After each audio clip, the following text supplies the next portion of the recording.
Good evening, everyone. I'd like to call this meeting to order at 6:09 p.m. and announce that the board met in closed session and took a couple of actions. The first, we approved the appointment of Jody Boyle as principal for Arthur C. Butler Elementary, so congratulations, Jody.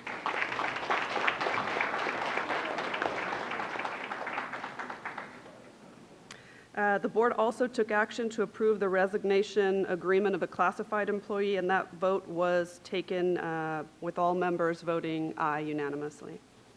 Today's meeting is being video recorded and will be available on the district's YouTube channel. Blue cards are available at the table just outside of the boardroom for anyone who wishes to address the board. If you wish to address the board, please complete a card and hand it to a staff member at the table to the right of the dais. Please be sure to indicate whether the matter you wish to address is on the agenda or not on the agenda. If the matter is on the agenda, we'll hold your blue card until that item comes up. First order of business is always our Pledge of Allegiance. Today we're going to have our education partner, Miss Aaliyah Dangerfield from Edward Harris, come on up.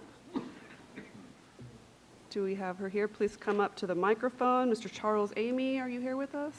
Come on up. And my colleague, Ms. Sing Allen, is going to tell all these nice folks why we selected you to lead the pledge. All right, good evening. Edward Harris Junior Middle School is honored to recognize Aaliyah Dangerfield as our education partner. Aaliyah Dangerfield and family are the epitome of what parental involvement should entail. She has served on our school site council for several years, offering input as we have made major decisions in regards to our site LCAP, Title I, and school safety plans. Her parental perspective on the programs and services that we offer at Harris is invaluable. Mrs. Dangerfield has been a regular attendee at our monthly Parent University program as well for multiple years. She has participated faithfully in our annual Bring Your Parent to School Day, parent lunch days, and sporting events in the community, notably our volleyball and Junior Mustangs football program. Her husband, Alfred, has been a fixture at our annual spring fling and 8th grade barbecue, assisting in many forms. When Aaliyah is not at Edward Harris, she's working at her day job with the DMV after retiring from 21 years in the Army Guard. Aaliyah and her husband, Alfred, always have positive input for school. They are extremely supportive of Jasmine and of our programs. Their dedication and hard work as parents are evident in the children that they are raising. Aaliyah is extremely passionate about serving the community in which her children attend school. We have been honored to have the Dangerfield family as part of the Edward Harris Middle School family for the past 3 years and look forward to a continued partnership down the road. Congratulations. Thank you.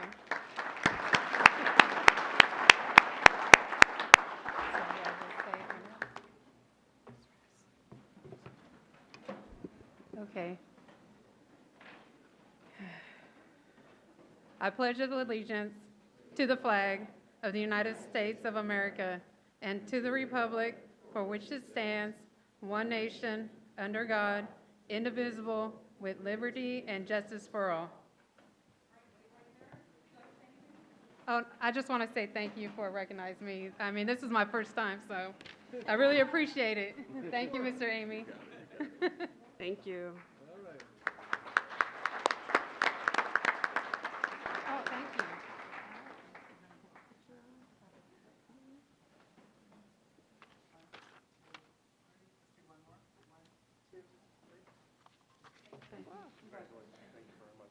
Thank you again. Next up, we have our high school student representative reports. Tonight we're hearing from Florin and Franklin High Schools. First up, let's hear from Florin High School.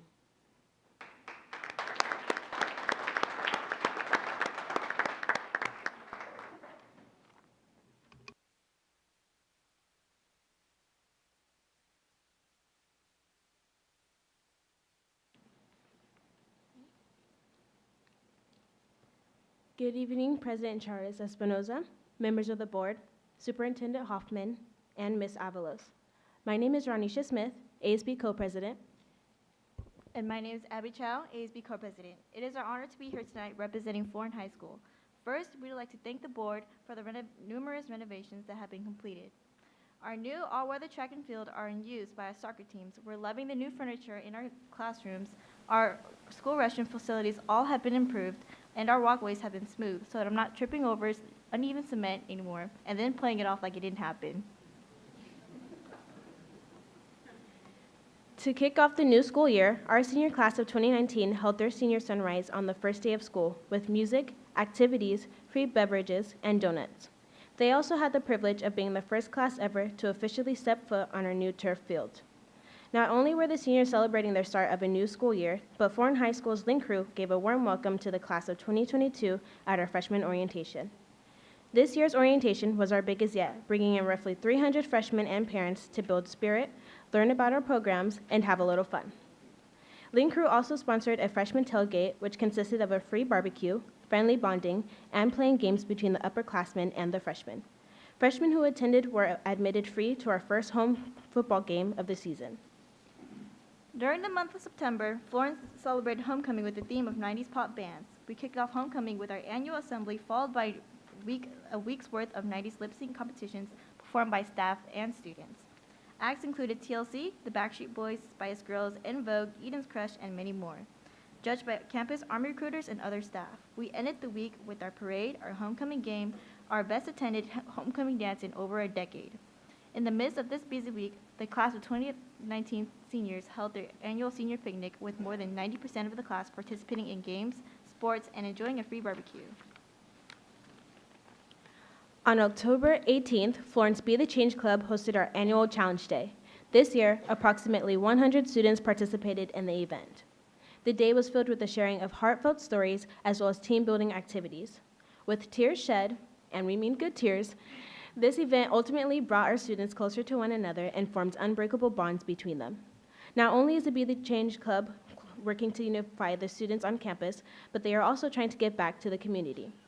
They are currently involved in a toy drive for Shriners Hospital, working hard to get as many donations as possible from the students and staff on campus for those in need.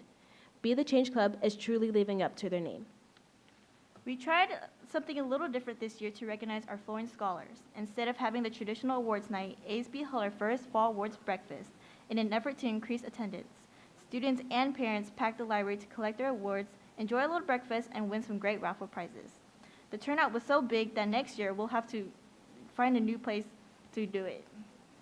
Academic achievement has also been the focus in our math classes, where last year's juniors improved significantly on the math portion of the SBAC.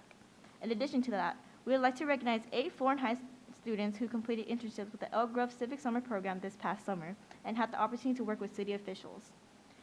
Finally, 8 more Florin students have been selected to participate in the Sacramento Regional Firefighter Youth Academy held on Saturdays at the Dre Street Firehouse. In the spirit of It Takes a Village, Florin's library technician, Mr. Snipes, coordinated our very first personal insight workshop to assist seniors with their personal statements for their college applications. We are grateful that Mr. Snipes coordinated teachers and volunteers for these workshops, which were held every Friday after school. With support from teachers Mr. Smith, Ms. Nichols, and Ms. Lee, reviewing every single student's story, we were sure that our statements were perfect and ready in time for submission. This fall, Florin High Athletics celebrated a league championship with several athletes moving on to section-level championships and a surge in athletic participation. Starting off, our women's tennis team, by virtue of undefeated season, league, and preseason, captured the GSL Women's Tennis Championship. Along the way, they also saw 2 of their top players move on to the postseason to compete at the section tennis tournament. Women's volleyball once again moved on to playoffs with their second-place GSL finish. Cross-country qualified 2 amazing runners from Florin for the section championships, and the women's golf team finished 3rd in the GSL and qualified 2 golfers for the postseason. Florin continues to field both men's and women's water polo teams, and the participation on both of these teams continue to amaze, especially since our dedicated and talented coaches often have to teach many of these athletes how to swim first. All in all, Florin athletics are continuing to grow in both numbers and success, and we thank our coaches for their tireless dedication and for teaching the games they love. Thank you for your continued support, and here to end us off, You know And I know that every day is a great day to be a Panther. For show. Thank you, Florin.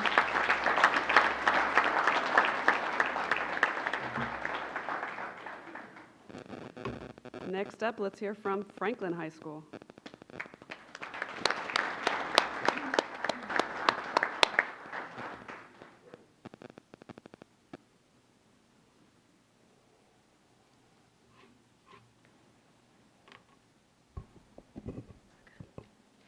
Good evening, President Charles Espinosa, members of the board, Superintendent Hoffman, and Ms. Avalos. My name is Matthew Jamamoy. And I'm Ashley Rehal. It's been a busy 3 months, and we are ready to share the wonderful developments of what's happening in the Wildcat Nation. Beginning with student unity, Franklin had its fall homecoming week from September 10th to the 14th with the theme Pixarpalooza.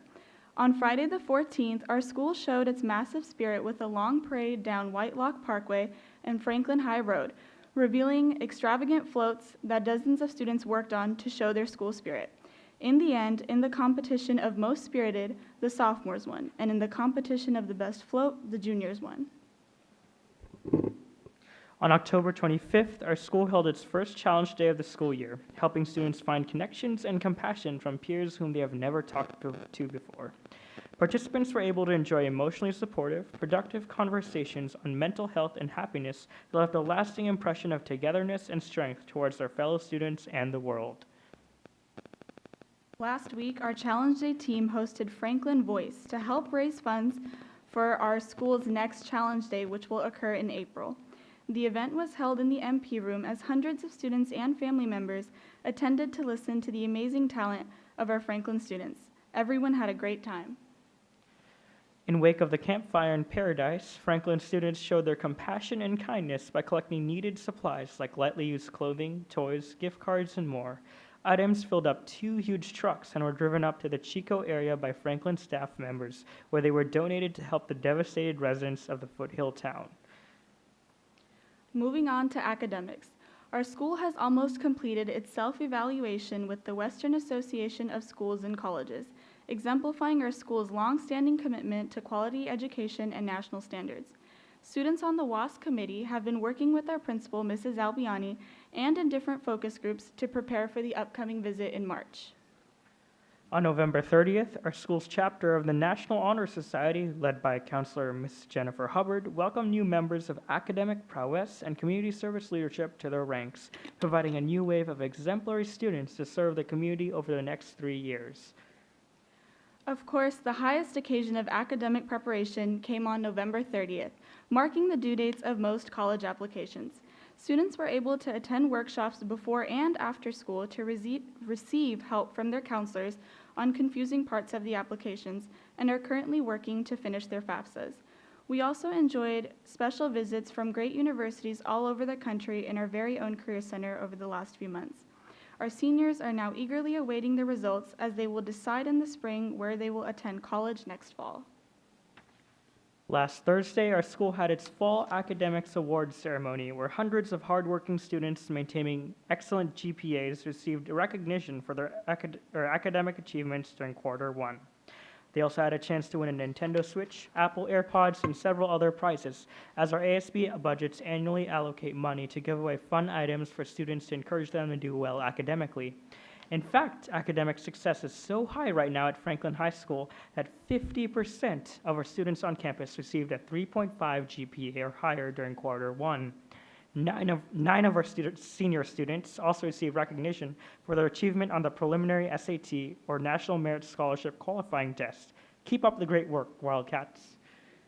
Moving on to athletics, the most prominent athletic highlight of the last few months could easily be identified as the Franklin versus CO football game, the Battle of Whitelock, on October 5th.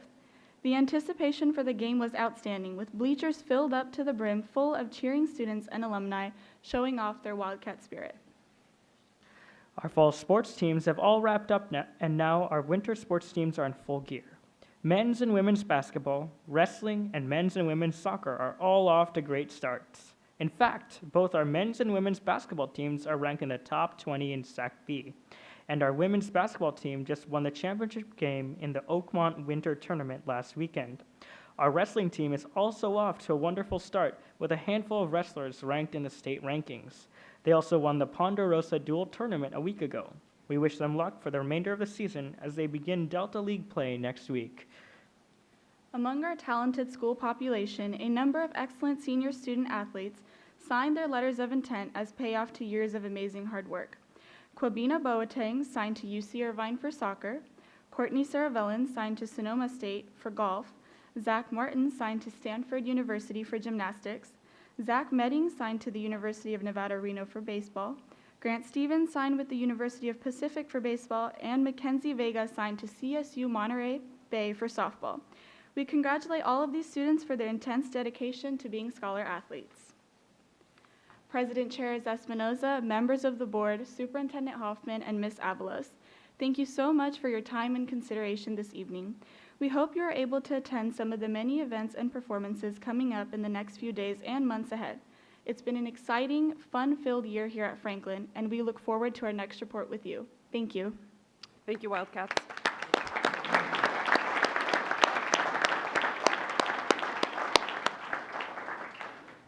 I believe we have the principals of these schools here. Ms. Denise Escobar from Florin High School over there. Welcome. And Chantel Albiani, principal of Franklin High School. Thank you both. Students, thank you for your great reports, and you may be dismissed. Next up, we have two recognitions. The first, Ms. Pinkerton will present the recognition of the No Excuses Go to School Attendance Campaign poster contest winners, and she will be assisted by my colleague, Mr. Mendoza. Bettis. Just kidding. You were all looking for the invisible board member, right? Good evening, Board President Nancy Chires Espinosa, members of the board, Superintendent Hoffman, Just checking and Ms. Avalos. So tonight I'm here before you to recognize this year's winners of our No Excuses Go to School Attendance Campaign Poster Contest. This is the 12th year of this successful campaign, which supports students being in school every day. I'd like to thank my team, Ms. Susan Thibault and also Sandeep Dosanjh, who support the students with the attendance campaign contests, and they're very active at it. Elementary school students were asked to illustrate the phrase, "Have fun, #@school_every_day." And then secondary students were asked to illustrate the phrase, "Be active, #@school_every_day." So 12 winning illustrations were selected, and there were many illustrations that were submitted this year, so it was a little difficult to really pick just the best ones. But we narrowed it down, and we got the 12 that we wanted, but it was really nice to see so many submissions. Illustrations will be printed as posters, which will be then distributed to promote student attendance at each school site. So winners, I hope you're all here. When I call your name, please come up to be recognized, and then we'll also show the artwork that they submitted. Jimmy, do the artwork first, or artwork first? Okay. All right, so the first person will be artwork by Abby Donnelly from Cosumnes River Elementary School.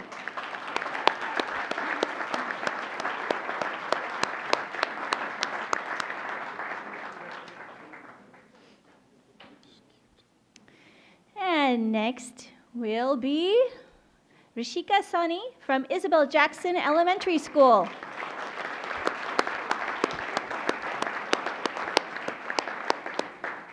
And so we're going to keep the students up here, and then at the end, we'll all take one group picture, and parents will be invited to take a picture with them. Next, we have artwork by Sara Araya from C.W. Dillard Elementary School.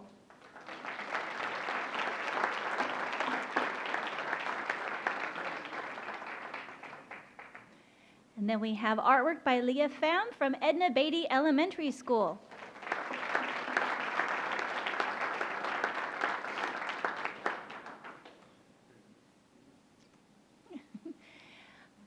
Artwork from Malia Salazar from Roy Herberger Elementary School.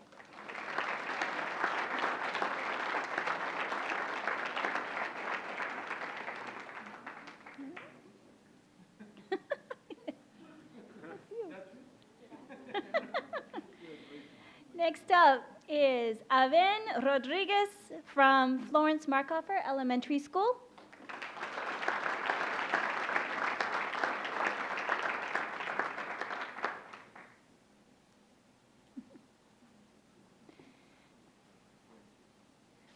Great. On the next one, unfortunately, Angela Wang was not able to attend with us tonight, but this is her artwork from Edward Harris Junior Middle School. We'll make sure she gets the certificate. Yeah. Next, we have artwork by Trina Pham. Oh, you are here. Wow, there she is, Angela Wang in her artwork. Thank you. Yay. Okay. All right, artwork by Trina Pham from Joseph Kerr Middle School.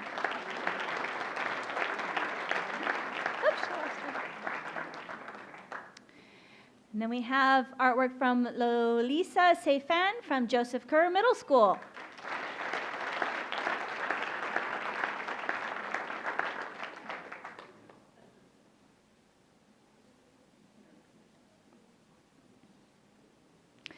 And then artwork from Kitty Chen from Harriet Eddy Middle School.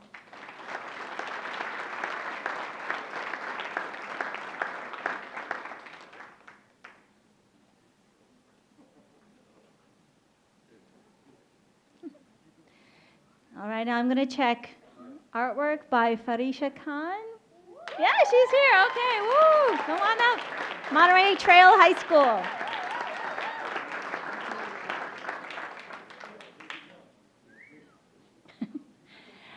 And then last but not least, we have artwork by Katie Vong from Monterey Trail High School.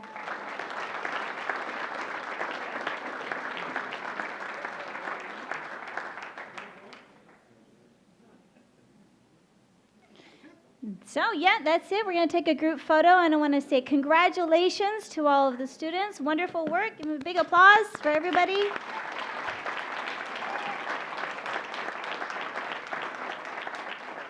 And parents, you're welcome to come up to take a photo as well.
Next up, Dr. Bindi Graywall and Craig Murray are going to present the recognition of the Sigma Gamma Rho sorority, and they will be assisted by my colleague Chet Madison. Good evening, President Chaides Espinoza, members of the board, Superintendent Hoffman, and Ms. Avalos. Mr. Murray and I would like to recognize Sigma Gamma Rho sorority. One of Sigma Gamma Rho sorority Incorporated's signature national programs is Operation Big Book Bag. Chapters around the world take time each year to collect school supplies in their local areas to be donated to local schools. This year, Union House Elementary, Samuel Jackson Middle School, and Valley High School have been chosen to receive donations of school supplies on behalf of Eta Alpha Sigma Alumni Chapter, which serves the greater Sacramento area. This year's donation for each school is approximately $677 for a total contribution of $2,032. This evening, we would like to recognize the members of Eta Alpha Sigma Alumni Chapter for this generous donation. I'd like to invite Rhonda Staley Brooks, co-chair, to make a statement on behalf of the chapter.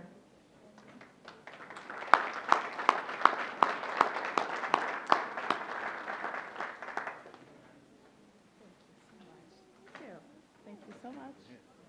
Hey, I'd love the principals to join me as well. You guys are standing back there. Good evening, Board President Chaitis Espinoza, members of the board, Superintendent Hoffman, and Ms. Avalos. My name is Rhonda Staley Brooks, and I served as the co-chair for this year's Operation Big Book Bag. On behalf of our president, Teresa Armstead, and the members of Eta Alpha Sigma Alumni Chapter, Sigma Gamma Rho Incorporated, we are proud to serve our community and the schools that serve our students. We thank you for this recognition tonight and look forward to our potential future school supports in Elk Grove Unified School District. I just wanted to say real quickly, all three of the principals greeted us when we delivered the supplies.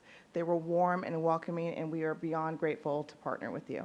Thank you. Thank you.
Thank you very much.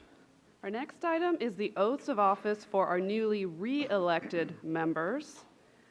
I'm going to do it down there.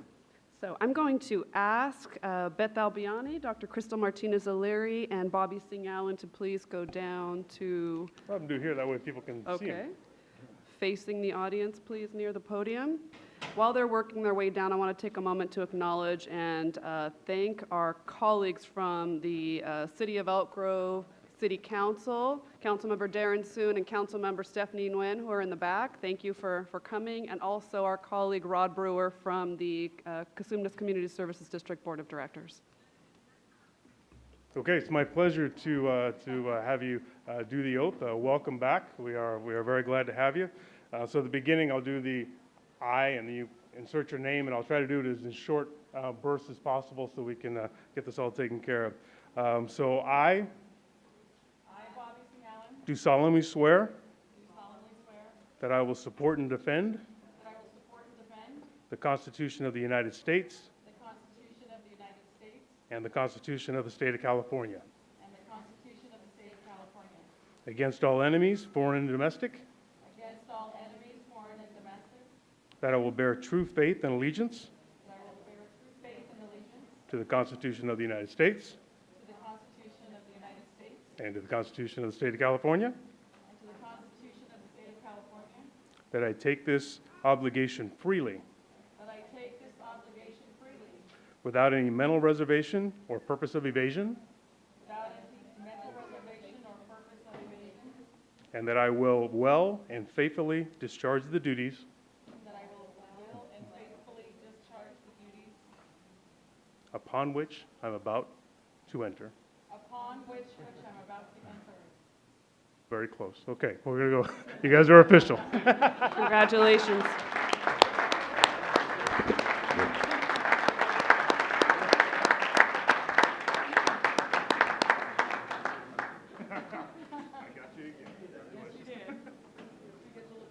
Do we want to do one quick photo op up there? All through? Like 5 minutes? Sure, we'll take a 5-minute break.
their seats.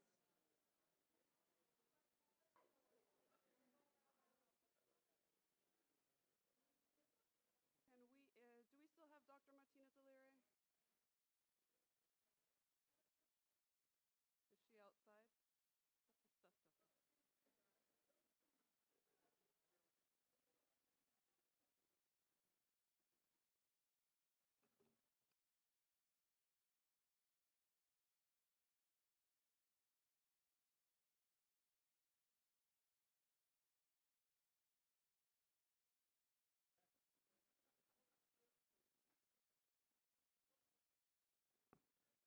Okay, Dr. Martinez-Alire, can we have you up to the front of the room, please?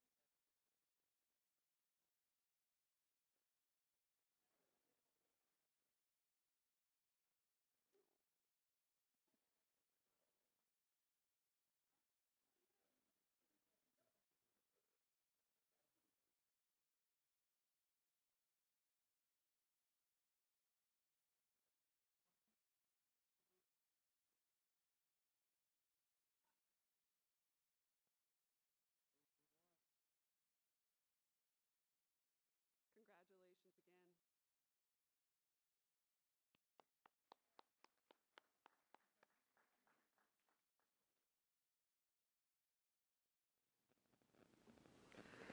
All right, folks, next item is the election of our school board officers. At this time, I'd like to call for a nomination and then a motion to elect the president of the Board of Education.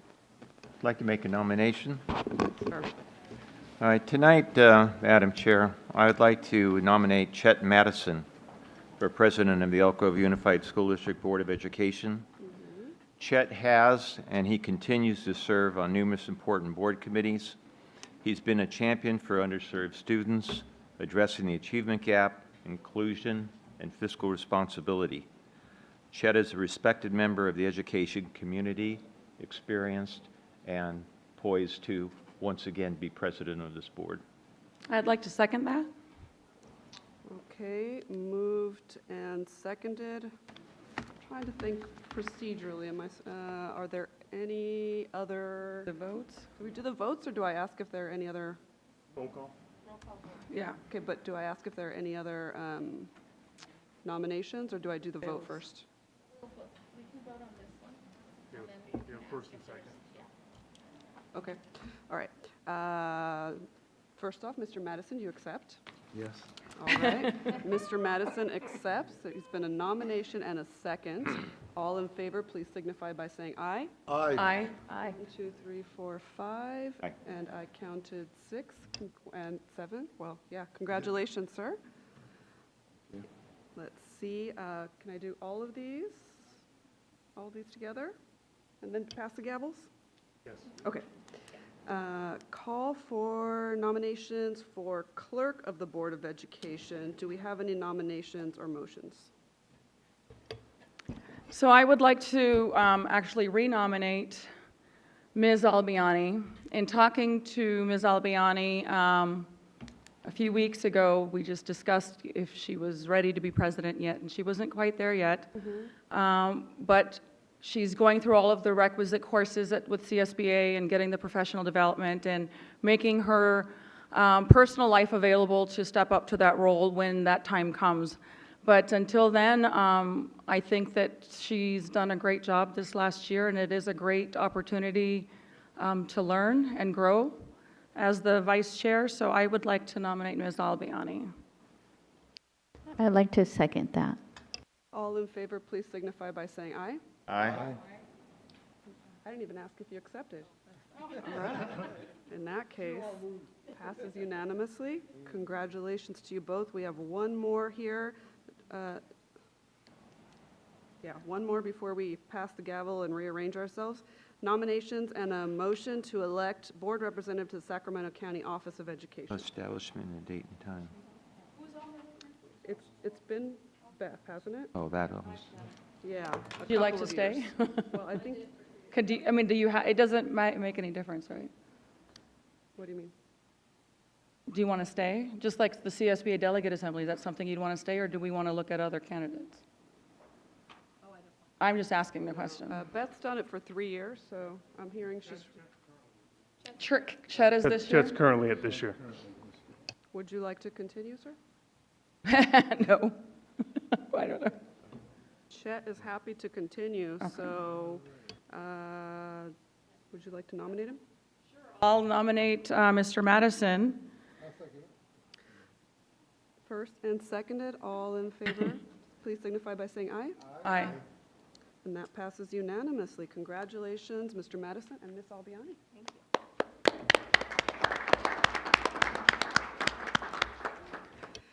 So some of you who've seen this before know that our procedures require us to change our seats immediately, so please bear with us. We're going to try to do this in a couple of minutes.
Okay, good evening.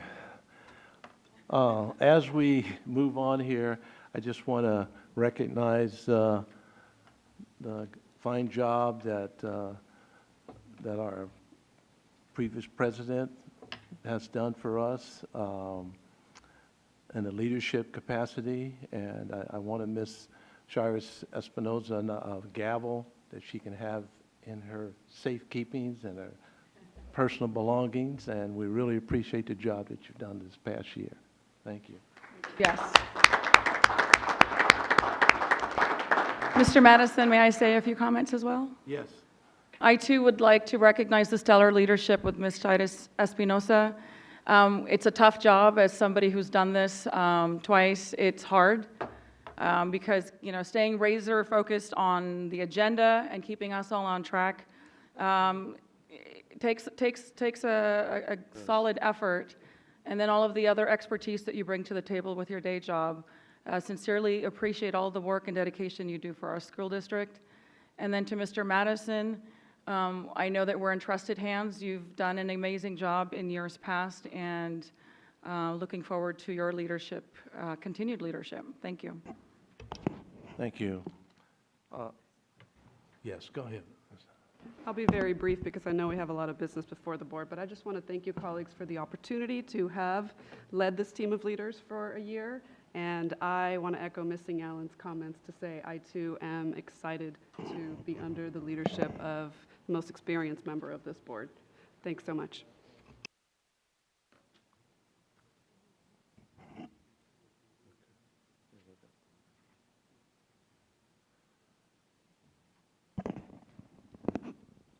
Okay, as I get myself oriented here, yeah, I just want to echo that some of the things that Ms. Bobby Singh Allen indicated. There's a lot of work and goes behind the scenes, and it's not an easy task. I've done it 3 times now. This is the 4th, and we try to take it seriously as we can to stay up on top of things. So we look forward to a good year moving forward. So with that, we'll continue with the agenda, and we'll establish time and date and place the meetings. We can call for a motion on the date and times. And that will be the first and third Tuesday of each month at 6 p.m. and between 5 and 6 p.m. for closed session when necessary, with the places of the meeting being determined by the Secretary Board of Education. So moved. That's been moved and second.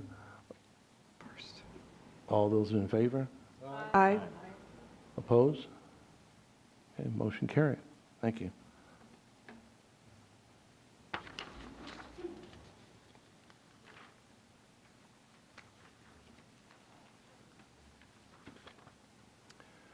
Okay, I want to call on observation of Martin Luther King Day. Ms. Anna Trunell, come up, please.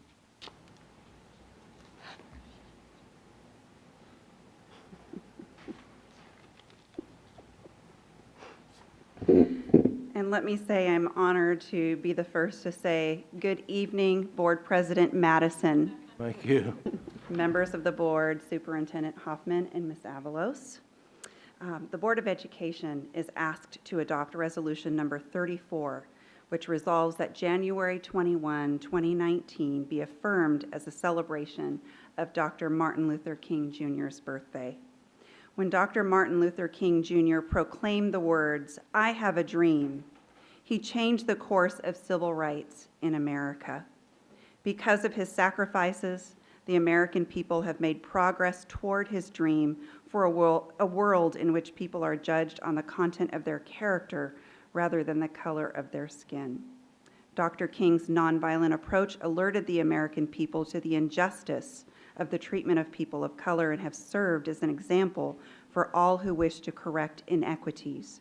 His birthday reminds all educators of our responsibility and privilege to assist our students in developing their skills to reach their dreams for achievement and to preserve a nation which practices equity for all.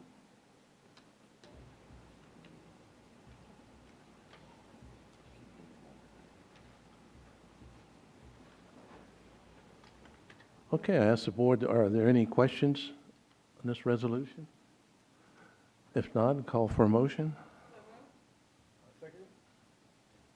So moved in second. All those in favor? Aye. Opposed? Motion carried. Thank you. Thank you. Before I continue on, too, I wanted to make just a few comments about our board, too, as we move forward. I just want to make certain that everybody recognizes, I think we have a good board here, and I'm really looking forward to working with them going into the year 2019. I think all 7 of us up here have the best interests in our students and overall our team members of this district. So I just want to throw that out there, that we all work very hard up here, the 7 of us. We have a lot of work to do ahead of us, working with the executive cabinet, our superintendent, and moving forward. And I feel that we'll certainly have another good, prosperous year. We are still one of the finest school districts in the state of California, and I think the best in Northern California. Again, before we move on, we do have a heavy agenda. I want to just put out on the behalf of the Board of Education, we wish you all happy holidays. So some of you will be leaving as we go through our agenda, so I just want to put that out ahead of time. Okay? Okay. I want to call for student expulsion. I want to ask if anyone wishes to address the board in closed session regarding student expulsion. A specific student expulsion.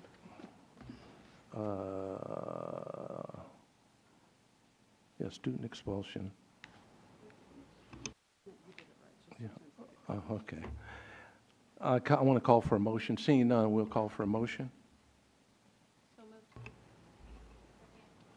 Just moved in second. Those in favor? Aye. Opposed? Motion carried. Okay, we have one recognition, Tim Allen. Want to come up? And Denise Escobar? And Robert Brewer. Good evening. Just for the record, my name is Tim Allen. I am the Executive Director of the Carlston Family Foundation. And we're here tonight to honor Robert Brewer, physics teacher at Florin High School, as one of our 2018 Outstanding Teachers of America.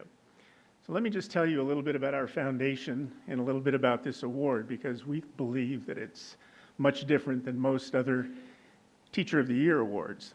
The Carlston Family Foundation was started in the early 90s by two brothers. The two Carlston brothers started Broderbund Software. And Broderbund Software was one of the first educational games, computer-based programs in the country. And if you remember Where in the World Are You, Carmen Sandiego, Print Shop, those were the products that they produced. And when they started the company, they also started a 501c3, and they funded that with a percentage of their profits. And they encouraged their employees in the Bay Area, the company was located in Nevada, to go out and volunteer their time for charities of choice, and they could come back and get grants from this foundation. In the late 90s, the company went through a hostile takeover. They had to sell the company, but they were allowed to retain the endowment that they had created over those several years. So the family got together and said, what are we going to do with this money? And being that several of the family members were teachers, they said, we would like to honor high school teachers in California. But here's what we would like to do. The teachers that we honor must first be nominated by former students who are either enrolled in or graduated from a four-year university. Secondly, the teachers must teach in high-need, highly culturally diverse schools throughout the state of California, with a minimum of 50% of the students being on free and reduced lunches. And the rationale behind that was that if kids in these areas having to overcome really difficult obstacles could succeed academically by virtue of how their teachers helped them, and succeed well enough in higher education that after 4 or 5 years from being out of high school, they still remembered that teacher as somebody who changed their lives, then they were worthy of an award.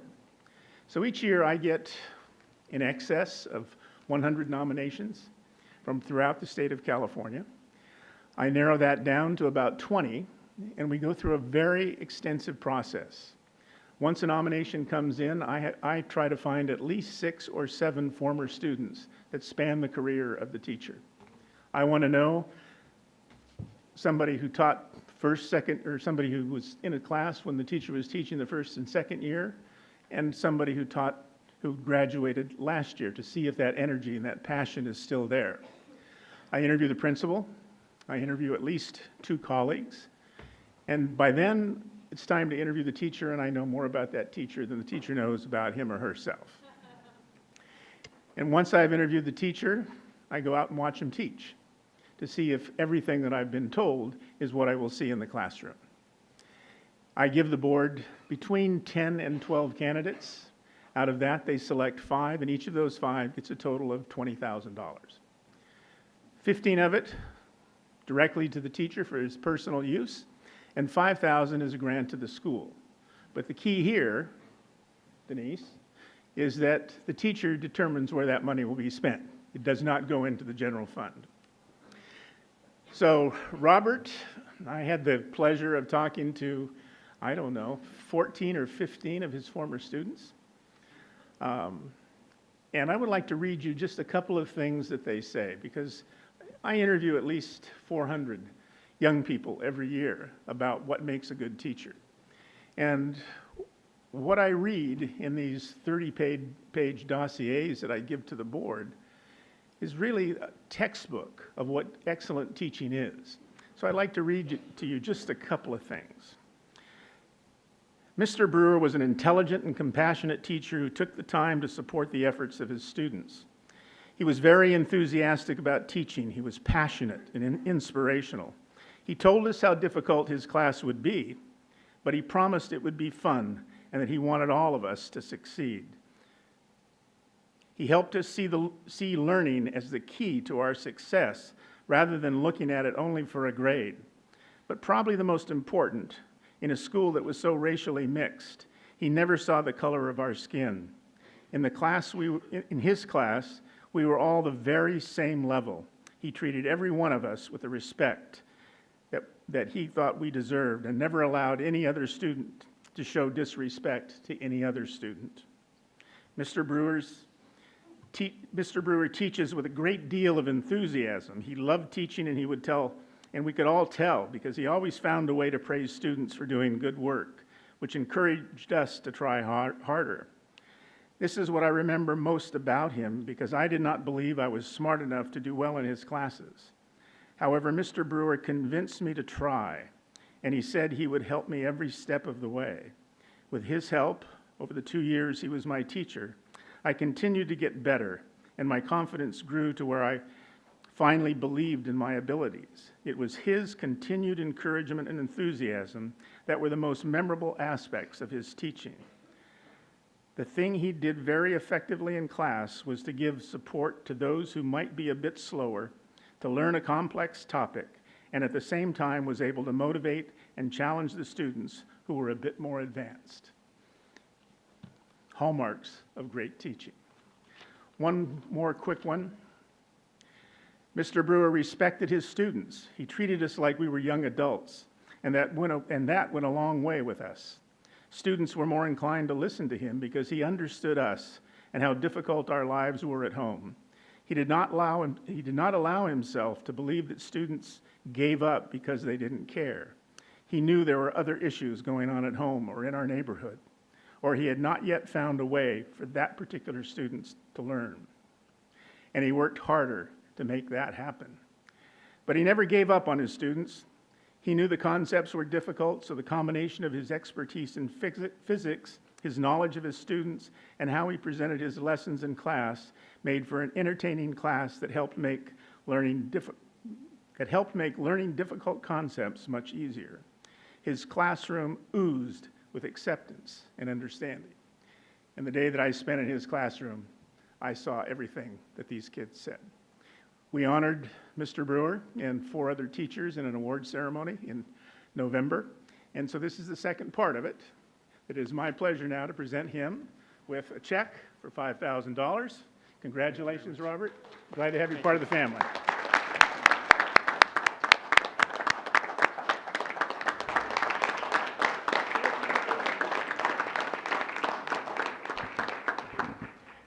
Thank you all very much. Mr. Brewer. And he's humble. You're a very humble man. Let me say just a few things that I've been around quite a while in this district, and we go back a little bit when we were in high school, and I will say to the audience that you have a true compassion for kids, and particularly underprivileged kids, and that plays really dear to me, and I've seen you do that year after year. And I really appreciate that, and we're fortunate to have teachers such as yourself. Thank you. Thank you. I just have to say one more thing. 10 years ago, we honored one of your other teachers at Sheldon High School, Susan Abbott. So you're on a roll in this district.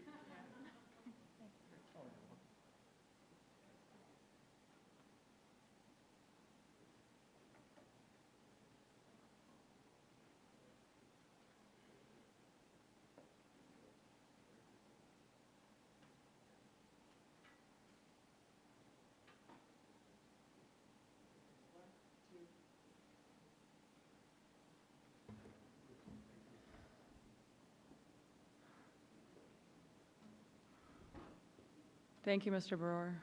Love you. Thank you. He's awesome. Okay, we're going to go ahead and move on to public comment. With the amount of cards we have tonight, it's well over probably an hour. We have a heavy agenda that we have to get through as well, and I will limit this to 2 minutes tonight. And I would ask the first person to come up, Maria McClatchy, and follow her by Barbara Harrington. Is Maria here? Okay. Barbara Harrington, please come forward. I'd like for you to line up. And Susan Mason, come line up.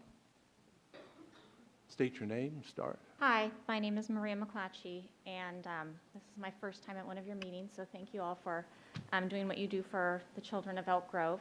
I'm here tonight just to ask you to look more into providing mental health awareness in all of the schools.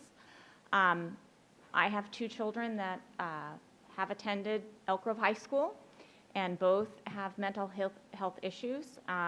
One, I asked to have them see, well, one of them see the psychologist, that I was told that there was a school psychologist. I was told that she was basically there for special ed testing, and that is what she told me herself. He has severe anxiety, and through much of my advocating for him with his health care, he is now at an anxiety treatment center. My other son has tried to commit suicide a couple times. When someone at school found out about it through some of the students, they did talk to the SRO officer. And while I am glad that they did that and it has helped get my son some of the help that he needed, I was basically told that my son would probably not be allowed to go back to that school for fear that he would cause mental harm to the other students there, that they were concerned about him, and that would cause them to not be able to focus on their school. The school has not reached out to me to see how my son is doing. He is doing things through their home hospital. I'm blessed to have a wonderful teacher liaison, Erica Higashi, and she has really kept on top of things for them. But these are both issues that some of their friends have seen. The teachers that I've talked to at Elk Grove High School have been very supportive, but it would be much nicer to have support from the district. The only thing that I've had is a letter saying that one of my children has missed school and is in possible, trouble for that. So, thank you. Okay, can I have you can pass by Mrs. Sorority. You can probably guide her to speak to somebody from the district level, too. Thank you. Okay, come forward. My name is Barbara Harrington. It's also my first time here. And Can you come to the microphone and speak again? is this? Yeah, a little closer to it. All right. Better? Yeah. Okay. So I would like to make a comment concerning the K through 8 history and social science instructional materials. I'm concerned regarding the proposed curriculum for the elementary students. The passages I have seen are very one-sided and promote a discriminatory bias. Public figures are held up as heroes when in reality these people would be disqualified from being teachers in this very district. How are they qualified to be role models in curriculum then? Elementary children lack the emotional and cognitive development to process these deep issues, and I really believe that sex education on all levels does not belong in elementary schools, and that includes LGBT topics. I'm also concerned about the atmosphere at the junior high and high school my children attend. There are way too many fights. They erupt in the classroom, passing periods of lunch, and after school. Some of these fights have been very bad. All we ever get from the school is a generic letter or phone call saying there was a fight, we know about it, appropriate action has been taken. Then the next week we get the same letter, the same phone call. What is the appropriate action that's being taken? Well, it doesn't seem to be working. Your bully-free zones aren't working. It's not a good atmosphere to send my children to daily.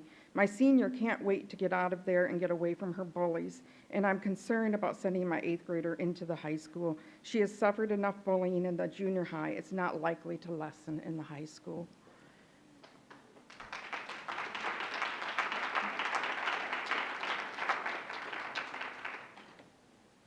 Good evening. My name is Susan Mason. I'm here tonight to ask that you not adopt the curriculum and the textbooks that are available for preview. Just start over. When I first reviewed the textbooks and the curriculum for Pearson 1st, 2nd, and 3rd grade California History Social Studies, I was pretty upset at the blatant sexualization of the text. One night when I was having trouble sleeping, a version of Philippians 4:6 came to mind. Don't worry about anything. Instead, pray about everything and thank God for what He has given to you. and you will have God's peace. And I did feel better after that. I reminded myself that I sit in church every Sunday and listen to my wonderful pastor talk about God's word, his love, and his grace for everyone. I continue to learn about God's word to avoid sins, perversions, and temptations. So I pray that enough parents will remove their students from public sector and homeschool or find a private school. For those students left behind, I pray for a light in each student's life. That means someone who can balance this indoctrination with God's word. I noticed that the first grade role model for respect for the rights of others actually broke a law. The second grade role model champion for honesty is a cross-dresser who was arrested for sexual activity in a public restroom, another criminal. The third and fourth grade role model for honest and brave would have to register as a sex offender if he were alive today. Promoting role models who exhibit criminal behavior or activity for elementary students, such young and impressionable ages, is troubling and, in my opinion, very wrong. I hope that you listen to my point of view and reconsider what you intend to do. You can determine how the content is covered and at which grade levels. I also believe that you have already decided and that you are just giving parents and the community the illusion of having a voice. And if you've already decided, may God have mercy on your souls. Okay, the next three, Carol Macy McGant, come forward. Sue Spillman, come forward. And Tony McMecken.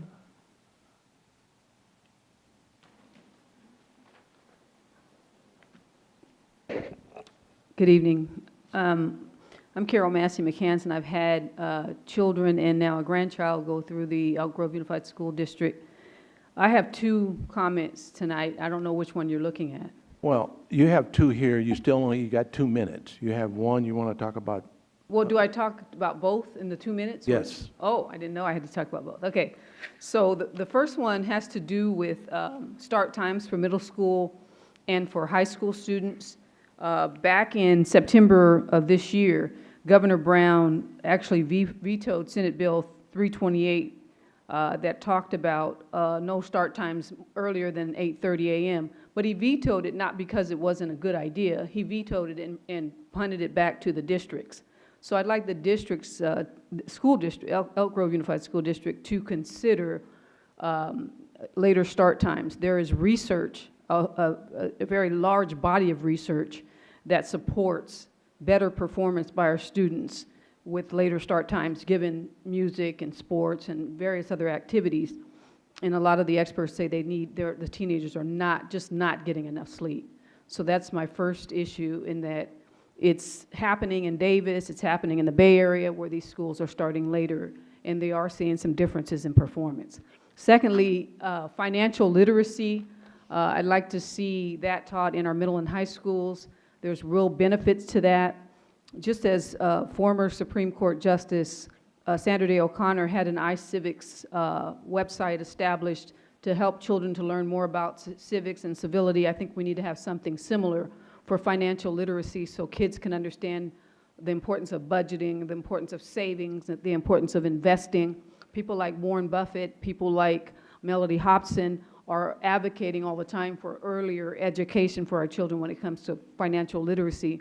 And my proposal that it be not an elective, but a requirement for our students, and that we should have a metric to track how these students are doing, having taken this class 3 or 4 years out and immediately after the course as well.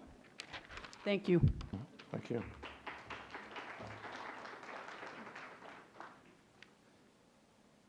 Good evening.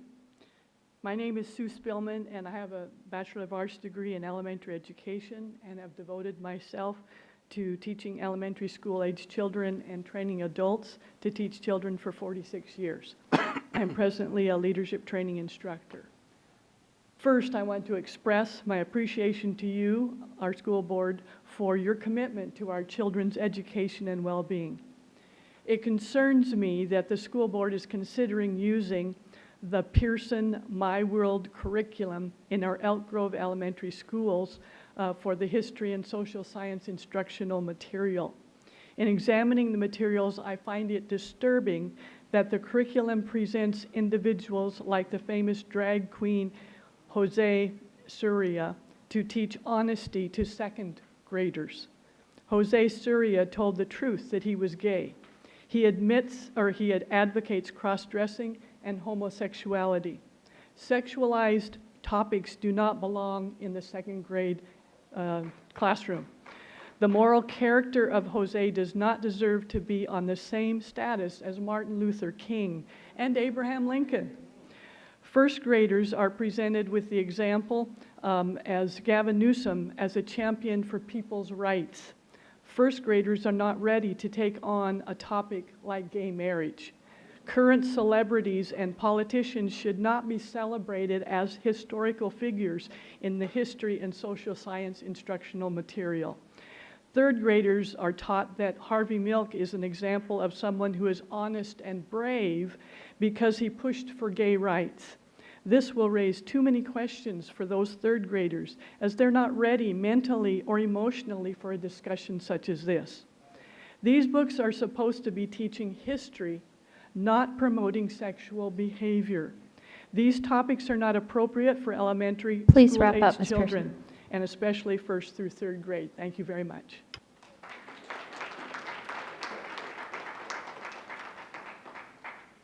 Good evening and thank you.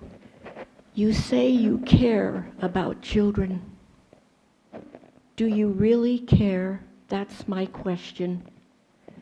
Children are not emotionally, cognitively, physically ready to deal with sexual orientation issues in first grade, second grade, third grade, fourth grade. This is beyond their comprehension. They need time to grow up and do other things besides talking about sexual orientation. The women before me have already discussed what Pearson advocates and the types of examples they have chosen. As the woman ahead of me said, this is a history lesson, not a sexual lesson. Why are you allowing it? I was a former elementary school counselor. Kids aren't interested in this right now. I have 8 children in another school district. I said to my 14-year-old grandson, you know, they're teaching sexual orientation over here in Elk Grove. He said, not really. They're too young. Even he knows better. Thank you.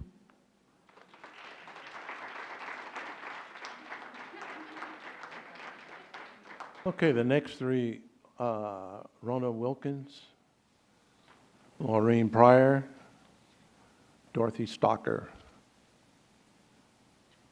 Please come forward.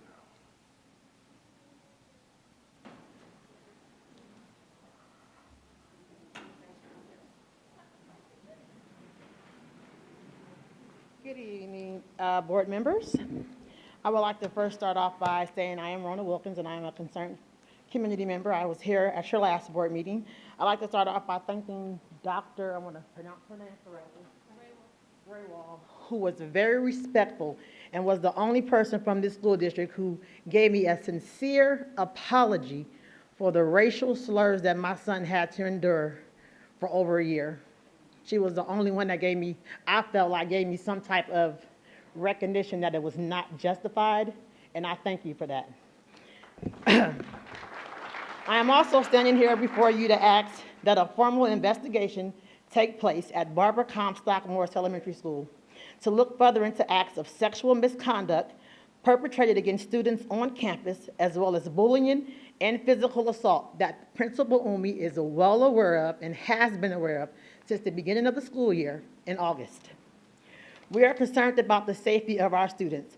At the end of the school day, you are allowed to walk on campus once the back gates open, and anyone from the street can walk on campus and be involved with any of our children at any time. This was also brought to Principal Umi's attention last year. I stand along with Black Parents United, BPU, to be sure that Black students are treated fairly, without bias, and are not targeted. And as far as what I just heard here, as far as the LGBTQ doctrine being taught to my children, that's not up for any of you all to tell me when introduced to my child about sexuality. That's not y'all place. So So if my child come home about anything about man on man, woman on woman, y'all gonna have some problems because y'all totally out of line. Period. That's not your job. Thank you.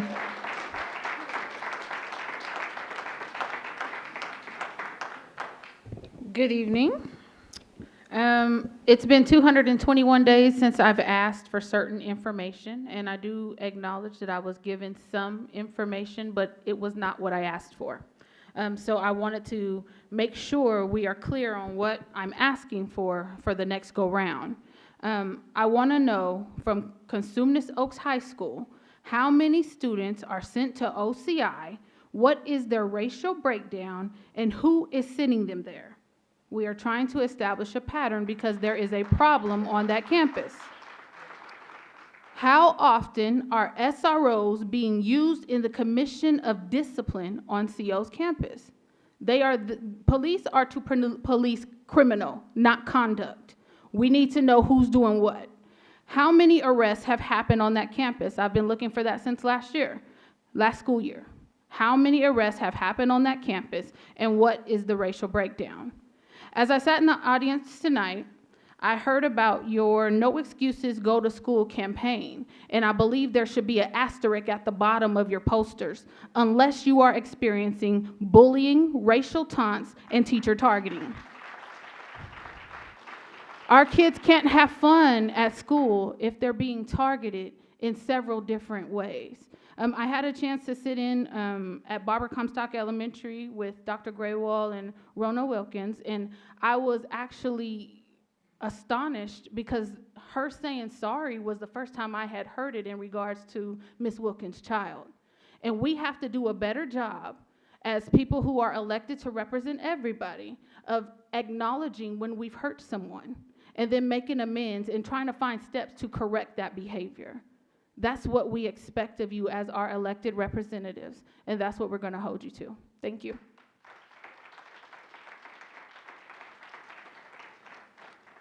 Good evening. My name is Dorothy Stocker, and I actually stand with Black Parents United as well. And just to piggyback on both, we're all stand together. I'm just standing for just to say that the bullying, the racial bias, that all has to stop. And I just really want to, again, thank Dr. Growal, because I was in the meeting as well. And your apology was so sincere, it really moved me. And you are the only person that said that after a year and a half of what my nephew went through and endured with those slurs. I really, really appreciate that. That was so heartfelt, and you were the only one that said that. So I really, really appreciate that. Thank you. And I'm just going to close. I didn't have a lot to say. I just want to close and say that's a step in the right direction. So if we can move forward on that same path, I think the upcoming year will be wonderful. Thank you.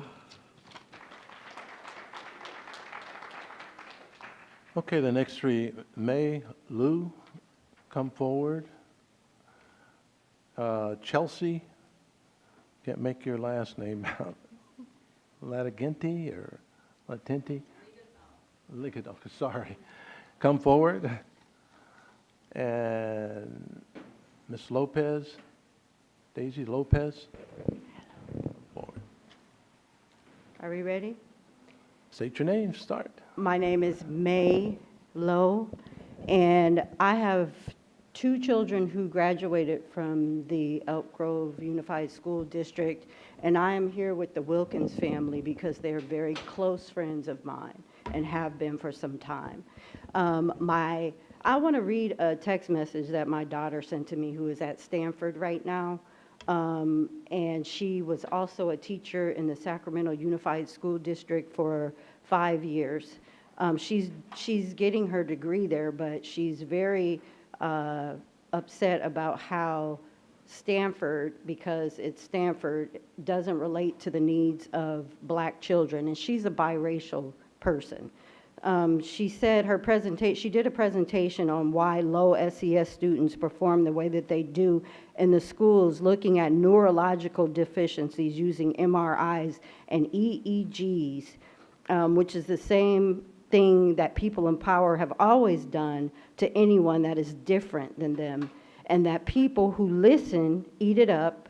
What is being presented without being critical turn into social sheep. So I'd like to ask you guys not to turn into social sheep. I would also like to say that I advocate with a nonprofit organization called ACE, which is for community action.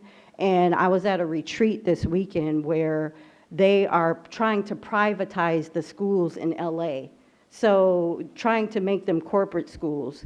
So I would like to also let you know that people are aware of what is going on behind the scenes and why these schools are not standing up for our children.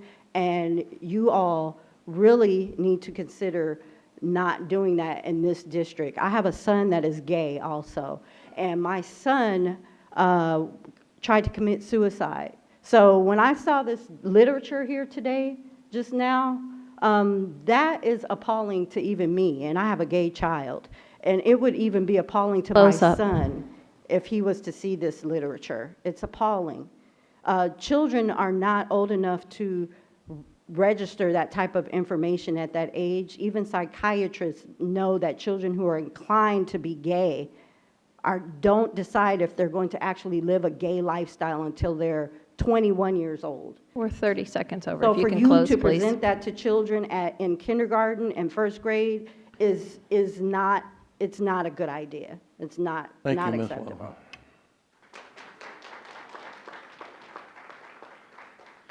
Hi, good evening. I'm Chelsea Ligaton, and I go to Franklin High School. I'm just here to talk about what happened to me on September 15th. I was given an unjust suspension because I reacted to my sister being dragged out of a homecoming dance at Franklin High School by a security guard.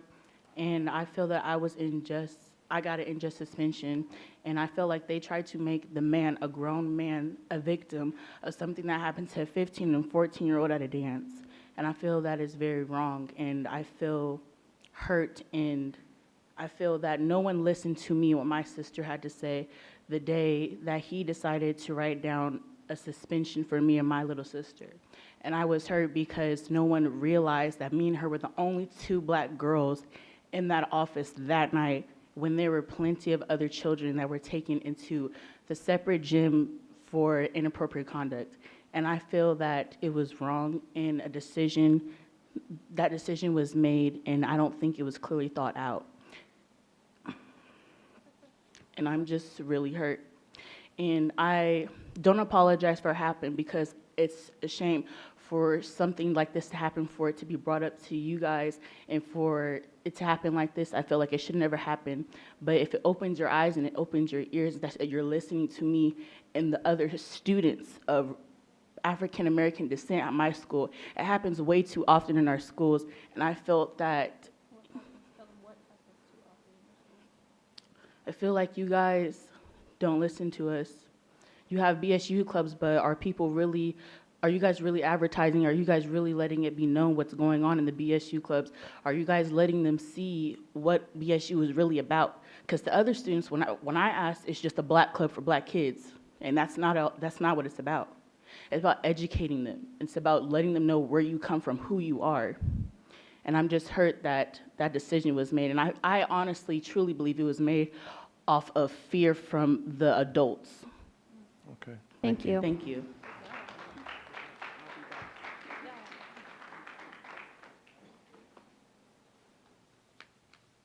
Hello, good afternoon. My name is Daisy Lopez.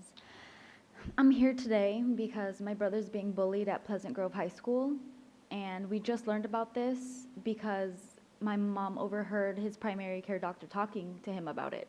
So if it weren't for that, we wouldn't even know. And he doesn't want to say anything because he says that the teachers don't do anything about it. Children are beat in front of the teachers and they just turn away and they don't do anything. So he says that if he even were to say anything, nothing would be done about it. And he doesn't eat, he's depressed, and that breaks my heart because I don't want him to remember his high school experience as something just so terrible, that he was beat all the time and that he was bullied by these children. That I don't understand why they even do that, but I'm just really hoping that you guys can do something about it so that my brother can enjoy like the last couple of months of his senior year. Thank you so much. Thank you. Okay, the next three, Lily Devaney.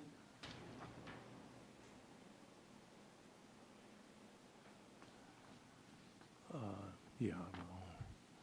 And Randy Bechtel. And Michelle Perkins. And Miss Lopez too. Perhaps we can have Craig, you can touch base with her in that Pleasant Grove. Okay, go ahead. Sorry. Good evening. I'm here tonight because Name for the record. Lily Devaney, sorry. Okay. Good evening. I'm here this evening because I'm angry and I'm scared, not just for my own children, but for a lot of the children, the stories we've heard tonight, the stories I've been told yet again since the last time I spoke in front of you. The fighting that's been going on at CO, I know you guys are all aware of it. It's been all over social media. Our local news has talked about it. And my son goes to CO. The day after the fight that happened where an administrator was put in the hospital, my son was threatened by another student. And I had to go to the school early to pick him up.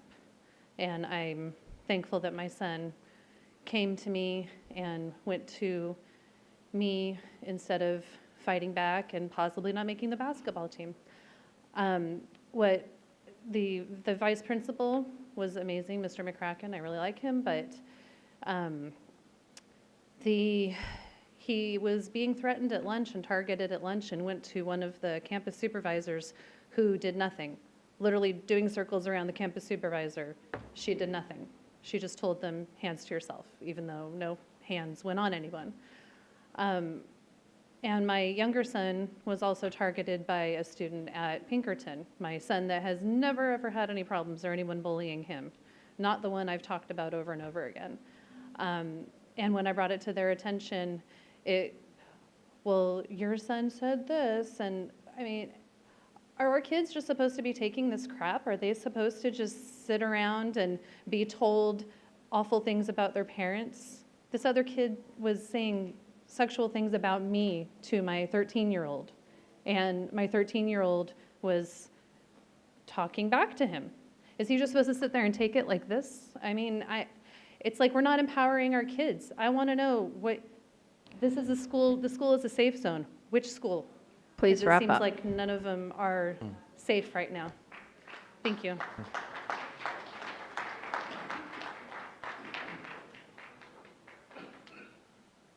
Board, my name is Randy Becker. I'm a 43-year resident of Elk Grove and the surrounding area.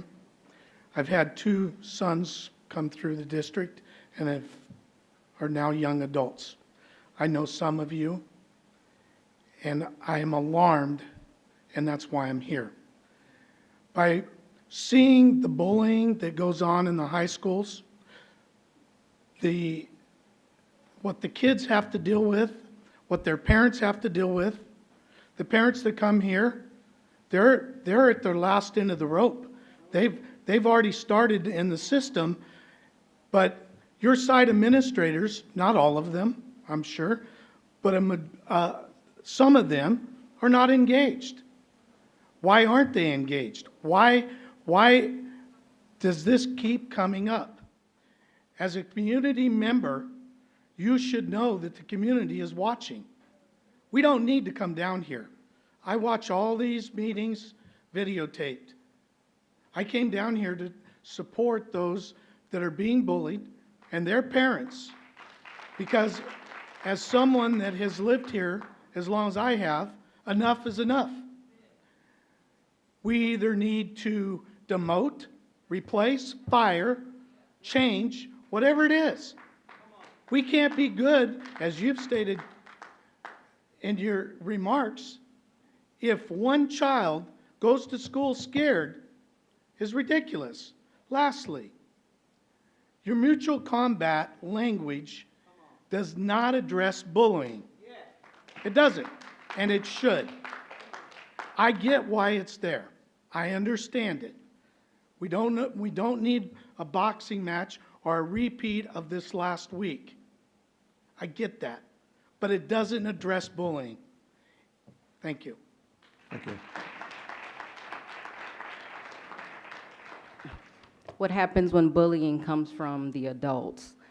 Greetings, President, board members, and Superintendent Hoffman. Thank you for the opportunity to allow my voice to be heard through pure lenses and unbiased views. Your name, please? Pardon me, Michelle Perkins. Thank you. I am an Elk Grove Unified School District Administrator and a parent and a community member as well.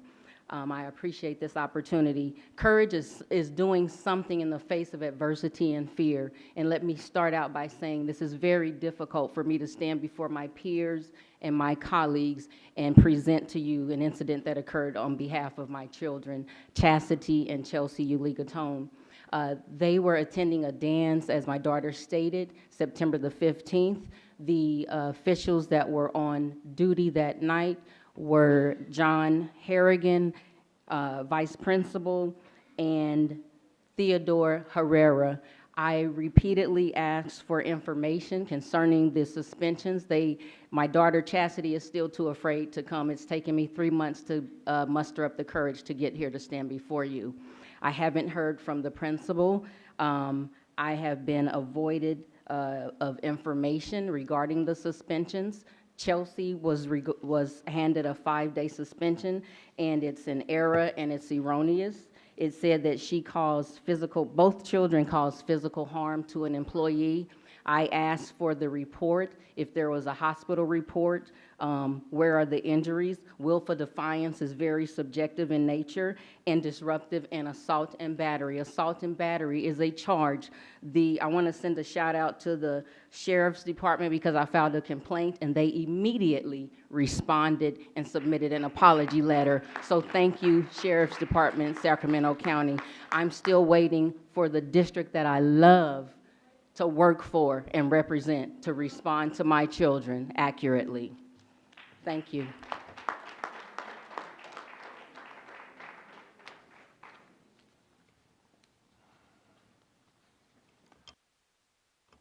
Okay, the next three, please come forward. Leslie Cannon, Michelle Anderson, and Shelley Nakakai. Please come forward.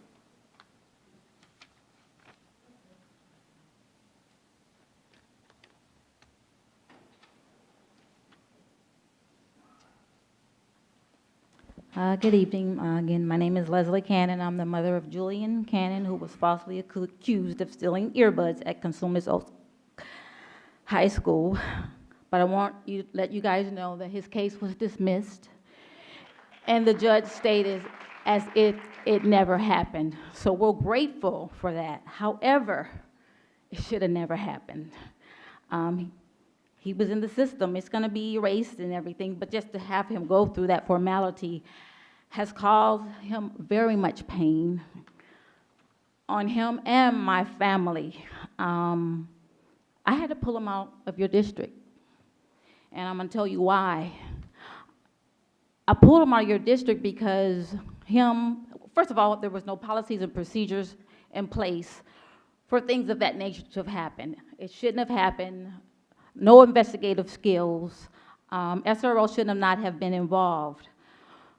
But I've been at this board meeting since May. I've been asking for policies and procedures about IEP students, when they turn in work, how long should they get a response so well they know where they are academically.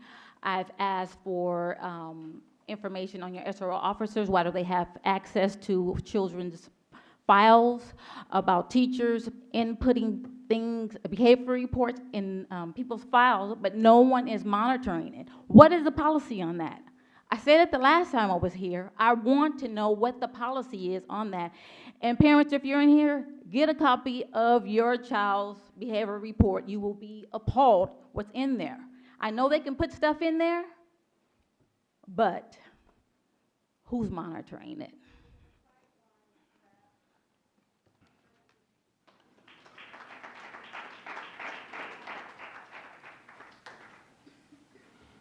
Good evening. I am not a stranger to you guys. You guys know who I am. I am Michelle Anderson, My son was J.J. Anderson. He was 12 years old when he took his own life. The issues and stuff that I've been bringing to you guys numerous times, coming in here, supporting and standing behind other parents of students that have been bullied, still being bullied, getting beat up, getting chased home, my daughter who is in elementary, who is in the 5th grade now, being bullied every single day. And when she was finally pulled to the office with the bullies, she was asked, why are they bullying her? And you know what they said? Everything. Then the principal asked the student, what is everything? Well, look at her. She thinks she has everything. My daughter is very beautiful, along with all these other children.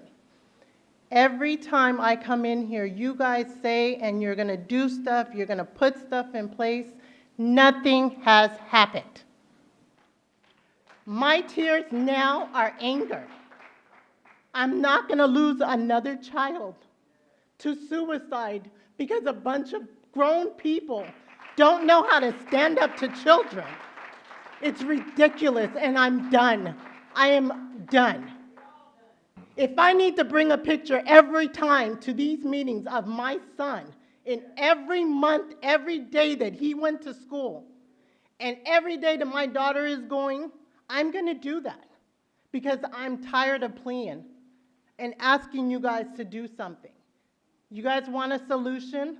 The parents are the solution. Every single time a student gets jumped, bullied, who gets in trouble? The student that was bullied. Nothing happens to the parent or the child doing the bullying. And I want to hold them and every teacher, principal, and you guys accountable. I'm not playing anymore. I'm done.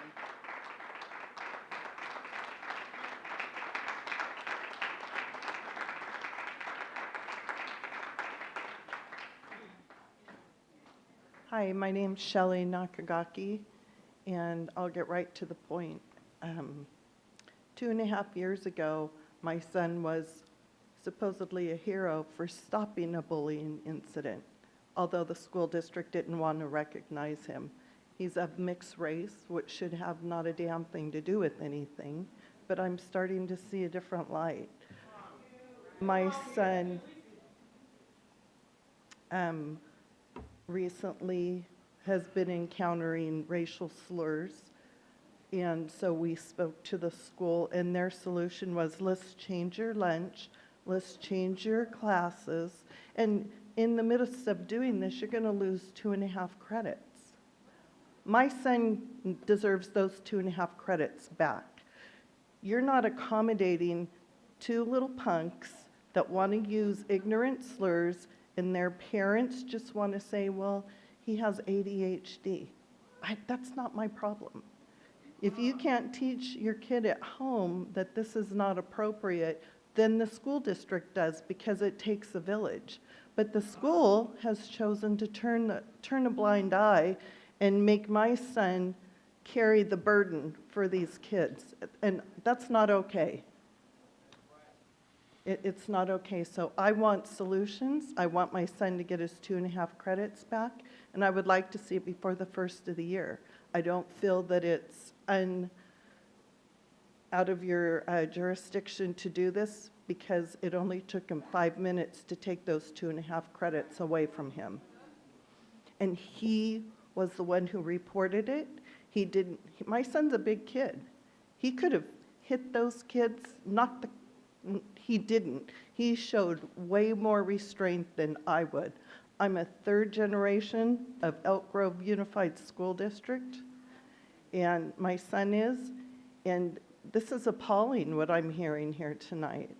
And I'm saddened that... Please wrap up. Please wrap up? I want my son to have his 2.5 credits, and I want you to acknowledge that my son is being treated ignorantly. Okay, ma'am, we will follow that up. We appreciate it. Please do, because CO obviously has an issue. Okay, thank you.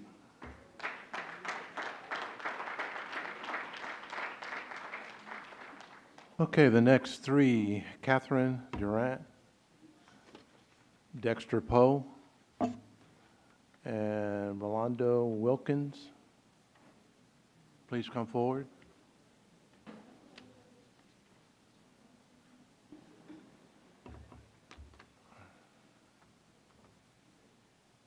Good evening, board members. It's been 18 months since my last appearance. Please do not take that to mean that I've been inactive or idle. I have not. I actually have been watching the videos as well, and I wanted to come and address the board about the bullying issue. I just can't believe it, because one of the things I expect to hear is, we just need more money. I don't know what the problem is exactly. Actually, that's not true. I do. But I know that I'm going to hear more money. We need more money. But let me tell you something. I graduated from high school in this district in 1979. Back in those days, we had bullying was almost non-existent. When it was manageable. Now, we have a budget that is beyond comprehension compared to that. And we can't do something about this bullying. So we're going to address that in the future. But I'm here for a different reason. I attended the town hall on the LGBT and sexuality standards, and I want to address some of that. So, properly educated, liberty-minded parents in America do not approve or advocate of the teaching of religion, religious doctrine, ideology, practices in public school. Regardless of anyone's view on the LGBT lifestyle, beliefs, right or wrong, LGBTQ is an ideology that is sexual in nature, and its tenets, acceptance, advocacy, and influence, and outside of the family is not within the purview of the public school system. Let me reiterate. Sexual instruction, influence on morality, attitudes, behavior, etc., are not within the purview of the public school system. We are graduating A students on substandard curriculum at no greater than C-level academics, fully 2 years behind the superior standards that we dumped to adopt Common Core. We have stood by while the board has adopted crap, in place of civics education to turn out self-reliant, self-governing, responsible citizenry. We are graduating students that cannot make change. I'm going to go a little bit over, but bear with me.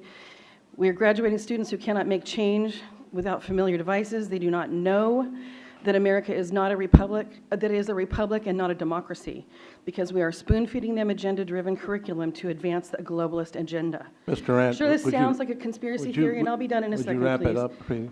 I've seen the curriculum. I know what it's about. I know where it starts and where it's going, because I have my eyes on this entire country. I know where it starts, and I know where it goes, and I know the agenda. Many people are concerned about the age appropriateness and misalignment of Out of respect, you're over almost a minute over. Of K-6 students in particular, but this material is inappropriate in public school, period, for K-12, for any child. Thank you.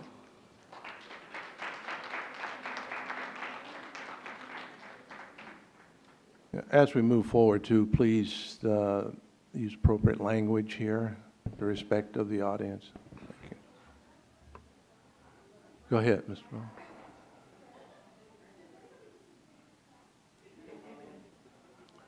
Go ahead. In light of all that has been said this evening, what if those officers in charge are not even qualified? I am a law enforcement officer who worked in this district for 12 years. The impact of unauthorized civilians portraying themselves as officers working and functioning in our communities has enormous ramifications. In these times where police and community relations are at its most tense since the 1950s and 60s, you have unleashed unqualified EGUSD officers into the mix. This only complicates these unsettling times of unrest. The record has already been written. No matter the efforts to cover it up, you can't undo what has already been done. For years, these officers have violated basic American freedoms. There are true effects to our children and the public at large, quite frankly, unforgivable. Let me explain the impact of your unqualified officers in our community. Vehicle stops. How many vehicle stops have these officers made, yet don't even have the police powers to do so? It is a violation of one's basic civil rights to be stopped if that person is not granted the authority to do so. It's unlawful and illegal. Citations. How many of this region's citizens and students have been cited by individuals who never had the authority to do so? lights, and sirens. Recently, an individual was arrested at Sacramento Metro Airport because he impersonated an officer. He had on a badge and had a marked vehicle or unmarked vehicle. One can't just don on a uniform and get in a car and turn on the red and blue lights and drive around the public streets. But your safety and security employees have done this for years. Uniforms, lights, sirens, guns, yet no training. Testimony. How many have there been anyone who has testified as an officer and not an officer? Unlawful detentions, Please unlawful wrap up. searches, criminal investigations, criminal reports. How many times have these things happened? Are 10 violations okay? Is 1 violation acceptable? I suggest that number should be 0, but it isn't. My point in all this is if there's one instance of misconduct against these kids and against these parents and in this community, the only district response is covering it up, we have a serious, serious problem.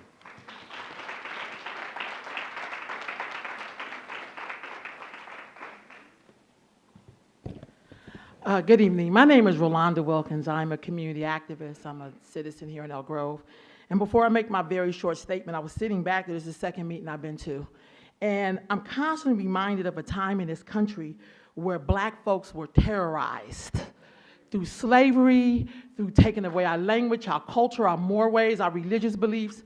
And then after slavery, the most brutal years on record for black folks was the lynching period, even though it extended past 100 years. And when people were lynched, they were lynched for stuff like looking people in the eye and standing in places and saying hello and just breathing and living. And when I think about those times, I see that right here today. I said there's always people who participate. If they look like us, they still participated in the terror. And so I would like to ask you all, as just human beings, not to continue to participate in the terror of black people, black young men, black children, black girls. I would ask you all, be better than your 4 parents and mothers and, the people who, because you're standing on their shoulders right here. I look here and I see that you stand on their shoulders. I'm asking you to do very basic humanitarian things like not just hear people, but talk to these people and ask them how can we solve it, because we are the group who has taken everything. No other group has been through what black folks have been through in this country and still fought and died in every war, So my closing statement is, besides what my name is, I am in here in support of Black Parents United, and I want to let you all know that you're kind of being put on notice a little bit, because my reach is international. I'm going to be very honest. And that we're not going to tolerate black students being targeted, mistreated, abused on campuses. Listen up, y'all. This is not 1862. This is not 1972. This is 2018, and people have to stand up and fight for their right to exist and to live and breathe as human beings. Y'all have a good night.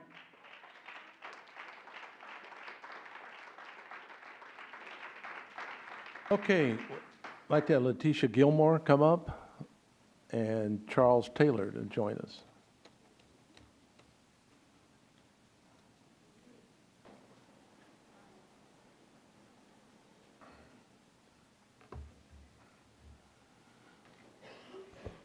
Good evening. You all have seen me in here before. My name is Letitia Gilmore, and I am the organizer and co-founder of Black Parents United. And I am here to talk about, again, the racial bias and injustice and unfair discipline of black students. I'm going to paint a little picture for you as quickly as possible. When President Lincoln gave his second inaugural address, one thing that he said was 1/8 of the colored population was colored slaves. And yet that 1/8 fighting for their emancipation ended up a cause for the Civil War. If you fast forward to Dr. King, when he was arrested and locked in a Birmingham jail, in a letter he wrote, he talked about brothers and sisters being lynched, churches being bombed, crosses being burned on lawns. Why? Because he was fighting for equality and desegregation in the South. Let's fast forward to an article from April in the New York Times written by Erica Green that talked about a report that was issued by the Government Accountability Office. In this article, it states that according to the GAO analysis in the 2013-14 school year, Black students accounted for 15.5% of all public school students, but represented about 39% of students suspended from school. And Black students were the only race in which boys and girls were disproportionately disciplined across 6 disciplinary actions examined, which included corporal punishment, in and out of school suspensions, expulsions, and school-related arrests. Moreover, the agency found that Black students were suspended more often than their white peers of all poverty levels. In the most affluent schools, 7.5% of Black boys have been given out-of-school suspensions, while just 1.8% of white boys have. Now, we talked about Dr. King. You acknowledged his acknowledgement of celebrating his birthday. Let me give you an Elk Grove demographic. Hispanic students are 26% of the population, Asian students 24%, white students 20%, and Black students only 12%. Yet almost 100% of the parents that come in meeting after meeting are lodging complaints about the injustice, the bias, the shaming, and unfair discipline against their children. And as I get ready to take my seat, I'm going to give you a quote from Dr. King. Injustice anywhere is injustice everywhere.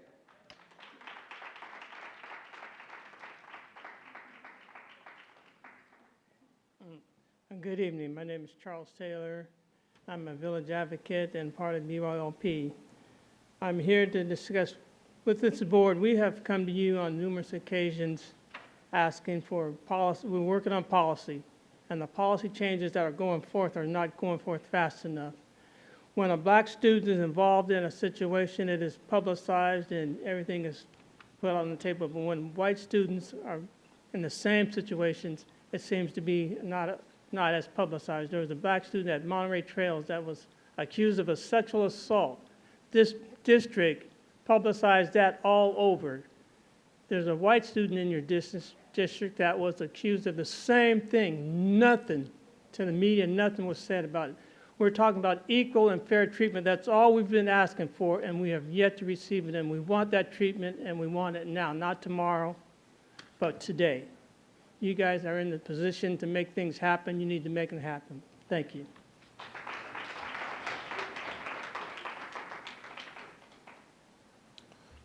Okay, that ends public comment. We're going to move on to the consent agenda. And if you can take that. I'd like to call for a motion to approve items 1 through 23 on the consent agenda. It's been moved in second. All those in favor? Aye. Aye. Those opposed? Motion carried. Okay, I've asked some of my colleagues, we're going to have a quick 4.5-minute break.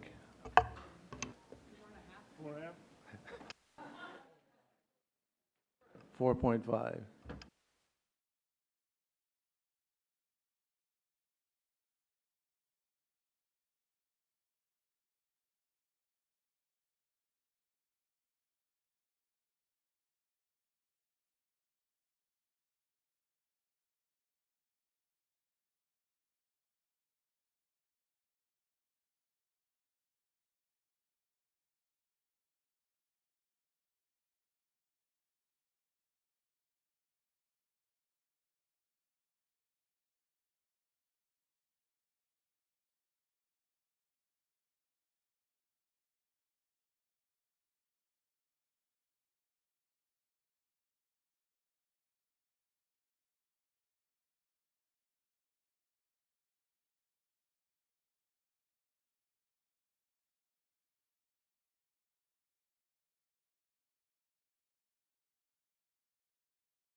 Okay, my colleagues, please return.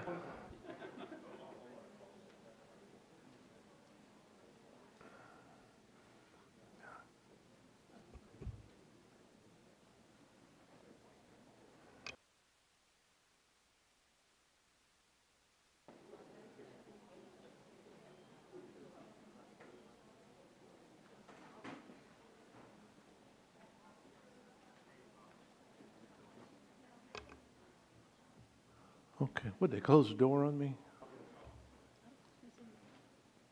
In the room there.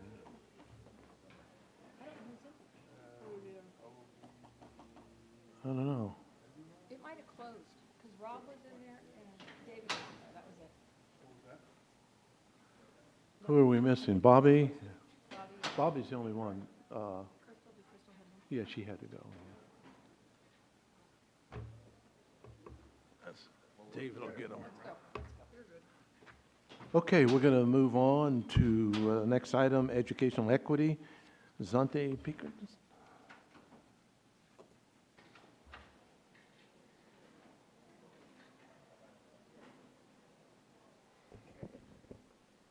Thank you. Good evening, Board President Mr. Madison, members of the board, and Superintendent Hoffman, and Ms. Avalos. So tonight I have the educational equity update. It's a progress report where we report on activities and action steps that have been taking place throughout the district on an ongoing basis.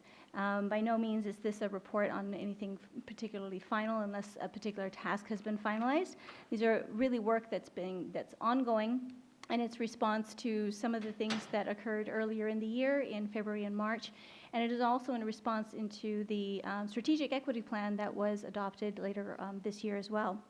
So I'm going to cover 6 areas, and those are professional learning development, curriculum and instruction, school and community relationships, as well as student student-centered supports, and opportunity and access, and then recruitment, retention, and hiring. So with regard to professional learning development, and so the audience knows too, Ms. Shannon was handing out the actual reports. You can read along with me, so she has copies there. So professional learning, the district continues to build awareness, advocacy, and action toward educational equity in support of district stakeholder communities. That ongoing awareness and advocacy has included a number of professional learning opportunities, most about educational equity and cultural proficiency practices. The most recent training has been the following. California School Board Association Equity Network has a year-long equity training program whereby members of the board and Superintendent Hoffman have been attending. The Association of California School Administrators, also known as ACSA, has been providing a series of monthly equity training here in the Elk Grove Unified School District. And of the nearly 40 participants, 35 have been educational leaders from the Elk Grove Unified Schools.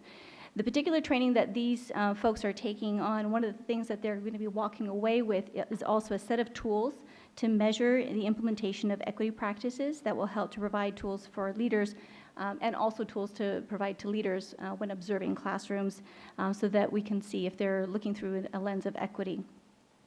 The third professional learning development has also been the outward mindset training and education provided by Elk Grove Unified and the Arbinger Institute, which continues with several hundred employees now trained in the 100 and 200 series, with more training opportunities that will be taking place this spring in February and in March.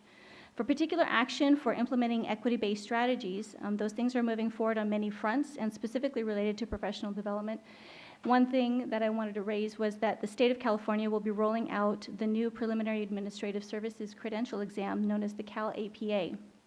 Just to give you a little background on the Cal APA, it was purposefully structured to address the state's administrator performance assessment design and program implementation standards, as well as key elements of the California Administrator Performance Expectations known as CAPE. The CAPE are aligned with the California Professional Standards in Education Leaders, which is the CEPSL, and adopted by the CTC in June 2016, the CAPE provided the conceptual and practical basis for the following 3 leadership cycles that comprise the Cal APA, with a focus on organizational development, change management, and leadership. Those cycles are Cycle 1, analyzing data to inform school improvement and promote equity. Leadership Cycle 2, facilitating communities of practice, and Leadership Cycle 3, supporting teacher growth. So with the implementation of the Cal APA, all new administrators or administrative candidates will have received professional learning in equity theory, equity awareness, equity advocacy, and equity practices. So with regard to the second topic on curriculum instruction, as the district works to ensure that all students, regardless of disability, ethnicity, gender, gender expression, gender identity, immigration status, language, nationality, parental status, race, religion, sexual orientation, socioeconomic status, or association with a person or group with one or more of these actual perceived characteristics, have access to rigorous, culturally responsive instruction, and teachers have access to curriculum and instruction that is rigorous and culturally responsive. We are also ensuring that continuous professional learning and development to effectively design and teach rigorous, culturally responsive curriculum continues. Most recently, the district has piloted and promoted the parent preview days for the K-8 history, social science instructional materials. The last day for the preview of these materials will be December 14th, which is this week. So far, more than 80 attendees, half of them being parents, have provided input to date. And I think this evening we also heard from additional parents. Regarding the Ethnic Studies Now Elk Grove group, they continue to collaborate and work with district staff, with the most recent meeting having taken place on December 3rd of this year at Florin High School. Additionally, in the upcoming weeks, Ms. Danielle Black, who is one of our program specialists in curriculum, she'll be convening an Ethnic Studies Now subcommittee that will work toward creating an Ethnic Studies course for the Elk Grove Unified School District. Regarding the third topic on school and community relationships, the district continues its work to build positive relationships with all stakeholders and to foster school, community, family, and connectedness and engagement. So our belief is that the district, school, and office environments are places where all staff, students, and families need to feel connected, supported, and have input into decisions. As you know, the district staff has been working closely with several community stakeholders, and they had been working with community stakeholders, legal representatives, and law enforcement to complete the review process of BP and AR 5144.1, 5144.3, and 5145.11, which have to do with student discipline, due process, and apprehension of student on campus. Following board approval of those revised student discipline policies, the community stakeholder and district staff group elected to become a more formal group called Partners for Accountability and Responsible Student Success. And some of those members are here tonight with us. And this group plans to meet regularly throughout the year, grow in participation and membership, and establish norms for the team to continue the constructive feedback, discussion, research, and review of student discipline practices. Regarding the Office of Family and Community Engagement, that work there has continued with providing programs and services aligned to the 5 foundational elements of family and community engagement, which has to do with making sure things are linked to learning. They're relational, collaborative, developmental, and interactive. On the relational side, there have been several things that have been taking place. First is the Home Visitation Project. We've had about 735 positive relationship building home visits that have been conducted to date. The English Language Services Department and FACE, which is Family and Community Engagement, have collaborated to provide an intercultural competence professional development for front office staff. And that training is not culture specific, but is designed to assist staff with understanding how to communicate with and serve our diverse communities and developing welcoming schools. Particular focus is on assisting families who have recently arrived to the U.S. So ELS and FACE will also work together with the production of distributional and additional welcome signage and FAQ sheets in multiple languages specific to schools for their front offices and other spaces. On the development area for family and community engagement, we've had several workshops, one of them being early literacy with 178 families who've participated in seminars to date, working with 2 schools. Family and staff wellness workshops, those have been covering angst, transition to middle school, screenagers, cyberbullying, drug and alcohol, and as you can see, there have been a number of staff members who have attended those, and there have also been community members who have attended those. In Pathways to Success is also another seminar with 220 families that have attended seminars to date. And then Leadership in Advocating for One's Child or Children with 22 families having attended seminars to date.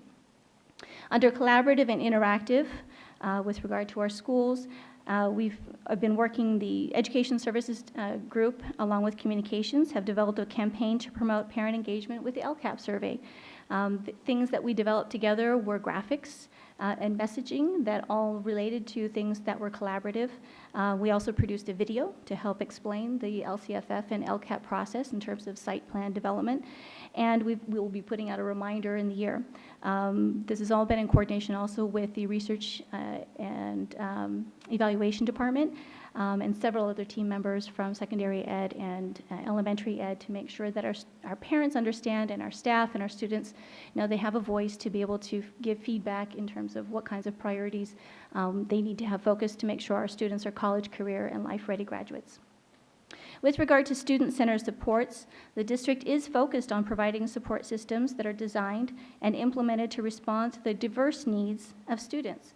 Schools, in collaboration with district staff, are providing systems of support that meet students' needs for social and emotional growth in order to eliminate achievement and opportunity gaps and disproportionality.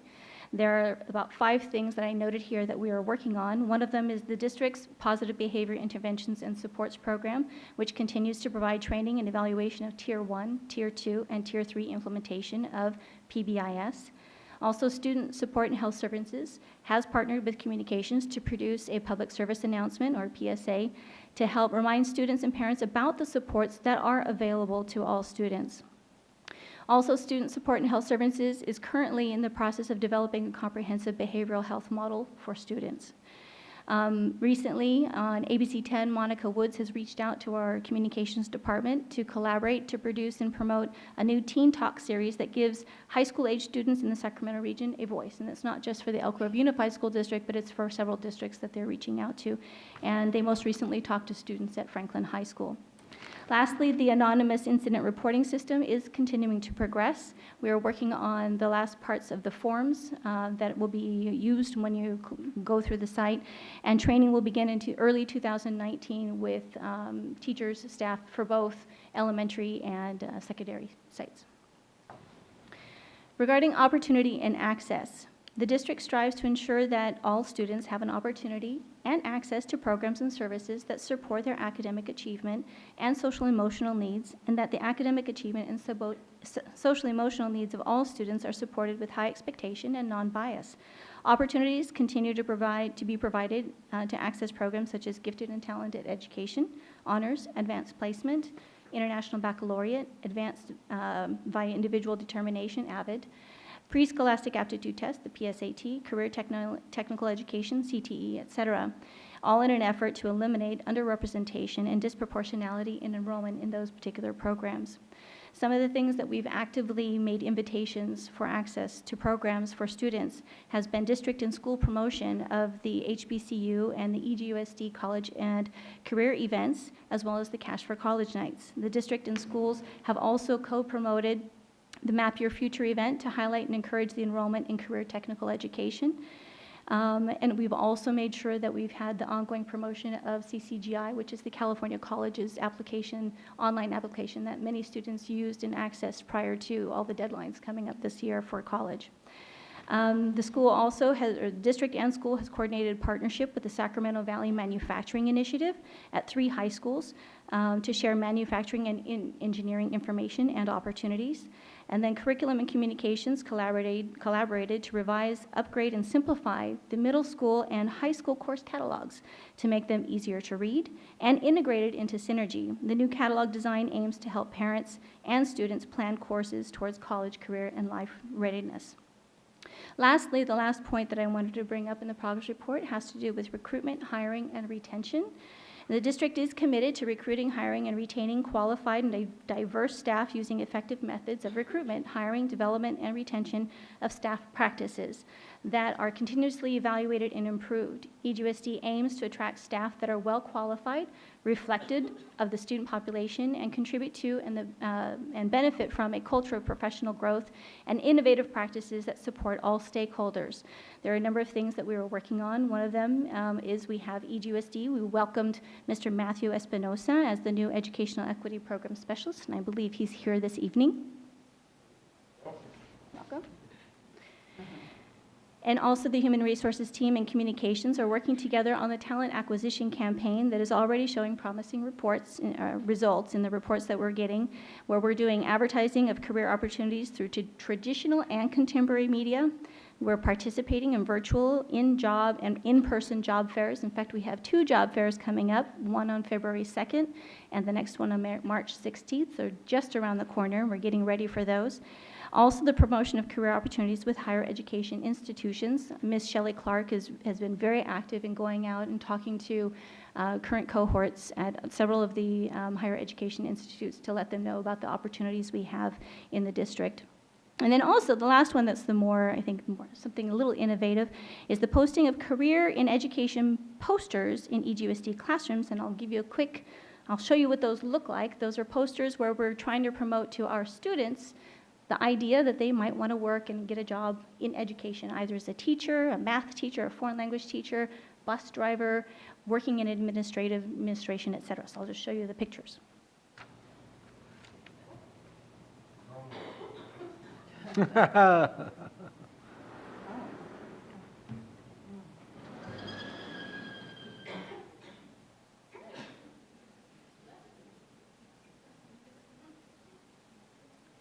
So we received about 250 pounds worth of these posters that we will be distributing. I'll be working with secondary ed and elementary ed in the distribution of these posters to make sure that I think we were able to cover just about every classroom in the district, or at least for sure every school, and we'll decide where they go in the classrooms. But these are meant to really try to, encourage students to think about the idea of working in education. So that concludes my progress report, and I'm happy to hear any comments or questions. Okay, I'll start from my right. Comments or questions, Mr. Fortuna? Nothing? Okay. To my left? I had a few quick things. Thank you very much. Okay, go ahead.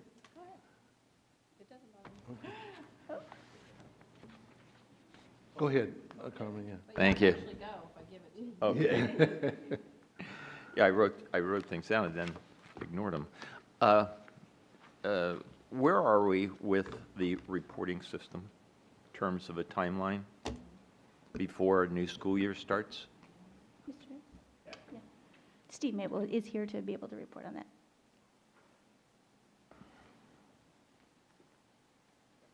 So yeah, definitely before the start of the next school year. We're in the process right now of updating all the forms and getting all the right wording in there and updating some of the language and the legality for the parts where they have to accept the terms and conditions at the beginning. So we're working on that part. The forms are in production right now, are being developed, and then we're going to start working with secondary and elementary to get everybody trained in how to use everything. So we're looking beginning of 2019 to have it in. And then how will it be shared with students and parents? So developing the communication strategy on that aspect right now. So we've been working just on trying to get it up and going, and the communication part will be coming here soon on that. Okay. Thank you.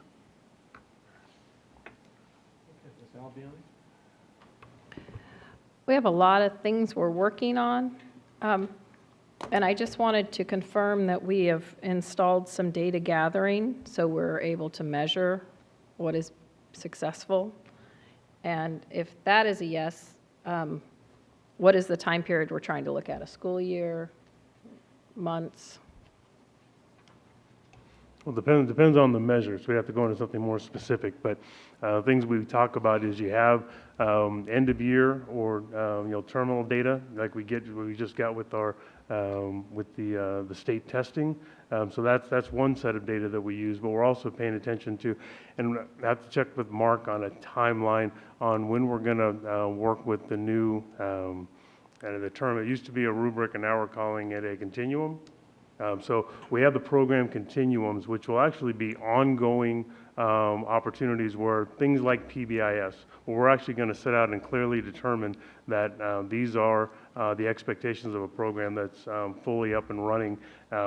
Sites will be able to do their own evaluation of that, and then district teams will be able to do that as well. Special ed, English learner services, we're going through and trying to figure out some of the highest impact programs that work across all of our school sites. So that's one of the pieces that we're working on right now, along with 28 measures that we have built into the LCAP that cover a lot of these pieces as well. So from an assessment standpoint, there's a wide variety of them. And we can go into more detail. Mark, I don't think anything beyond that from a 30,000-foot view?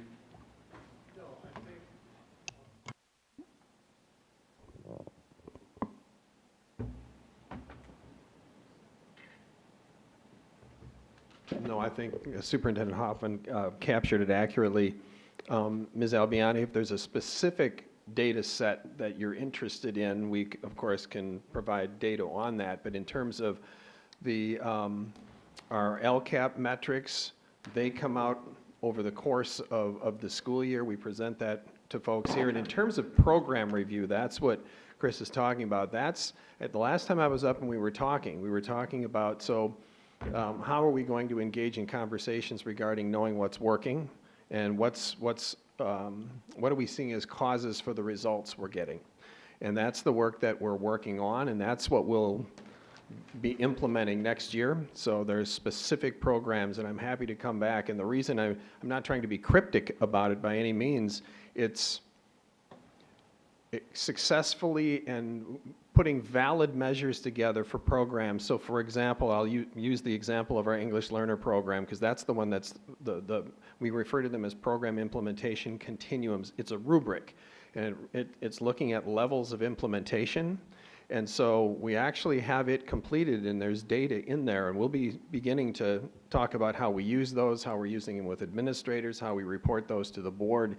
But evaluating on a single rubric a program as broad as the EL program, it was 2 years in development to put that together. And so I'm not saying it's delayed. That's the next level of accountability that we're bringing to the board and bringing to the district. Yeah, I was seeing some of the things we were doing with EL, and I just think they're excellent. And when I'm hearing from our community so strongly, and then I'm looking at this like PBIS, and I think when we take our academies and level them due to how active they are and what they're doing them and giving them different levels, we're giving people measurement and goals. And I'm just encouraging, and I apologize, I didn't talk about this previously with you personally, but that's, I think, is the way we need to go to bring the whole boat up. Agreed, and it's not only the right thing to do in terms of our strategy at looking at our district in terms of inputs, outputs. Those are output measures that we're talking about right now, and the outcome measures are what Chris was referring to, the LCAP metrics. It's also a requirement of supplemental concentration funds. We have to be able to justify is what we're doing working. Yeah. And so that's the next level of data that we will be bringing forward to the board and the community. Thank you. Does that mean we're going to go to zero-based budgeting? Mr.? Miss. Oh, what? Sorry. I have several questions and comments.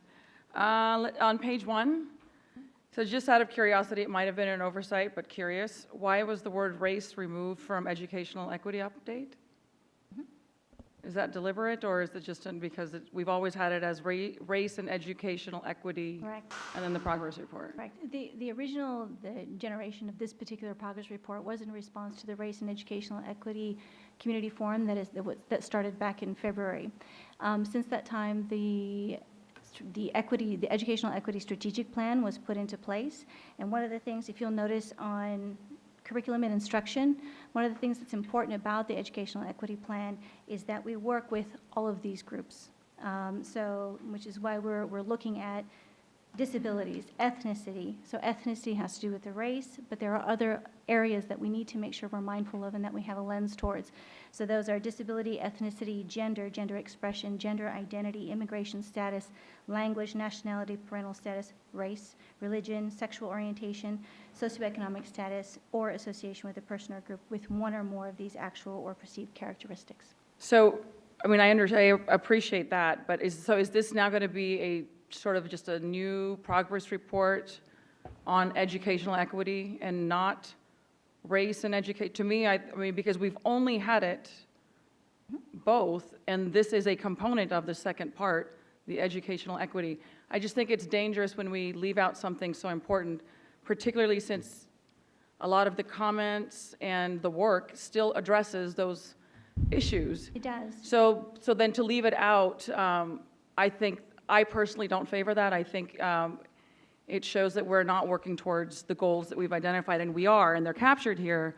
Therefore, that word is still very critical because that is an ongoing issue that we have in addressing those gaps. So I don't know if this was intentional or not, but I would suggest putting it back and leaving, because it is still part of educational equity. It's race and educational equity, and because we do address a lot of those components, I don't want anyone to think that that's suddenly not important or it's not here, because this way we can honestly say that we have regular updates on those issues, and it gives us an opportunity to have dialogue as it relates to an agenda item without, bringing up things that aren't on the item. So that was just something that I noticed from the onset. On page 2, I'm very encouraged on the ethnic studies now, and seeing that we are working towards developing curriculum. I know that that was something brought up by a number of folks going back to the forum of seeing the diversity of our community reflective in curriculum. So there is a major tie-in to that, and I appreciate that we are moving forward on that. So I think that that one's great. And then I also wanted to recognize the Partners for Accountable and Responsible Student Success. I think that that is encouraging, that it is going to be an ongoing dialogue, because I don't think any program rests on its laurels. It's an ongoing review and evaluation, a self-evaluation. So that's very encouraging that the folks want to stay on board there. At the bottom, on intercultural competence, professional development for front office staff, is that all schools or some schools? From what I understand, is all schools. All schools? Okay. Next page, PBIS, great program in writing. Do we have a mechanism for evaluating the success and the gaps? Bullying issues, races. I mean, there's so many that we say, we've got PBIS, which I support. I think it's a fantastic program. But do the sites truly understand it, and are we implementing it and realizing its fullest potential? So there's got to be, are we evaluating those that are responsible? Yeah, so we are, and we actually have very clear criteria. One thing, we're going back and making sure that we're holding sites accountable for doing the work related to that. And actually, if Don and Sue Larson are pushing strongly and supportively in making sure that our sites move through Tier 1 into Tier 2 and Tier 3. So we're actually not just at the initial stage of understanding, but actual implementation. And so that work is being done, and they're pushing on that very strongly right now. Okay. So I'll definitely want updates on that as we get them, because I do think that a lot of our issues, we always cite that as one of our successes. And if it's truly successful, then why do we still have so many gaps? So the anonymous incident reporting, I truly had hoped that we would be up and running, to be honest. So we will have gone through a year and a half since we first started talking about it. And I understand technology takes time to implement, and there needs to be proper training so that we do this right. But this really is a tool that so many families have when it is realized, to make the schools aware of issues without it being sort of, you're snitching and dealing with those ramifications, that it provides a tool and a safety. So, I mean, as one board member, I really encourage that we get this up and running as soon as possible, because again, like some of our other policies before we adopted them, something like this could hurt children in real time until we have some of the safeguards in place. So that's just some sidebar commentary on my part of, I'd really want to see that going. On opportunity and access, so from a marketing standpoint, so some of the words to me, are we just making something available, or are we actively trying to recruit students, diverse students, to be a part of these programs? So ensure and provided to me aren't like those strong adjectives of what are we actually doing to make these courses available, and what are we doing to get more kids in IB and, with PSAT, GATE program, CTE. So not just making them available, that next step of truly engaging and getting them involved.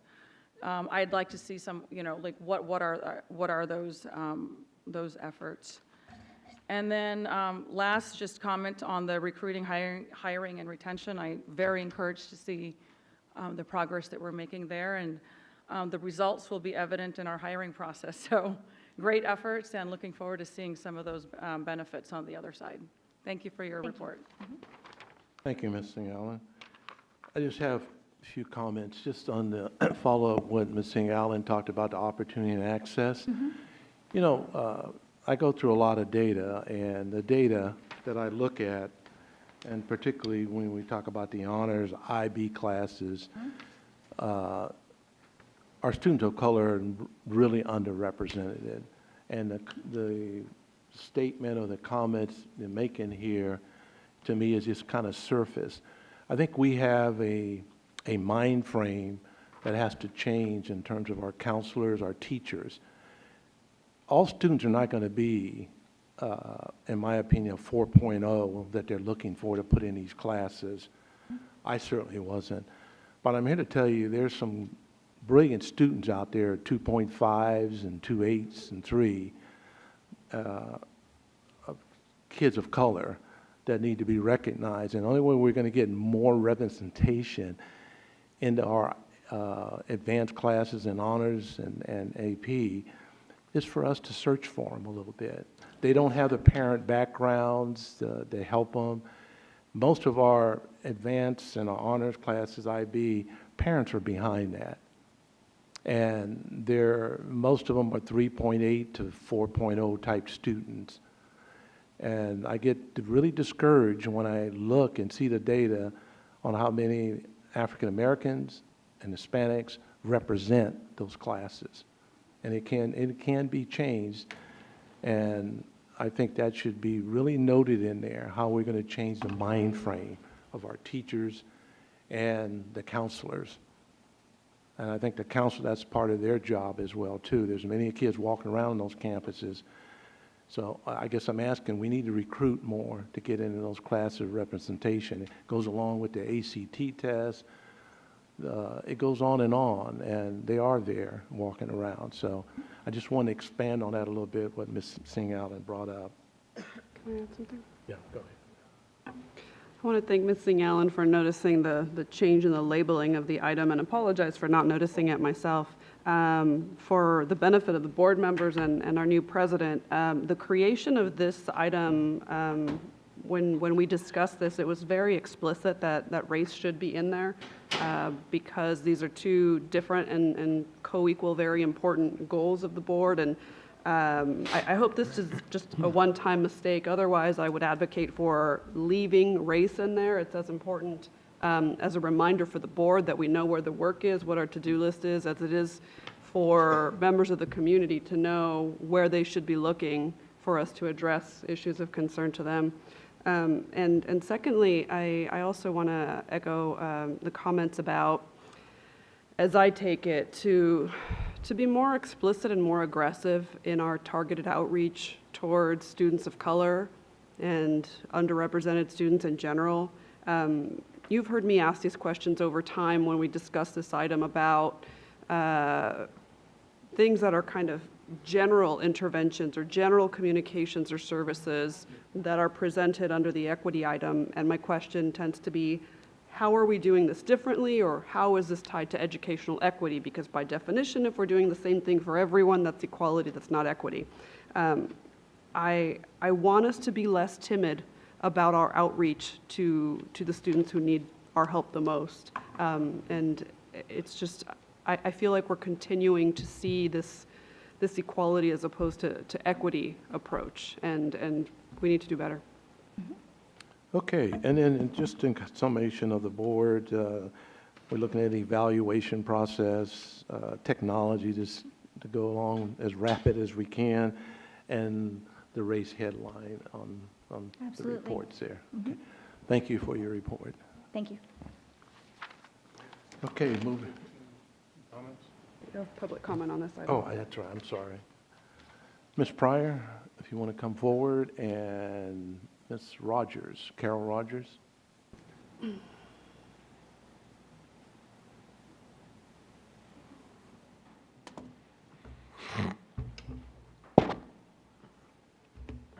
So in order to get to the equity mindset that we should have, again, we have to function off the same definition of what equity is, giving everybody everything they need to be successful. And then we got to stop trying to make it a grab bag. Let's focus on everybody. Everybody's not dealing with racial slurs on your campuses. Everybody's not dealing with disproportionate discipline. So we have to be clear, and it really burns me when I sit in on these meetings and we start off with a target, like you said. We start off with a target, and then all of a sudden it's a switcheroo, and we're not doing that. Same with the PARS group. I am cool with inviting everybody to the table, but the reason I got involved is because you have all these issues with black students. And so we have to be clear, and we have to be intentional about looking at ways to solve that major problem, that elephant in the room that seems to be an elephant that keeps surfacing and tap dancing on everybody's nerves. We have to stop that. And then you talked about, the report mentioned recruitment and retention. And I just want to call your attention to something. You had a staff member get up here and talk to you about what is going on with her daughters. And you all, I've not seen anybody reproach her. I've not seen anybody go towards her to acknowledge the way that she's feeling, to acknowledge what happened to her girls. I haven't seen anybody make any type of apology to the family for that they've endured this at the hands of an adult on a campus who acted outside of his purview, because there was no good reason for him to touch the girls in the first place. And I have a problem with that. If you cannot treat your own staff with decency and respect, how are you going to recruit people who want to come and work for you? That says a lot. When we talk about training, we talked about PBIS. It's taken you 7 years to implement phase 1 to all your campuses. Are we going to wait another 7 years for everybody to get on the same level? It's not being implemented at the same time on every campus, and that's a problem as well. And then we can talk about the student supports. I want to know what supports are offered to students who have been targeted on your campuses by teachers. What supports have been offered to students who have been called racial slurs on your campuses? I didn't hear that. I'd like to hear about that soon. When we talk about appropriateness, say, of Arbinger training, I sat in on a parent meeting, and the mom was upset. She was crying, and all of a sudden, one of your administrators told her, okay, we want to talk about mindset. What are your hopes and dreams for your student? When a parent is upset, and I'm going to speak to you as a black parent, when I'm upset, I don't want to tell you what's on my mind. Not in that way. I'm going to tell you what I'm feeling, and you might get offended. But we have to learn how to work with our parents and meet them where they are, because right now there's a trust issue. So we got to get to the bottom of that.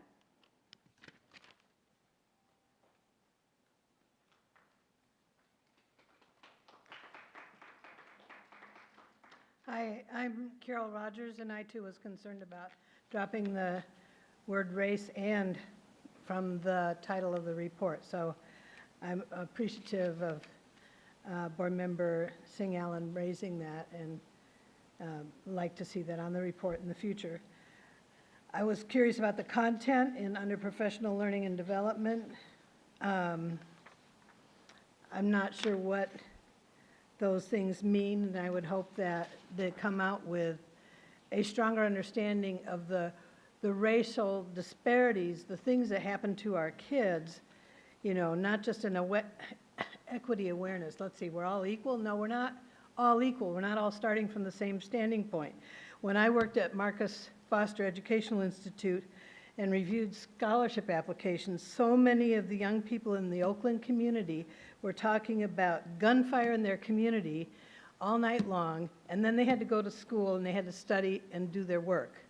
And even when you have professionals as parents of kids who end up living in a neighborhood like that, it is really hard to deal with the traumas that they're experiencing and not be able to get into some of these higher level programs that might even be AP and honors students, and then get targeted by teachers or by other kids in the classroom. And perhaps they're bullied by some kid on campus using the N-word, the B-word, calling them cotton balls. I mean, I don't know if you know that reference.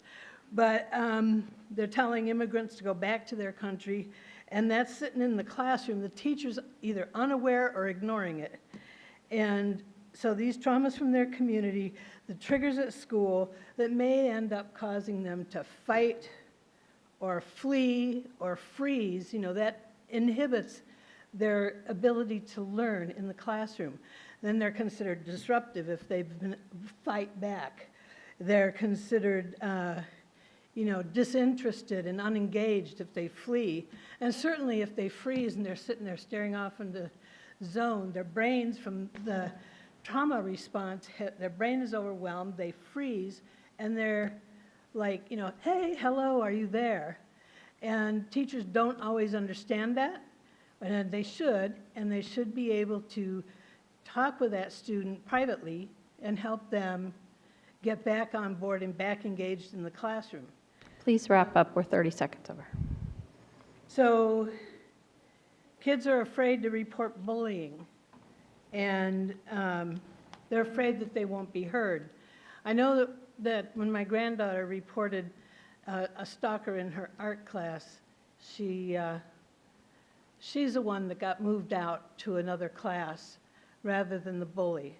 So I think that's a problem that's consistent, or the victim of the bullying is the one who gets moved, loses credits, or faces suspension. Thank you.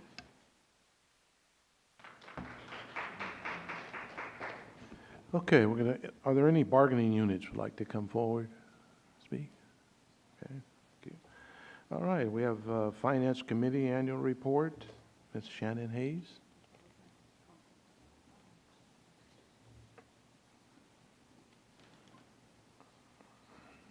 Good evening, President Madison, members of the board, Superintendent Hoffman, and Ms. Avalos.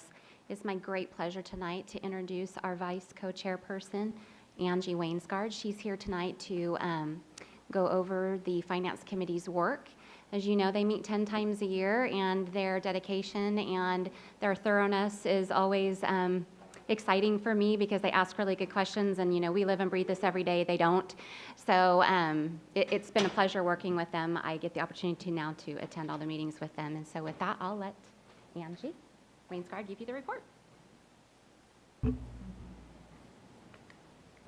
back, easy enough. Okay. Hi, so you heard I'm Angie Wainsgard. I'm the Vice Chair on the Finance Committee. So I'm going to go through this PowerPoint. I wish I had a cheer like the Florin High School kids did. Maybe we'll work on that at our next meeting. But for now, I'm just doing the PowerPoint. I'm not going to read every word, so if you were able to follow along, that's great. So we have 6 or 7 of the 11 positions filled. I'm excited to see we might get some more positions filled this evening. We meet, our purpose is to review the annual budget and the interim financial reports, providing our opinions on current district fiscal strategies, identifying the potential fiscal problems, providing an annual report, and serving as an ad hoc committee if needed. So we've met 9 times this year, and that's a pretty typical year. We've met with all these different groups. So we hear presentations about the financial strategies and needs of the various departments and programs. We really appreciate the time that the staff has spent reporting to us. It makes a big difference when they come in prepared and ready to give us information. So first in January, we went with Superintendent Hoffman. He gave us a good overview of his plan for the district and the state of the district. We talked about how bargaining works, Arbinger. We also planned some strategies to make our meetings more effective. In February, we discussed safety and security, and we heard all about jurisdiction and the service delivery model, staffing, mass casualty responses, then the efforts to operate within a budget and some of the challenges there. Third, we heard about financial priorities. And so we thought their main financial priorities are communication systems improvement, adding additional non-sworn personnel, and addressing sworn officers' costs that currently exceed the budget. They've been able to creatively address some of those concerns, but it does need to be addressed for the long term. It's not sustainable in its current mode. Then in March, we heard about staff recruitment and retention, and we heard a presentation that was about the plans for recruitment and retention and the related costs, management training and evaluation, and also partnering with local universities and the Future Teacher Club in the district. We thought the funding priorities there are the electronic filing. I'm really surprised that we don't have that. I feel like we are behind. To recruitment, and we'd like to see monitoring to ensure that the money we're spending there justifies the cost. I heard some talk tonight about the data, and I think that's kind of a theme of our report. So we'd like to just see those numbers, that we're achieving the things that we start out to do, and especially the financial part.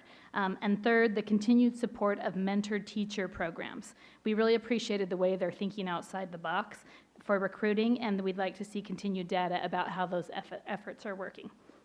So then in April, we heard from Measure M, we learned about the Citizens Oversight Committee, the bonds, and the Phase 1 and 2 planning, and we could recognize that the district seems to be doing the things that were promised as part of this bond.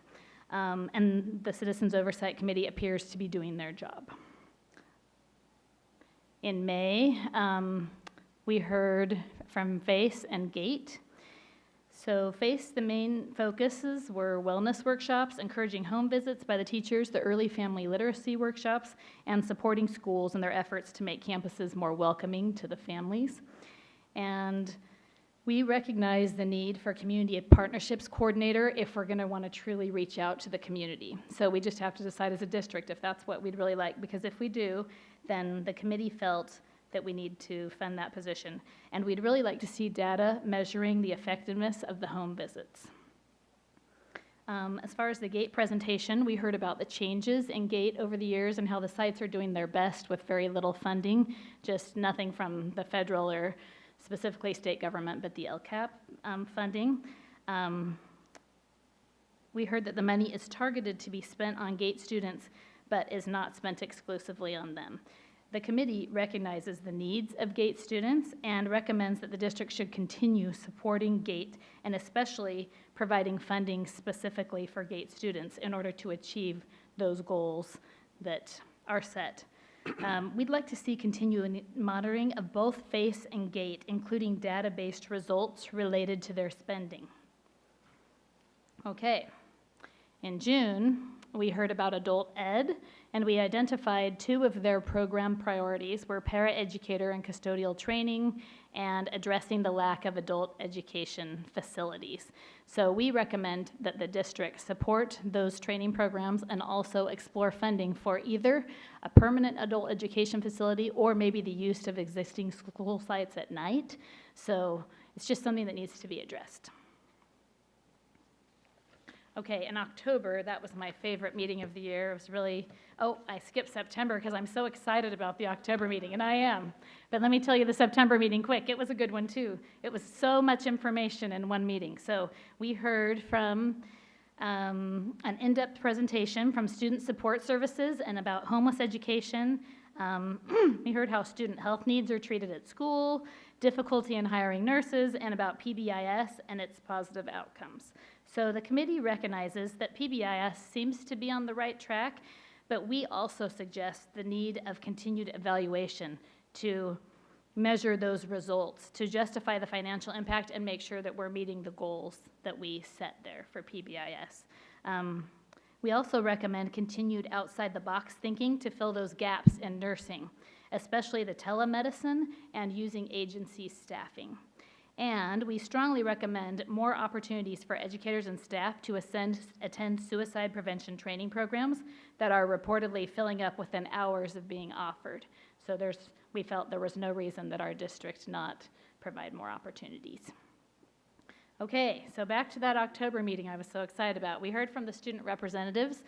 We met with students from 5 high schools, and they answered some questions about amazing things happening at their school, PBIS, technology, and then the needs of the school.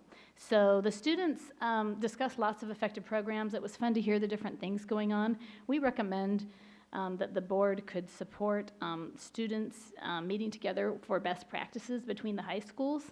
That's something not in the PowerPoint, but something that we discussed at our meeting. We said that Chromebooks seem to be working well. Of course, everybody wants 1 million more at their school, but we do support the continued use of Chromebooks. The students valued PBIS, and they we're especially concerned about having more people involved, more students involved in PBIS at their sites, but the students there felt the program was working. So we do support that, but we still encourage that continued evaluation to see that the program is justifying what we're doing. We were especially concerned when the students' main need they brought up to the committee was mental health needs. It's not always been the case in education. The committee recognized that the school is addressing mental health concerns, but most of the students that we met with recognized that that was the #1 need at their school. This was disturbing to the committee, and we recommend continued district work in this area. That it is a great need today. Thank you. Any questions? Okay, that's a good report. Mr. Fortuna. Okay, thank you. First of all, I want to recognize the work of the Finance Committee. I felt from the day, actually felt before the day I got onto the board, that the Finance Committee had tremendous value in terms of having different sets of eyes look at work that is done. In terms of some of the suggestions that were made, did the Finance Committee, as a committee, come up with specific suggested areas to evaluate PBIS? We didn't discuss specific areas, but that's something that we could take back and discuss if you would like us to, back to that ad hoc part of our purpose, but we have not done so. Yeah, and that, to me, the ad hoc piece, for me, is the most important piece of the Finance Committee, both from the perspective of the Finance Committee taking independent looks, as well as board members asking its Finance Committee to take a look at certain areas. So that's good. I was glad to see the comment on Chromebooks, and I hope that it will provide fodder for Mr. Mate. I discussed with Mr. Mate again last Wednesday briefly my thoughts about Chromebooks. In terms of the student comment, more students need to be involved in PBIS. Did they give specific examples of what they meant by that comment? Just a little, and I don't know, I can't say that it represented all the schools, because I remember one specific student's comment, but they seem to be addressing, and they seem to agree with each other, but they seem to be addressing that a smaller group of students might be benefiting from PBIS, and that some kids, and they didn't specify why, but through either their own choice or because they don't feel involved, were not benefiting. But they didn't say the exact reason. You made a number of comments throughout, which I really, really do appreciate it, because board members make the same comment on a regular basis, and that is the need to have data-based decision-making. That if you're going to continue with the maintenance of a program, or supporting the addition of support for that program, that it has to be data-driven. And as a committee, we recognize that everything cannot be, you can't always quantify something with data, but you can go a long way, so. Well, you can have People that. might argue with me that you could Yeah. quantify everything. Yeah, the data will give you good data, and that's the important thing. Good data will give you the information you need to either say, you know what, maybe it's time we quit doing this, or, you know what, we gotta enhance the budget. So good data is always important.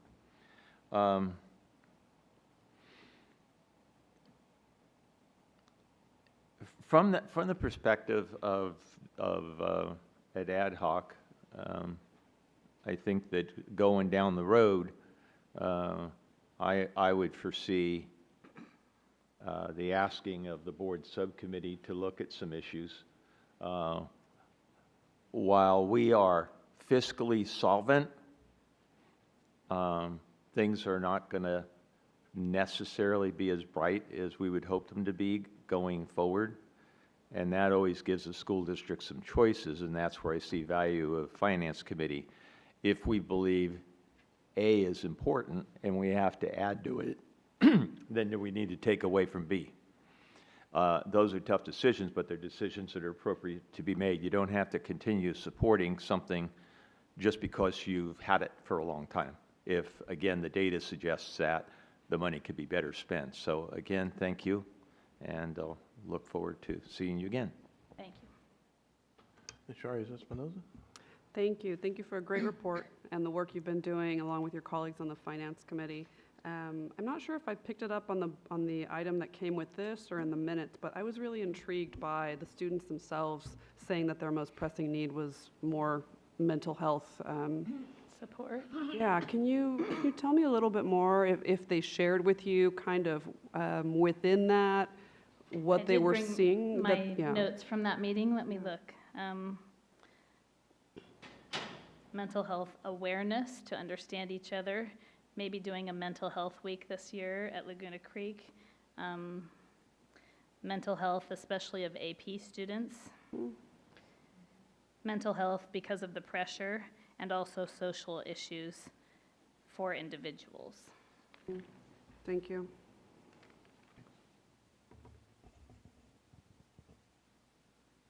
Was that it? Yeah, Oh, thank you. Sorry. Ms. Albiani? Well, I'm just so proud my members rocking it, as is the whole group. Just a little brag. This is great, and I love the format you put it in. That's very easy to go back into, and I also, when I served on the committee, the Finance Committee, found when the students came, it was the most interesting time, because we have to go out and find students to talk to, and I just appreciate you being another set of ears and eyes for us. I think you have some excellent suggestions that we will be following up with, and I appreciate your work and your time. Thank you. I'll pass that along. Mr. Perez? Thank you very much. Excellent report. I've been talking about a lot of these issues, and it gives me a lot of pleasure that it's been brought up again by the Finance Committee. We mentioned that students need more services of mental health, but actually academic counseling in the high school setting or middle school setting or even elementary setting. I support that, but I realize I need 4 votes to get those counselors in those arenas. Adult education, I like the fact that you brought that up, and also the committee, because the fact that I've been going quite a bit over there on Gerber, looking at those facilities and talking to the principal and staff and this and that, and also observing the county schools, the continuation schools we have there. They're downstairs in the basement. You know, we need to do something. We need to get those individual students. I spoke about this issue before, and I asked to have it put it in the facility plan. excellent recommendation. We should have adult education in our elementary schools. You know, when you teach ESL, I noticed that we have ESL what do you call it, classrooms for ESL, English language learners, but we should have on-site ESL classes within our communities that need it. You know, for instance, area 1s and 3s. We have the highest concentration of the English language learners in the elementary schools all the way to high school. And so, but yet, you know, we expect those parents after working 2 jobs per day and trying to go to Gerber and Power Inn Road where there's no buses or transportation systems, it's a big issue, transportation. So if they had English language learning classes in those elementaries, it'd be easier, and you have, you know, their kids there and the family members. You teach the whole family. And there's studies that, you know, it works within the community in the elementary schools, the middle schools, and high school settings. It might address some of those facility issues too. Yes, oh, they told me that. But when there's ADA, I've seen, and there's an issue, I see a lot of relocatables within that area, you know, and there's a lot of room.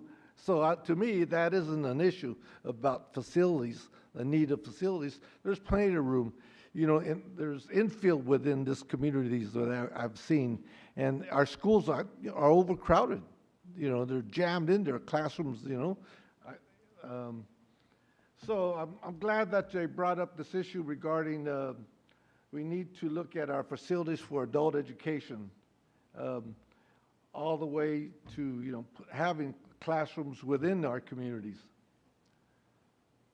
Student support and health services, I've spoken many times regarding this issue. Mental health, our communities, you know, they're terrorized. There's gangs, there's drugs, and there's domestic violence in our community. The kids come to school with these issues, and what happens? You know, when they come to school, they come to school hungry. What happens? We're barely getting enough food for them in the morning and the afternoon. Some of the schools do have variety, you know, evening dinners, whatever, or snacks, but yet we need more than that. We need mental health issues. I support that 100%, and we have the monies.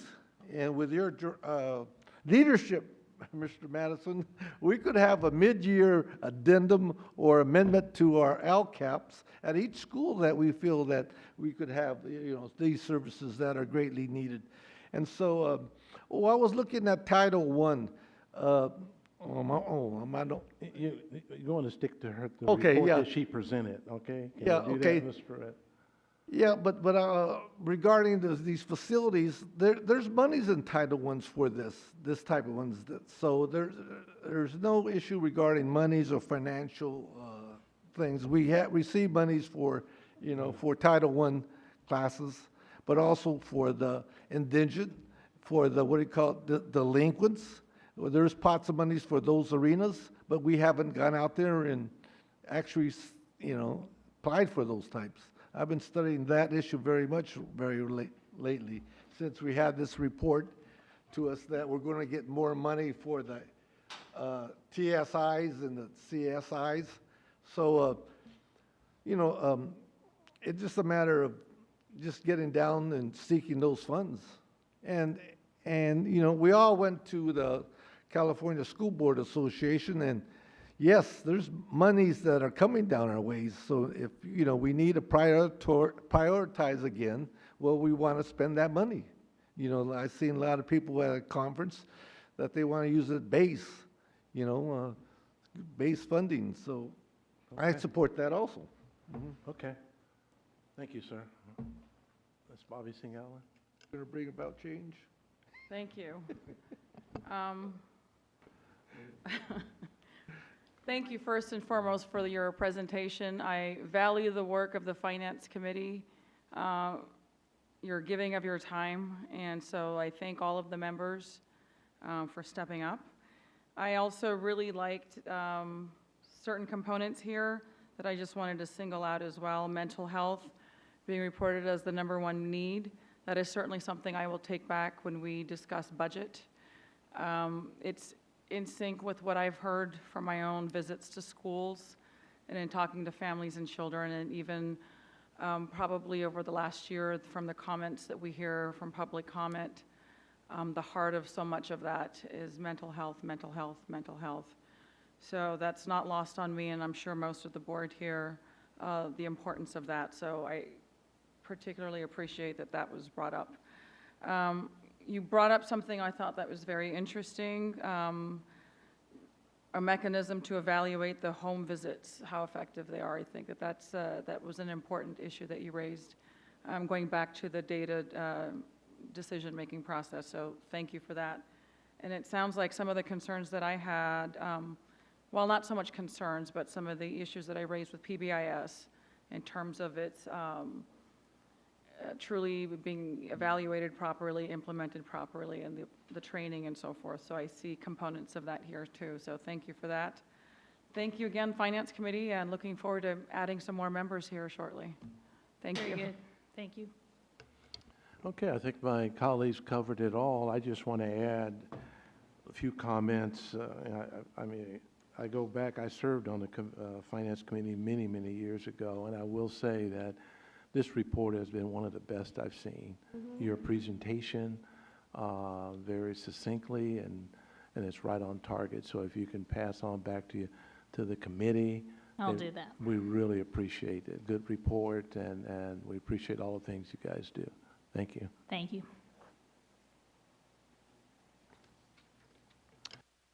Okay, our next report on the SS Bechtel Foundation, Ms. Larson.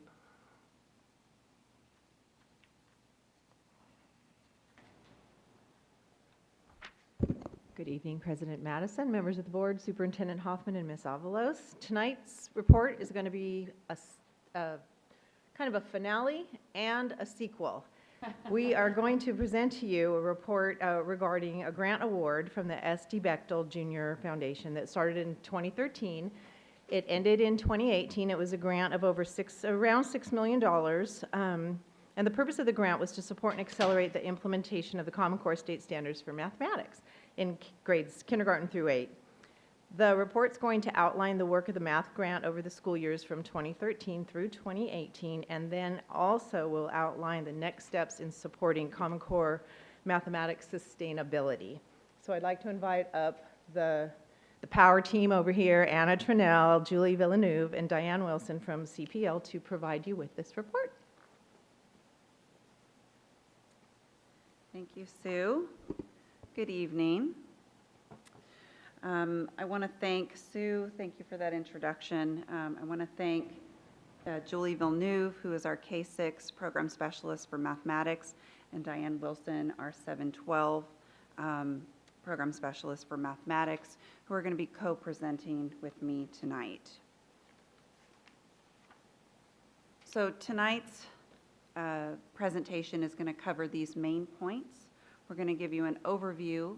We're going to talk a little bit about our implementation, what it looked like, some data, some things we learned from the process, and some of the next steps in the work that we're doing to continue to further our math proficiency. So as Sue mentioned, the S.D. Bechtel Foundation grant was awarded to us in 2013.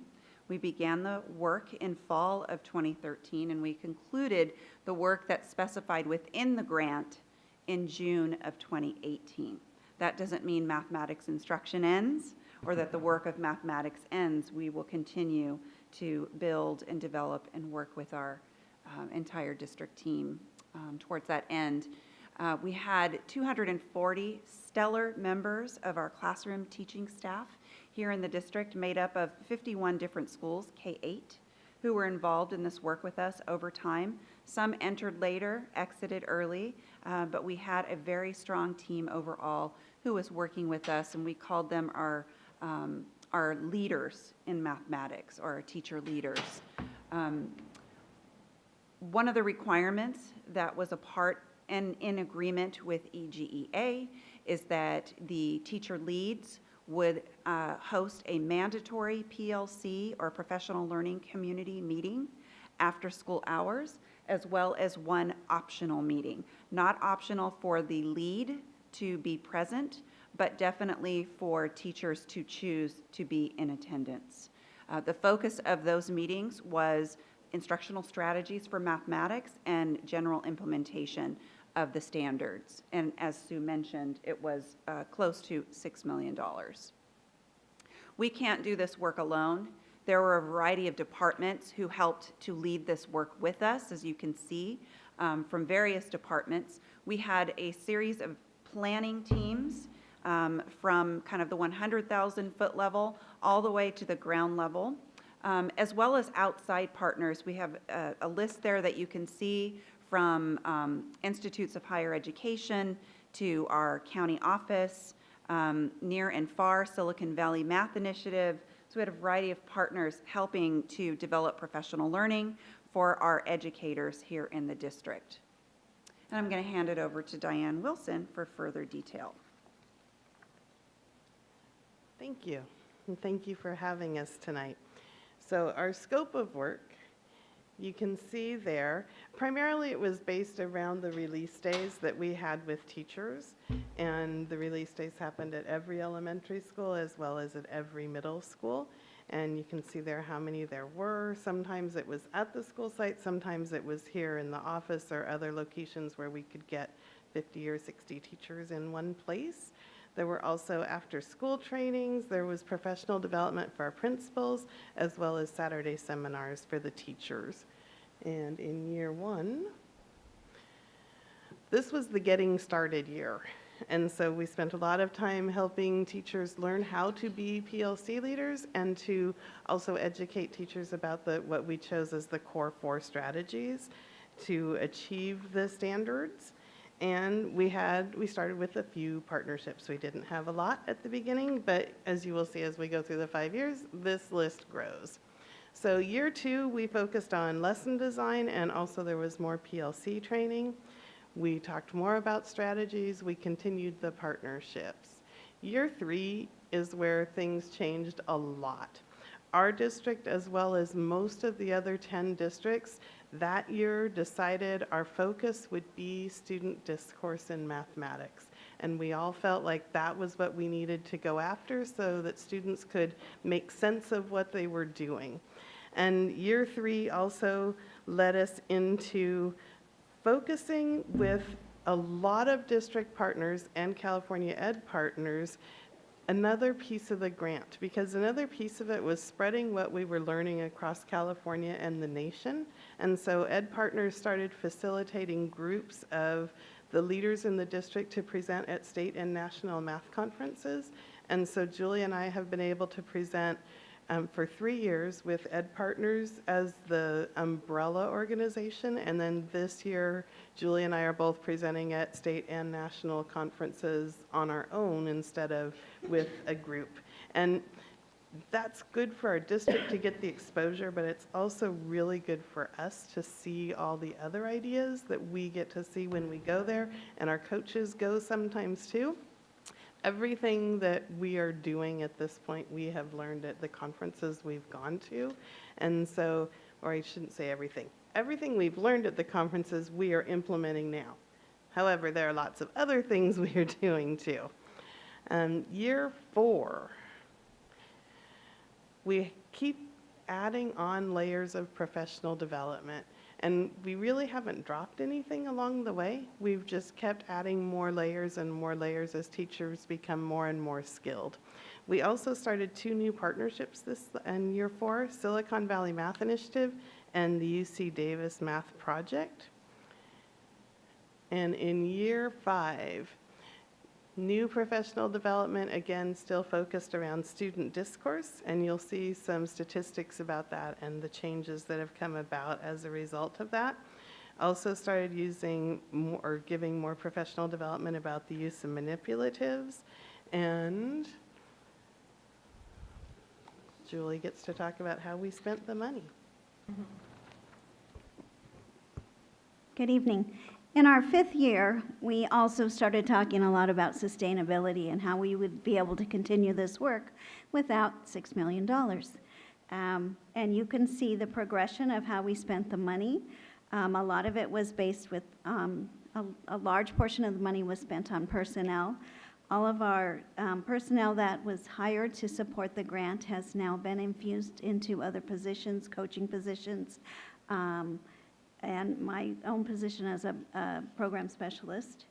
We also, you can see that our consulting fees, even though we increased our partners, we decreased the amount of money we spent each year on consulting fees because we used the opportunity to work with them to train our own people so that we could continue that work. We do have a little bit of leftover money that the Bechtel Foundation graciously allowed us to keep, that we are continuing to do some of the work this year. PLCs really started with the Math Generation Grant. That was when our big push came. You can see the attendance increased each year as we continued the grant, both our mandatory meetings and our optional meetings. As Diane mentioned, one of the areas that we went after was discourse, getting kids to talk about math. And we measured that discourse, both the quality of discourse in the classrooms and the quantity. And you can see that those have increased every year as well. We also wanted to know how that affected student achievement.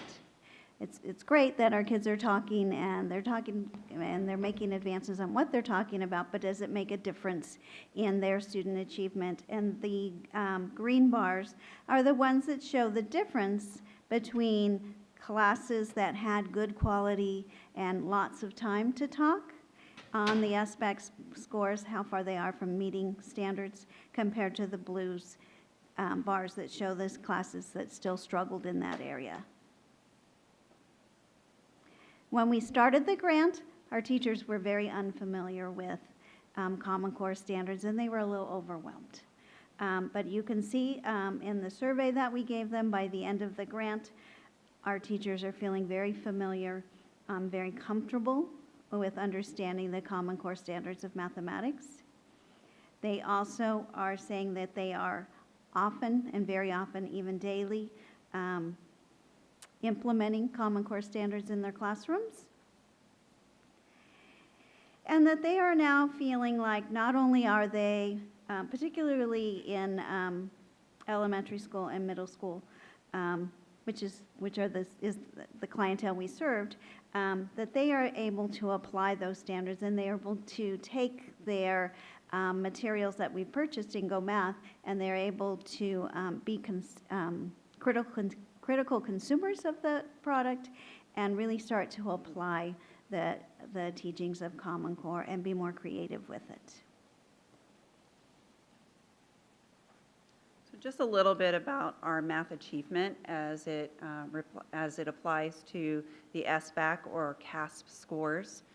You'll notice that for our district scores between the years of 15 and 16, the data looks flat, but we actually during that time frame move students within bands. So for example, in 2016, we increased 1% students who moved into the standards exceeding category of SBAC scores, and we moved 1% of our students out of being nearly met into the met category. So while it looks flat within the bands, we actually assisted students in building proficiency.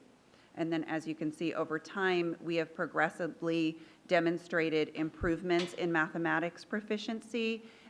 Is it at a percentage that we're satisfied with? Absolutely not.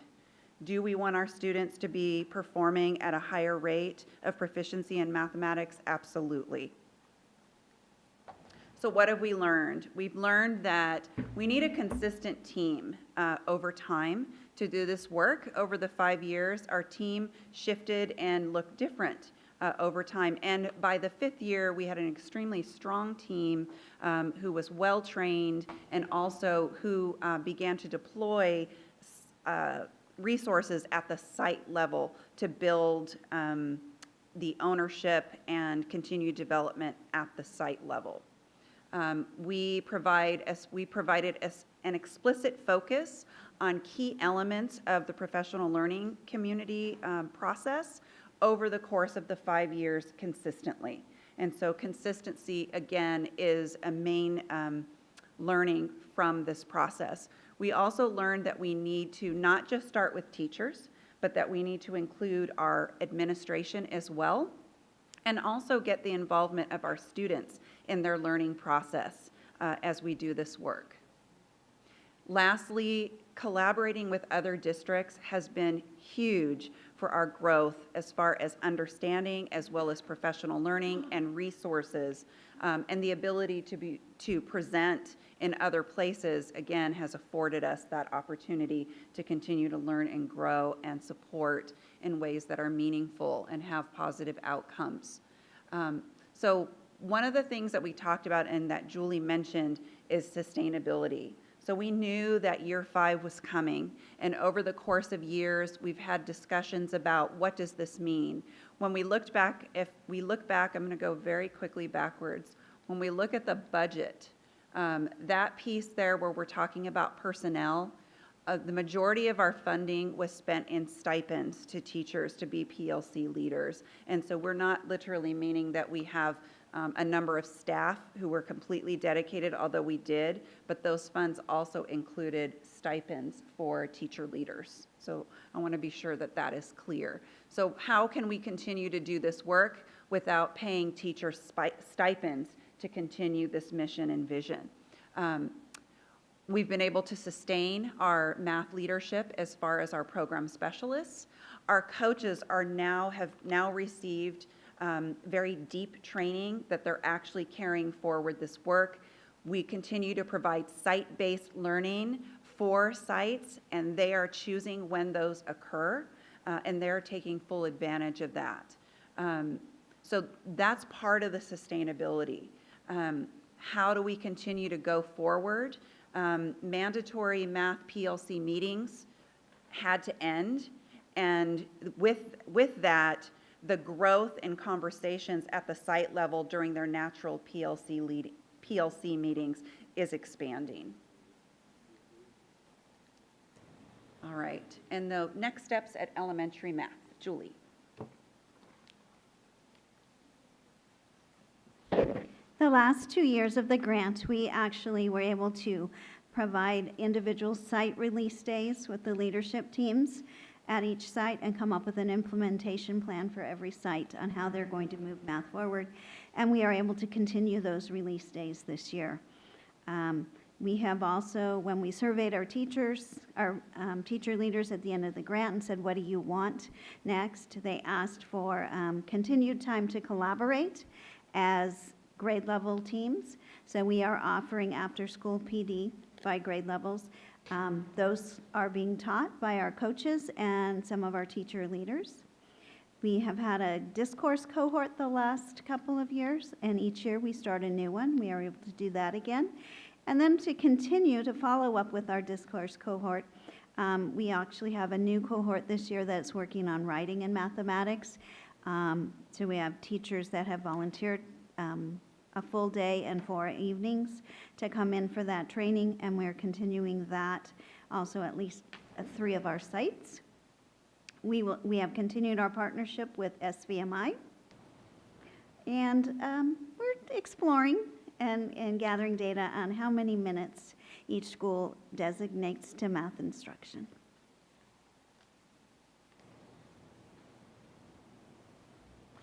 And next steps in secondary math. So as you know, this grant was focused K-8. It did not go through high school, but we definitely need to roll everything we're doing into high school. So we've started having release days that are teachers from multiple sites, and they focus on the SBAC claims in mathematics, and specifically claims 2 and 4, because those are the claims where students have to use the mathematics they know to make sense of some sort of real world problem, and they always have to explain their thinking. And We have been doing this year. We have 2 cohorts that just finished a couple of weeks ago where they had 3 release days, and we have 2 more cohorts repeating the same content, different teachers, starting in January. And we have in the district, counting special education, about 240 secondary math teachers, and we have 58 of them signed up to attend the one or both of these cohorts. So it has really worked well. And over, what teachers tell us is they really value being able to work with teachers from other sites, that it's very insulated working at your own site sometimes, and they really like hearing what's going on at other sites and being able to work with their colleagues across the district. We will continue our Summer Institute. 1/3 of our math teachers voluntarily came to professional learning last summer. That was about a 4-fold increase from the year before. So we had asked the ones from the year before to spread the word, and they did. It was really nice of them. We also are part of a new collaboration cohort. It's an improvement collaboration. It's run by California Education Partners, but it is not a grant. There is no money associated with it, but we have a leadership team, just like we did with this grant, that includes site principals, a vice principal, and a math department chair, as well as coaches. And that work follows the same pattern. 3 convenings a year, improvement tests that you conduct between one convening and the next, come back with evidence of what worked and what didn't, and then revise. And that is specific for our district to high school math. And we'll continue our work with SBMI. We are also starting some very deep work with middle school and high school sites on creating common targets and success criteria across the district. And we also, I put it as a review of math minutes, but it's more a review of how sites schedule math, particularly at the high school level. Do you have 2 terms of math, 3 terms of math, 4 terms of math? And depending on what you choose to do, how do you select the students who get those courses? And Anna. Okay, so next steps. The SD Bechtel Foundation realized, based on the 10 districts that we've been working with over these 5 years, all of our districts have seen positive growth in math achievement. And so to be able to continue that collaboration, they are hosting the 3 convenings that we were used to for the next 2 years. And while we're not receiving funds for that particularly, they are funding our travel in order to be a part of that. And so we're grateful for that. You can see that we've modified members of our team. One of the things that we discussed at the last convening in April was bringing on site principals to be a part of this conversation and so we have added Richard Wall and Lynn Mayer to our team, as well as a new representation from elementary education. As Diane mentioned, we have a high school improvement collaboration cohort, and you can see who those representatives are based on her description. We're excited about this work to be able to move it forward in a K-12 manner and connect the dots as far as conversations and work we've been doing over these 5 years. We'd like to play our end of year grant. We partner with the Sacramento Educational Cable Consortium, who every year since year 1 has created an end of year video for us. And so this video is the culmination of the 5 years. Enjoy.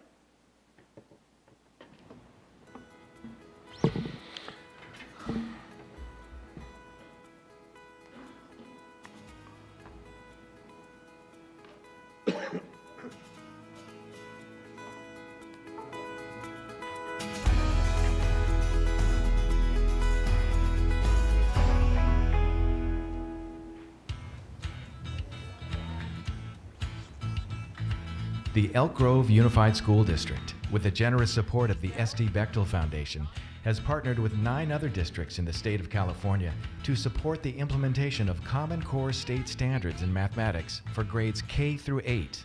What do you think? Anyone convinced? You're convinced? All right, get over there. All right.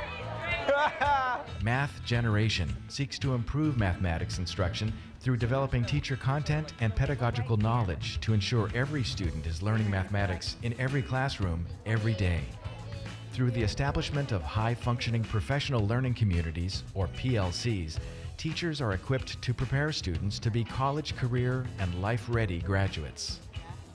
So we've seen PLCs grow from something that started with our teachers to something that has been embraced through all levels of our district. I never had the desire to be a leader of anything, but then through these 5 years, I've had the experience of leading my team and leading PLC meetings, even doing demo lessons. So the PLC model has helped me to grow as a leader in ways that I never thought that I could. Well, I certainly think that when teachers have an opportunity to plan together, to go into each other's classrooms and observe one another teaching, all of that leads to better instruction in the long run. With a growth mindset, we believe our most basic abilities can be developed through dedication and hard work. With that mindset, we hope that students learn to perceive mathematics as both useful and worthwhile, to believe that steady effort in learning pays off, and to see themselves as effective learners and doers of mathematics. For option B, it's only $20 per hour since we calculated 80 divided by 4. This creates a love of learning and a resilience that is essential to problem solving and critical thinking. I think the coolest part about being a math teacher is seeing kids' mindsets change from I can't do this to I can be good at this. We're finding that within this growth mindset, the more students are engaged in productive struggle, the more they're seeing the potential of their own learning in and around mathematics. I loved seeing what they could do in math and seeing the progress that they made, because lots of them would come in thinking that they weren't mathematicians. And to encourage them and let them know, yeah, you are, and you can do this, then they get there. The candy is worth the money. That's the connection between them. Because without knowing how much candy you have, you can't solve the problem. In order to shift instructional practices from procedural understanding to practices that develop conceptual understanding and application of mathematical skills, teachers provide students opportunities to engage in proficient discourse through number talks, problem solving, and collaborative classroom conversations. You know, I thought I was a great teacher, but most of the student discourse was me speaking and the students listening, and I, in my head, thought that was great. But walking into my school now and seeing students get excited about math, and they're taking those standards and they're bouncing off each other's ideas, and really the learning is with the students, not in just watching the teacher. Student discourse has impacted their learning by empowering them, and their confidence is so much greater, and they're not looking to me for the answers, and the amount of learning that goes on is amazing. So 25 on each, so like 25 on top, 25 on bottom, 25 on the side, 25 on the Yeah. The National Council of Teachers of Mathematics states, "The teaching of mathematics is complex. It requires teachers to have a deep understanding of the mathematical knowledge they are expected to teach and have a clear view of how student learning of that mathematics develops and progresses across grades." Throughout the course of the Math Generation Grant, teachers and students have built their own mathematical knowledge from peer and teacher feedback, coupled with their own personal experiences. I just think Math Generation has really opened the door for everyone across our district. I think it's really given us all the opportunity to learn from each other, grow, and provide what's best for our students. With the Math Gen, I think that my students and I see it as something challenging but something rewarding. And the joy that they have in understanding math, they swell with pride and they feel capable. And I think it's happening more than ever. Be ready for a group of students that are engaged in math and really are looking at ways to extend their knowledge and how it relates to the real world. To learn more about Math Generation, please visit blogs.egusd.net/mathgen.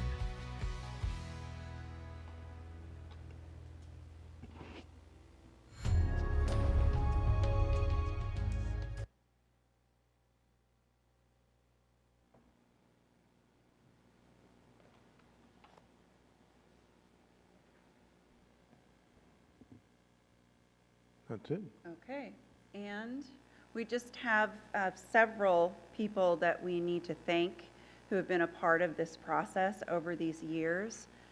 We really could not have done this work without this collective group, especially our very dedicated teachers and administrators who've helped us to move this effort. So thank you to them. and we're willing to take any questions. Okay, thank you. Ms. Bobby Singh Allen? I don't really have any questions. Thank you for the report. Very, very thorough.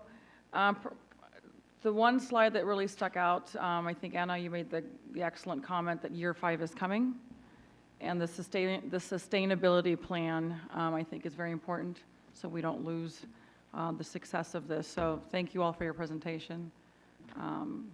That's all I have for now. Mr. Perez? Very good report. How would you measure outcomes? How are you going to measure outcomes for this math? Will you use the dashboard? So if you're referring to student achievement, Yes. The one consistent data point that we have right now is our CASP data. And so as you know, the dashboard includes other types of data, but it definitely includes the CASP or SBAC data. We're also working through an assessment steering committee to look at a potential future assessment system that could give us more data points and information to measure student achievement. So what would be the priority? Would it be the dashboard or your second or third one? The state dashboard we're a part of it. Right. And that's a requirement, and we have our own data sets. I'm not sure if Superintendent Hoffman would like to speak Yeah, to the that. dashboard piece, again, end of course, terminal data. So the work that the subcommittee is working on now are formative assessments throughout the year so that we're giving feedback to teachers and to kids as we move along versus only relying on the end of course data, which is the SBAC stuff. So are we going to decide what indicator or what measure prioritize which assessment are we going to use for this? The subcommittee will bring that recommendation to the board. Well, I'm concerned about that because what I've read and studied regarding the dashboard reports that you gave us for the 28 data sets, there's a lot of, I would say, disparities between our students and schools, between, achievement gaps between our groups. So if we don't shine in the dashboard, how are we going to get that money? Or how are we going to show our community, hey, this curriculum of studies is improving these students? And mostly it's low-income Title I schools versus middle class and upper middle class students. The analysis that I've done in this dashboard, our outcomes of 2018 don't look too good in our Title I school outcomes. So I'm very concerned about, if we're going to use this dashboard and then we use another one, there's going to be conflict of outcomes. So how are we going to deal with that? It's not conflict of outcomes. So you have one test. That's not going away. But if you're only going to wait until the end of the year to find out how the kids are doing, then they're on to the next teacher. So what we want to do is have an assessment system in place that tells us how the kids are progressing towards doing that end of course exam, which is still going to be there. But the recommendation that's going to come forward isn't going to get rid of anything, but it's going to give us more data points throughout the year to see if we can make adjustments to instruction throughout the year. But if we're not going to use this dashboard, how are we going to? I don't see how if we use this other process of measurements and outcomes and evaluations and needs assessment, how are we going to determine our priority of needs of supporting these schools, low-performing schools with low scores? The dashboard will still be used, if I understand correctly. What they're talking about is adding an additional assessment at a different point in time. So we're not waiting until the end of the year to find out what worked. We're capturing data mid-year so that we can make corrections mid-year if we need to. I think, let me clear if I can. I think, Ms. Perez, when you saw on slide 18 where we see the CASP, the mathematics, grade 8, 3 to 8, it tells us we moved the bar a little bit as a district. But I think what Mr. Perez is referring to, and even my comment that I wanted, is the fact that where does this play with the Title I schools and the students of color to see where we are with them. And I know you don't have that broken down, but as a district, sometimes it can be deceiving where we're making progress as a whole. Absolutely. So we want to make certain as we move forward that we have the breakdown from this grant. Did we make progress in our Title I schools? And I think, Mr. Perez, that's what you're referring to. That's what I'm referring to, because... And excuse me, the CASB is still going to be, that's going to be our barometer that we're going to judge on. And the staff has an obligation to make certain that we're going to make progress in those areas. Oh, right. I know we use a variety of assessments for our students and outcomes and all that, but yet, you know, where we're getting hammered on an LCAP and LCFF monies, we're supposed to bring about change in upper mobility and better outcomes with this pot of money. But if this particular curriculum of study, Common Core, isn't having very well outcomes, and the state, we're mandated to use this, the dashboard, and I fear that, you know, if we don't have very good outcomes within a few years, 5 years, we might not be able to continue using this process of LCFF and LCAP. That's what I fear what's happening, because, you know, in my livelihood and being in education, I've seen a variety of different approaches of reading, mathematics, you know, every 10 years, and I see where the money goes, and it goes to consultants, it goes to training, but yet continuously, I've been in this area 30 years, and we still have low outcomes in these Title I schools in your area and my area. You know that historically, and I'm very concerned that, you know, we stay on course with, you know, with using this tool that's mandated or given to us to follow, and get to those student groups and see where the highs and lows are within our district in math, reading, and, you know, suspension rates and all that stuff. So that's what concerns me, and so I want to voice that to you, and so, you know, so. Okay, thank you, Mr. Thank you. Perez. Ms. Aliani? When I taught, when you changed grades, I think you were required to take a new training for that grade for open court. It was during that time.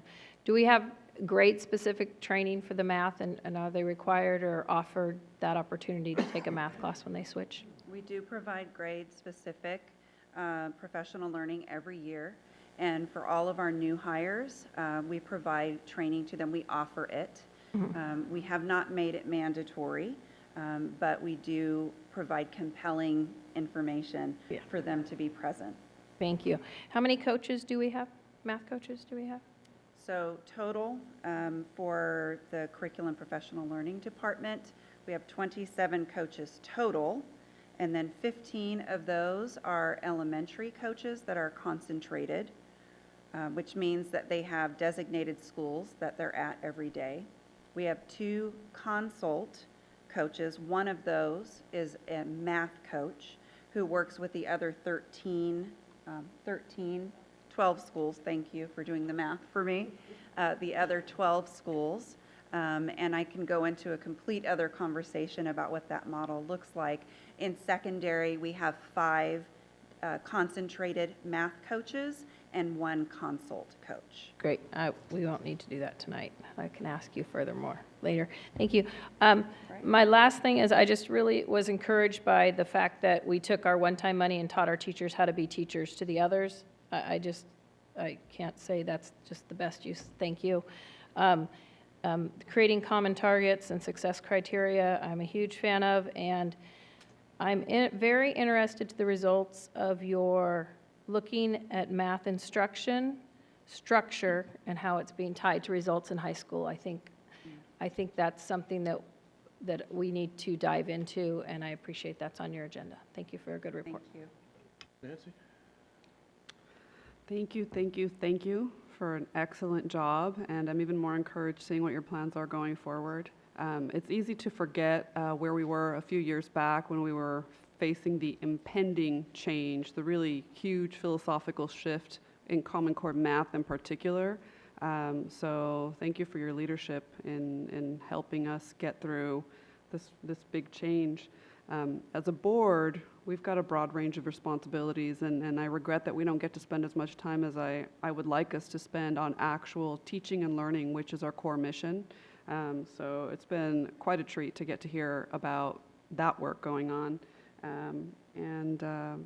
Great work stretching the effectiveness of that one-time grant. So look forward to hearing more in the future.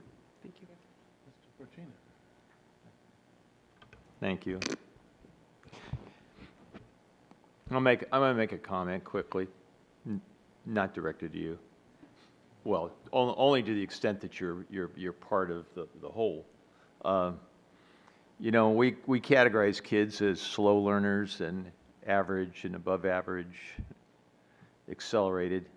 You know, if education were to get a grade on the job it does with kids, we'd probably be in the slow learner group.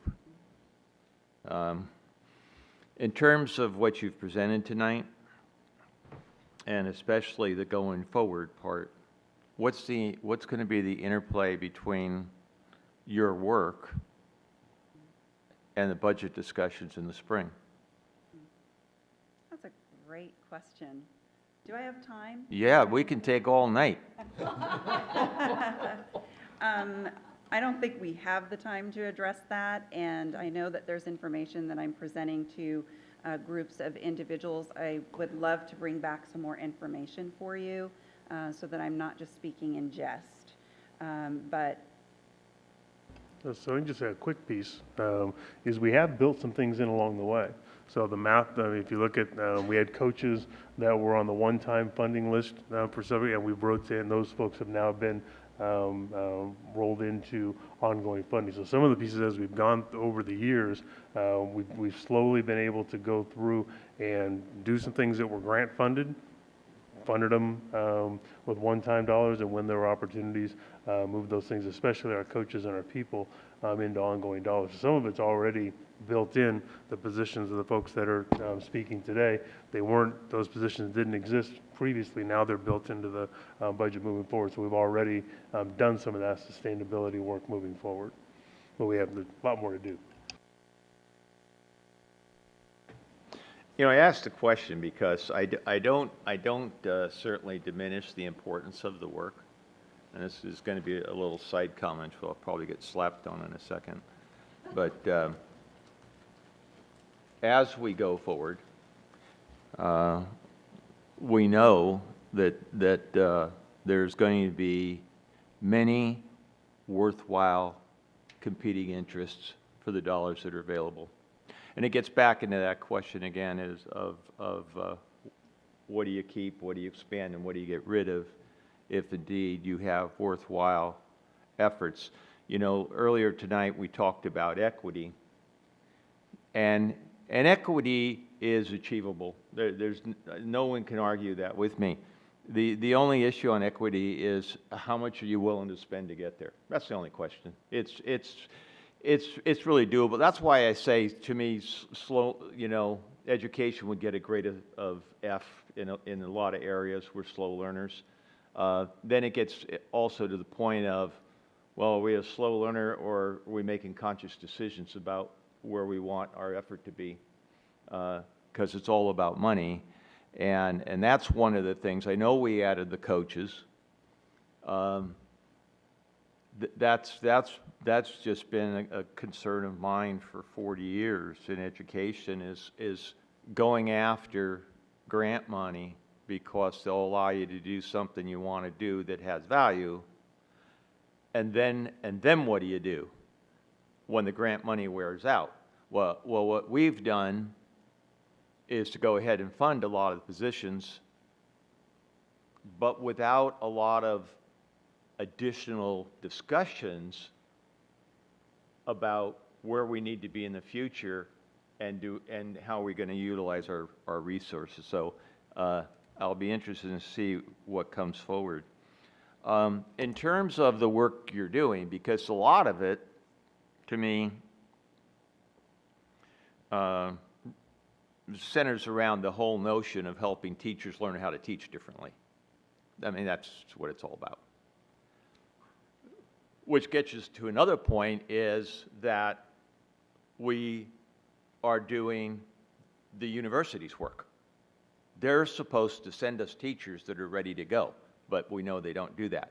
So in terms of your partnership with the universities, with Cal State SAC and with UC Davis and their project, are they utilizing information that's coming from your work or the work of the 10 districts in changing the way in which they provide instructions to students so that we don't have to do the work they should be doing? I cannot speak for the other 9 districts and the IHEs or institutes of higher education that they work with, but I know that the partners that we have, it truly is a mutual learning environment. Now, what I can't confirm for you, because sometimes the people that we are working with aren't directly within the departments that work on teacher credentialing, for example. It could be people coming from the mathematics department, which may not be a part of the same department as those overseeing credentialing, the credentialing portion. But I do know that, and even outside of mathematics for that matter, it truly is a laboratory in the sense of the give and take of learning. And yes, they are learning from us, and they are building into their programs that we're aware of different approaches and ways that they can be working with students on their end. I can't speak specifically to how they're building their teacher preparation programs. Yeah. You know, I mean, we should always encourage the partnerships, but when we look at our allocations of, you know, time available and dollars available, I don't know, I guess I get to a point of saying, okay, if they're not taking the data and changing their teacher credentialing programs in terms of teaching kids the skills they need, why have a relationship? It's like, what, you know, you're wasting your time. We're outside of the topic, because Yeah. I also oversee our beginning teacher support program. Right. And that's a different conversation I would be happy to have with you, and how we are building that mutual understanding of what our schools and our district needs from new teachers. Okay, thank you. Okay, it's a very good report, very informative. All the comments that my colleague made, and we still got a lot of work ahead of us. And just one point that Mr. Fortuna made, because I have it in my feeling as well, when we look at our colleges and universities, I mean, that's where it really lies. And we get grants and it comes into here, and then we got to try to do the work and train our teachers. And the money runs out, economy changes, and it's a little disheartening. But on the work that your folks have done, and it's been just outstanding for the last 5 years or so. Really appreciate that. Thank you for the report. Thank you for your time. Okay, I'd like to call on Ms. Shannon Hayes, our annual audit.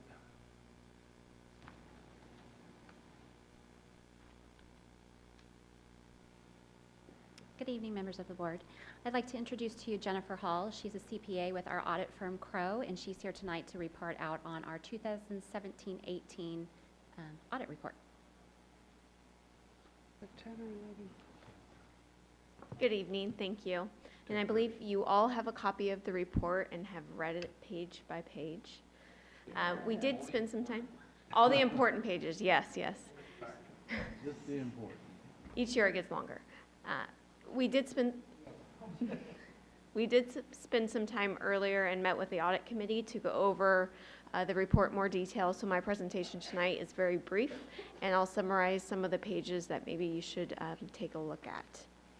So overall, the audit covers the financial statements, the state compliance, federal compliance, and for you guys, first 5. So with that, we issue audit opinions. And on those, you have unmodified opinions, which is what you'd like to see. If you perhaps had a state finding, it would be a qualified opinion. But you do not have any findings related to federal or state compliance, so great job to your staff and sites for meeting all of those requirements. Couple areas of the audit report. At the beginning is management discussion analysis, and that covers some of the highlights of the district activity throughout the year. And then towards the back of the report is the findings and recommendations, and that's on page 95, again, is a summary of the audit opinions that we issue. And following on page 96 is your only finding related to vacation accrual, which is a repeat finding. So those are some highlights. There were no audit adjustments, so the numbers you've been presented in your unaudited actuals were correct, and we had no audit adjustments, so thank you to your business team for doing a great job with all the transactions throughout the year. Thank you. I'd like to comment, Mr. Fortuna and I are on the audit committee, and perhaps, Mr. Fortuna, you want to comment a little bit if you got anything that we went through? No, go ahead. You.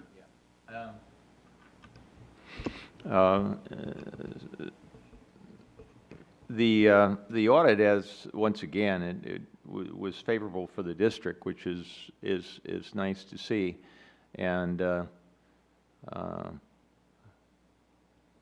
not totally in jest, but with Mr. Pierce sitting here, I had asked Shannon if that report would be utilized in giving her bonus for this year. But the one thing that was helpful for me in this audit report, once again, the issue of excessive vacation accrual was recognized and addressed. And I asked questions with respect to how or should we set aside monies in the amount that is currently stated, $3,700,000. And the people in attendance were very helpful in suggesting a number of ways that hopefully we can look at as we develop the budget next year, so that one, we can set aside the monies and be, from my perspective, certainly fiscally responsible.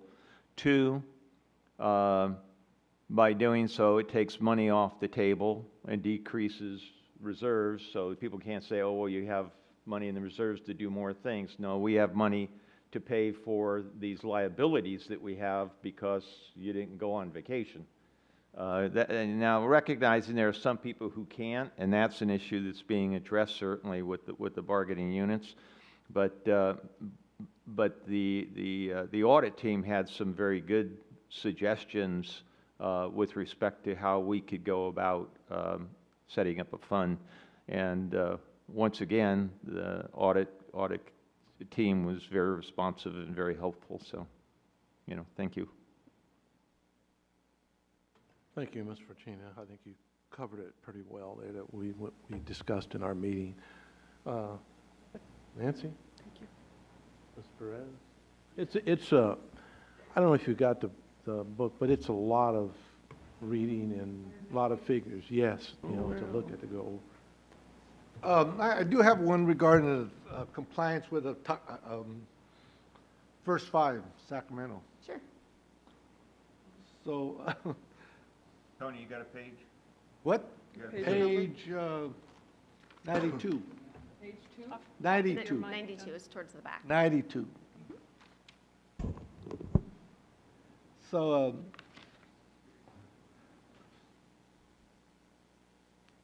so that's taken care of? I mean, did our staff know what to follow up on? So for first 5, Sacramento County, as part of the grant, it requires an audit of their specifics within the grant, and this is an opinion on those specifics of that grant. Right. But yet. So that is an unmodified opinion as well. What do you mean by that? That means that we didn't have to. The other way you would have it would be a modified opinion, meaning we would have to add extra language because you didn't follow something. Mm-hmm. To speak in. Should I be concerned? No, so unmodified is good. Okay. That explains it. Okay? All right, Bobby, you have anything? I don't have any questions, just general comment. Thank you for this, and thank you, Mr. Madison and Mr. Forcina, for providing the additional information. As a government entity, we need to make sure that, all our Ts are crossed and all our Is are dotted. So while I haven't read all 108 pages, I read the synopsis. I read summaries, the Cliff Note version. Right. So I really appreciate, and then I appreciated your feedback as well. So thank you for the transparency and accountability, which is obviously always important for elected officials. Thank you. And do you want to speak to the bond measures? And then are we okay with the district report? I'll move on quickly to the bond reports. In addition, with your new bond measure, it's under Prop 39, so they require a performance and bond financial audit. So you have copies of those as well. They are much shorter. Just quick highlights of the financial statements. Again, there were no audit adjustments to the bond funds. That would be the financial statements presented within the district funds. And then as well as for the performance audit, where we do select a sample of expenditures and look to make sure they're in accordance with the bond. Again, there were no findings related to those. Okay, really good. I just want to comment and just thank our staff for just the wonderful work throughout the year. For a big organization, this report reflects all the hard work that they're doing, trust me. And where you folks come in and audit us, but the work was done in the trenches. And I just want to make sure, Superintendent, that you pass that on from the board. Yeah, it's very appreciative that your staff reach out throughout the year. That makes for a great audit process, and there were some changes within staffing within the department during the year. So much thanks to Shannon and Carrie for working, adding something else to their plate, such as this audit. So thank you. Okay, thank you. Okay, Mr. Pierce, we can come up on our Measure 1 general obligation bond. Thank you, President Madison, and congratulations, members of the board, Superintendent Hoffman, Ms. Avalos. First of all, we do understand the board is very familiar with this topic and with these types of financial transactions. The information's been published and available to the public as well as the school board for the last 10 days. With that, we're going to try to give a presentation tonight for you, given the hour that's streamlined, but we are going to touch on the significant points and the issues that we feel the board needs to become aware of and consider. So quickly, there's two things we're going to discuss tonight. Just one moment. For the board, we might run over. Can we get a motion to extend the meeting 15 minutes? Second. Been moved in second. Those in favor? Aye. Aye. Motion carried. I just wanted to put that in. Sorry. Thank you very much. I appreciate that. So again, two items of discussion tonight.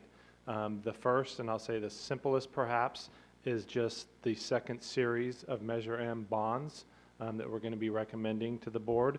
The second is a creative financing package that we talked about with you back in August and September.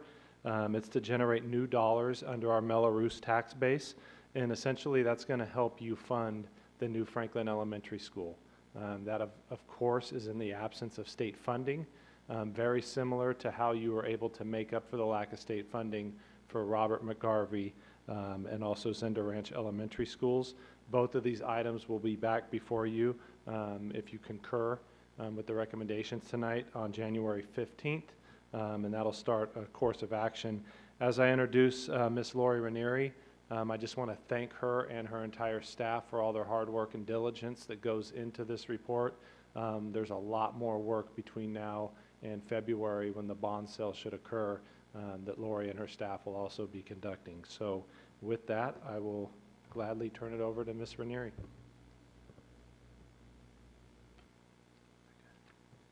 Thank you for having me tonight, and I am going to be brief. I want to introduce Matt Kolker of our office, and I won't speak for Matt, but I will speak for myself. I've particularly enjoyed some specific elements of the meeting tonight. I always enjoy hearing about math curriculum, and I really do love reading your audit. And so as I'm going to share about going to the markets and borrowing money, this is one of the reasons that we have an audit report, because it verifies the information that the district develops about financial condition to the market. The financial statements are the district's, but it's the audit report that tells, that verifies that they represent the financial condition of the district, and we do have an audience there. So if you're wondering who reads this, people involved in these financial transactions read these audit reports. And I'll even give you an incentive that relates both to the math curriculum and to the bond sales I'm going to share with you. If you attend the bond sale in my office, I will give you 5 minutes on what I find exciting in your audit report, and I'd love to have any students that would like to hear about real-world use of math in solving problems. And you might wonder how old. The youngest attendee I've ever had was 10. He liked it so much. His mother was a school board member. He came to their school district bond sale. He liked it so much. He came back the next day when we were doing somebody else's. And but I will say it's mostly high school age and older. Okay, so I'm going to be really quick. I have a long list of things that were provided to you. The first 4 things are what I'm going to talk about, and I'm going to go rather quick because I think you're very familiar with all of this, and I know you've looked at this material in your packet. But I have lots of reference material, and you may have a question, maybe tonight, maybe tomorrow, maybe in a week. You'll listen to the economic news, something about the markets. I can tell you that I'm a pseudo-popular person on the holiday circuit because there's a lot of economic news, and people say things to me like, Lori, can you explain about the federal tax reform change? Or, Lori, do you understand about steel tariffs? I always say something along the lines of, yes. And then I pause because I know the person will immediately leave my presence and go to the chip and dip. So they're just checking with me to know if I'm capable of answering that question. But you may have a question, and how does it relate to our bond sale? And you don't have to worry about thinking about it tonight. If you think about it tomorrow or the next day, just shoot Rob an email and we'll be glad to provide that answer for you. But I will take questions tonight. Now, you know that Measure M was approved by the voters on November 8th, 2016. But why do I bring it up again? I think it's important to note that when you have 70% of your voters vote yes on something, they may be paying a little more attention to this issue than other issues. And so we're always very cognizant of the voter view, the taxpayer view, as well as our normal audience in the school district, which is parents, families, students, and our staff and all of our employees. The other thing is that what Measure M actually said, we kind of view that as a contract with the voters, that we're always trying to make sure we live up to that. Now, we're always looking for continual improvement. We have some slides you've seen before. It's really just a reminder to you of both the basic parameters on the amount of bonds that we can issue in total for Measure M, $476 million, and that we have an estimated tax rate of $38 per 100,000 of assessed value. So those are our outside parameters. And then we're always making adjustments to the bond plan. Now, we don't do this every week, but we do this whenever we have new information. New tax-based information is available to us every year. The expenditures that are needed for the facilities program change periodically. So throughout the year, we make 2 or 3 updates, and then when we come to you, we like to let you know what those are. Now, I mentioned about the tax base, and our tax base, or we call it AV, that's its nickname, that stands for assessed value. And of course, many people in the community may still be confused about assessed value versus market value, but it is, let me just check the date. Yes, it is December 11th. Yesterday, people hopefully got their tax bill payments in. So if anybody wants to know what their assessed value is, what's the basis for property taxation, they look on their bill, it's right at the top. And so if anybody asks you in the grocery store, how would I know? They pay on the basis of that assessed value, not market value. And in general, our assessed value growth has been very strong. This past year, it grew over 6.5%. Not quite as much as we've historically had. Since 1987, going through a couple of recessions, we've had a growth of over 7%, but still last year was very strong, and that's what this graph is showing. If you're wondering what the bars at the bottom are, those are the constitutional changes that apply to property that don't have a triggering event causing a reassessment other than a year passing. If a year passes, all property in California is reassessed at last year's California Consumer Price Index change, or 2%, whichever's higher. When you see it green, it means it was 2%. When you see it purple, it means it was something less than 2%. You'll notice in 2010, it was negative. I always think that's an interesting trivia because people say taxes never go down. And I say, what about in 2010? And they're like, what? And I'm like, that's like the whole discussion about the steel tariffs. But in 2010, everybody's property in California, if you didn't have a triggering event to reassess it up, your assessed value actually went down and you paid less taxes. Okay, that's your trivia. You can tell that at cocktail parties all through the holiday season. Okay, another thing that we do when, I'm sorry? It went down because the California Consumer Price Index the year before, the change went down. And it's in our Constitution that we go with that up to a max of 2%. Believe it or not, there are numbers in the California Constitution. So this is just a complicated chart, which I've shown you before. It's been updated, but the essence of it is that we don't just look at historical trends to project the tax base of the future. We also take into account that property will turn over from undeveloped property to having developed property, and we specifically care about homes, and we factor in the assessed value of those homes, and the figures that we use for those homes that are coming are the same figures that we use in the facilities master planning. So we're together on the tax-based growth that we expect and the new homes that we expect to generate students in the district. So that's a helpful thing to keep our planning together.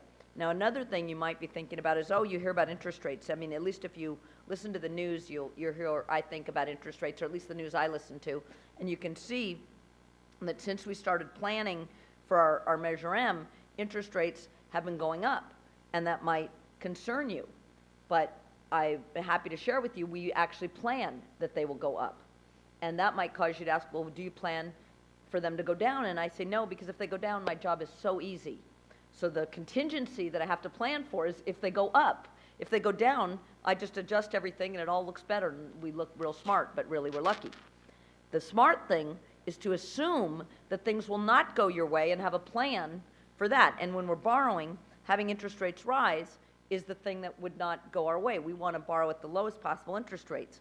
So the whole thing started with a benchmark interest rate from 2016, and this line is showing you what the interest rate is based on the maturity of debt, 1 year, 2 year, 3 year, 4 year. So a way to think about that most people are familiar with, if you were to get a 15-year mortgage, the interest rate would be lower than a 30-year mortgage, right? You tend to pay more for money borrowed for a longer period of time. So this is what we call the yield curve. Another place you'll see this, if you ever read a financial section of any newspaper, it'll have a yield curve for U.S. Treasury bonds, and it'll say 6-month, 1 year, 5 year. Usually doesn't go through every year like we do here for municipal bonds, but it'll show you that yield curve going up.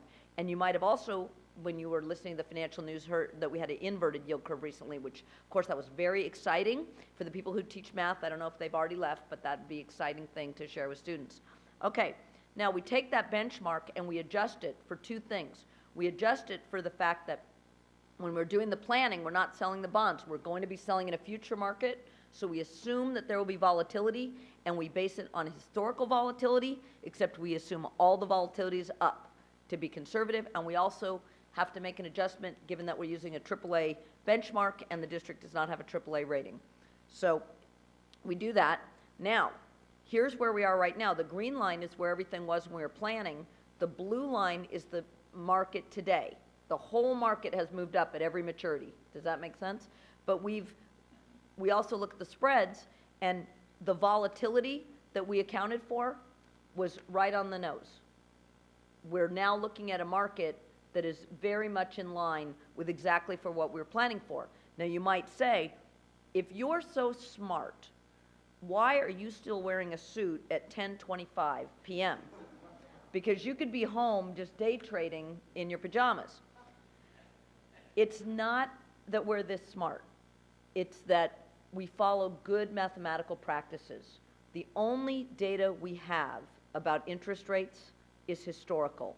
I wish I knew what future interest rates were going to be. That would be the situation in which I'm not wearing a suit, not just at 10:25, but ever. I don't know what future interest rates will be, but we know what they will be in the past, and we use that as the basis for our future expectations as a way of doing a reasonable financial model. I heard that word financial model in the math curriculum, so I wanted to work it in my presentation so you know that it is a real-world solution. Okay, so these are our projected tax levies. Now you might notice that the projected tax levies are beautifully projected right under $38. But if you look at the 2 years of tax levies we've had, they're not right there because there's all this detail math that comes out, and we're doing a very standard projection with the numbers going at the same rate every year. But you can see we're still projecting to stay under that 38. And if you all remember paying your taxes this year, and I'm sure when you looked at your bill, you thought, look at that. Our Measure M tax rate is $35.70 per 100,000, and that's less than our $38 of target. And I bet when you were writing that check for your property taxes, it actually made you feel good because you got to be right about something. And if you didn't feel good about that, please feel good about it now, because I mentioned that the Measure M language, we consider that our contract with the voters, and we're consistent with that. We're keeping up our end of the bargain, and we will monitor every year to the end. Now, we're planning to sell bonds in 2019. Now, when we did the whole plan, we weren't planning on selling 121 million. We actually had a very level expenditure schedule that we're going to spend basically the same amount every year, and then the bonds were responsive to that. That's back in 2016 when we did the planning. Now, again, we're in the real world, and we have a different expenditure plan, and so the question from staff to us was, you know, we could actually spend more money. We have the window to spend more money and have less effective inflation on our borrowing power, right? So if we could get more money and we are able to spend it efficiently, we'd like to do that. Well, because we had that strong tax-based growth, and on the first sale, interest rates were less than we expected, we can in fact issue more. And so our plan for this year and we name these bonds, they have great creative names because finance people are really great with words. We called the bonds that we sold in 2017 Series 2017. And the name of the 2019 bonds will be Series 2019. And we talk about that in our office. Oh, the Series 2019, like they're people. We know them. Okay, and you'll notice that we're still planning when all the bonds are sold that the whole repayment will only be $2.20 to 1. The limit statutorily per series is 4 to 1. We're well under that. It's a very good value in terms of the cost of money for our taxpayers. Now, you can see we still plan the other bond measures. The only bonds that have been issued here are the 2017. So we plan for the 2019. Those are coming up. And then we have the others to follow. And we're always checking to make sure we're well within our bonding capacity. This is a statutory rule that as a unified district, we're not supposed to have bonds outstanding of more than 2.5% of our assessed value. And you notice our bonding capacity, the 2.5% goes up as our tax base is projected to grow. But our outstanding bonds not just go up when we sell bonds, it also goes down as we pay back the principal amount, right? Every year we're paying back principal. And so that's why those bars at the bottom are going up and down. So all of that to say our plan looks good. The tax base growth is strong. We can issue more bonds than we thought. We'll get more purchasing power than otherwise. And our tax rates are on target, and we expect them to stay on target through the life of the measure. So things are looking really good. And now we get down to the detail of selling the bonds. And you may remember that there are 2 ways to sell bonds, a competitive process and a negotiated process. Best practices generally dictate competitive processes for this type of bond, but we actually gave you a checklist where we compared to the Government Finance Officers Association Public Best Practices. We meet 4 out of the 4 competitive process criteria. We meet 0 of the 5 negotiated process criteria, so we're recommending a competitive sale. And the district has done very well with competitive bidding. Since 2012, 6 years ago, we've had 10 different underwriters bid on the different financings we've done. We've sold CFD bonds or Mello-Roos bonds, we've sold certificates of participation, and we've sold general obligation bonds. We've had 3 different underwriters submitting the winning bids, and one of them, Bank of America, was actually the last place bidder on one of the sales. And the point of this is it's not about the who, it's about the what and the when. So different underwriters are going to want different kinds of paper based on what investors they're selling them to. And when, how much did they buy last week, and how much do they have in inventory, and which of their clients are they selling to? And by the way, the clients deal with all the firms, right? So if you run a municipal bond fund or you buy bonds for an insurance company, right, you're running their investment fund, you're dealing with all these firms. So it's a very fluid market. So people often say, oh, gosh, I've heard of Bank of America and I've heard of Citigroup. I haven't heard of Mesirow. But you did hear of Mesirow because they won one of our past sales. And the whole point of the competitive market, what could be more, more capitalistic than the buying and selling of money, right? We're all dealing in U.S. currency. They can only buy these bonds with U.S. currency, and nobody's U.S. currency is better than anybody else's except for one criteria, and that is we want the cheapest. That's what we're looking for, to save that money for our taxpayers. We never want to collect more taxes than we need. So believe it or not, I'm at the end of the presentation. Here's the schedule. Tonight, you're having the information presentation. On January 15th will be an action item, which if you would like us to be here for questions, we can certainly cover that meeting, but typically we would try to get all those questions answered before then, so that meeting doesn't require a lot of time in the meeting. And February 5th would be the day, should you want to come and hear what I find exciting in your audit report, you can come to our office in downtown Sacramento and participate in the sale.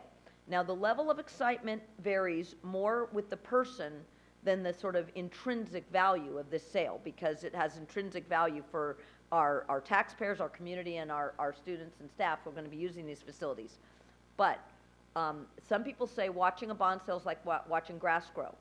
We used to at least be able to slit envelopes and open bids. We don't even do that anymore. It's all on computer. So, and we don't even show you a screen. We just hand you a printout. However, if you want to hear the story behind that, you can't shut me up. I'll be telling you every piece of trivia there is to know about municipal bonds. So if you'd like to come, we'd love to have you. And we've had Mr. Pierce a couple of times, and we've certainly enjoyed his presence, and we always try to provide good, healthy snacks, as few as also a few unhealthy. So the money will be available on February 20th. It'll be in the county treasury, and the district will be able to clear warrants. So I have another presentation coming up, but I'll be glad to answer any questions about the Measure M bond sale. Are there any questions, colleagues? I don't have any questions, but wow, your presentation was dynamic. Yeah. Given this late hour, you've taken something that's so mundane and made it something that I think, you know, we can understand, which can be very difficult considering the subject matter. So I love your enthusiasm, and I actually do want to come February 5th, so I'm going to put it in my calendar, just to see if it is all what it's cracked up to be based on your level of enthusiasm. But thank you on all serious note. I really appreciate this. I want the unhealthy snacks. But thank you again. Any other questions? I have a question. Okay, go ahead. You mentioned you had all this historical background, how it affects the bond and the sale of the bond. What historically has affected the sale of the bond, like assassination of a president, or what can you tell me in that arena? Well, that is a great question. Mm-hmm. And I'm now getting old enough where I've been through a few of these crises Mm-hmm. myself. So I can not only tell you just general stories, I can tell you very specific Mm-hmm. stories. And, you know, whether it was September 11th, or the invasion of Iraq, or the invasion of Afghanistan, or the election of a president that was somewhat of a surprise to the financial markets. So one of the interesting things about financial markets is the financial markets react to things that cause people in the financial markets to think that the future will be different than they were planning on, because all interest rates reflect a future view. If we think the world will end tomorrow, I do not need to be paid interest for the money I've lent, and I do not need to pay somebody else interest for the money I've borrowed. Does that make sense? The whole idea of interest rates relies upon the idea of a future view, and people have a lot of different views. And the way that all interest rates in the United States are set is through the money market. Now, this might surprise you, because I bet you've heard on the radio that the Federal Reserve has set an interest rate. Have you ever heard that? They don't set any interest rate. They set a target rate, and then they have people whose job it is to intervene using the federal treasury's money to buy and sell treasuries and toggle the rate to where they want it to be. Does that make sense? So all interest rates are set by the buying and selling of money. And so if people think that interest rates are lower than they should be, they will take action to borrow that money because that's cheap to them, right? If they think interest rates are higher than they should be, they'll take action to invest because that's valuable money to them. Now, when I say people, it's lots of people and many steps in between. Like, we're not borrowing when we don't need to, right? But there's all kinds of brokers in the market that are making interest rates change. So the thing that the market doesn't like is surprises. So I think you've picked up that I'm a very risk-managed person. So we do not want to be in the market with a surprise. That's a key to our strategy. But we can't help whether there is a surprise. Now, you know, people are still surprised at what the president says. Now, I find that surprising because I've learned to expect anything.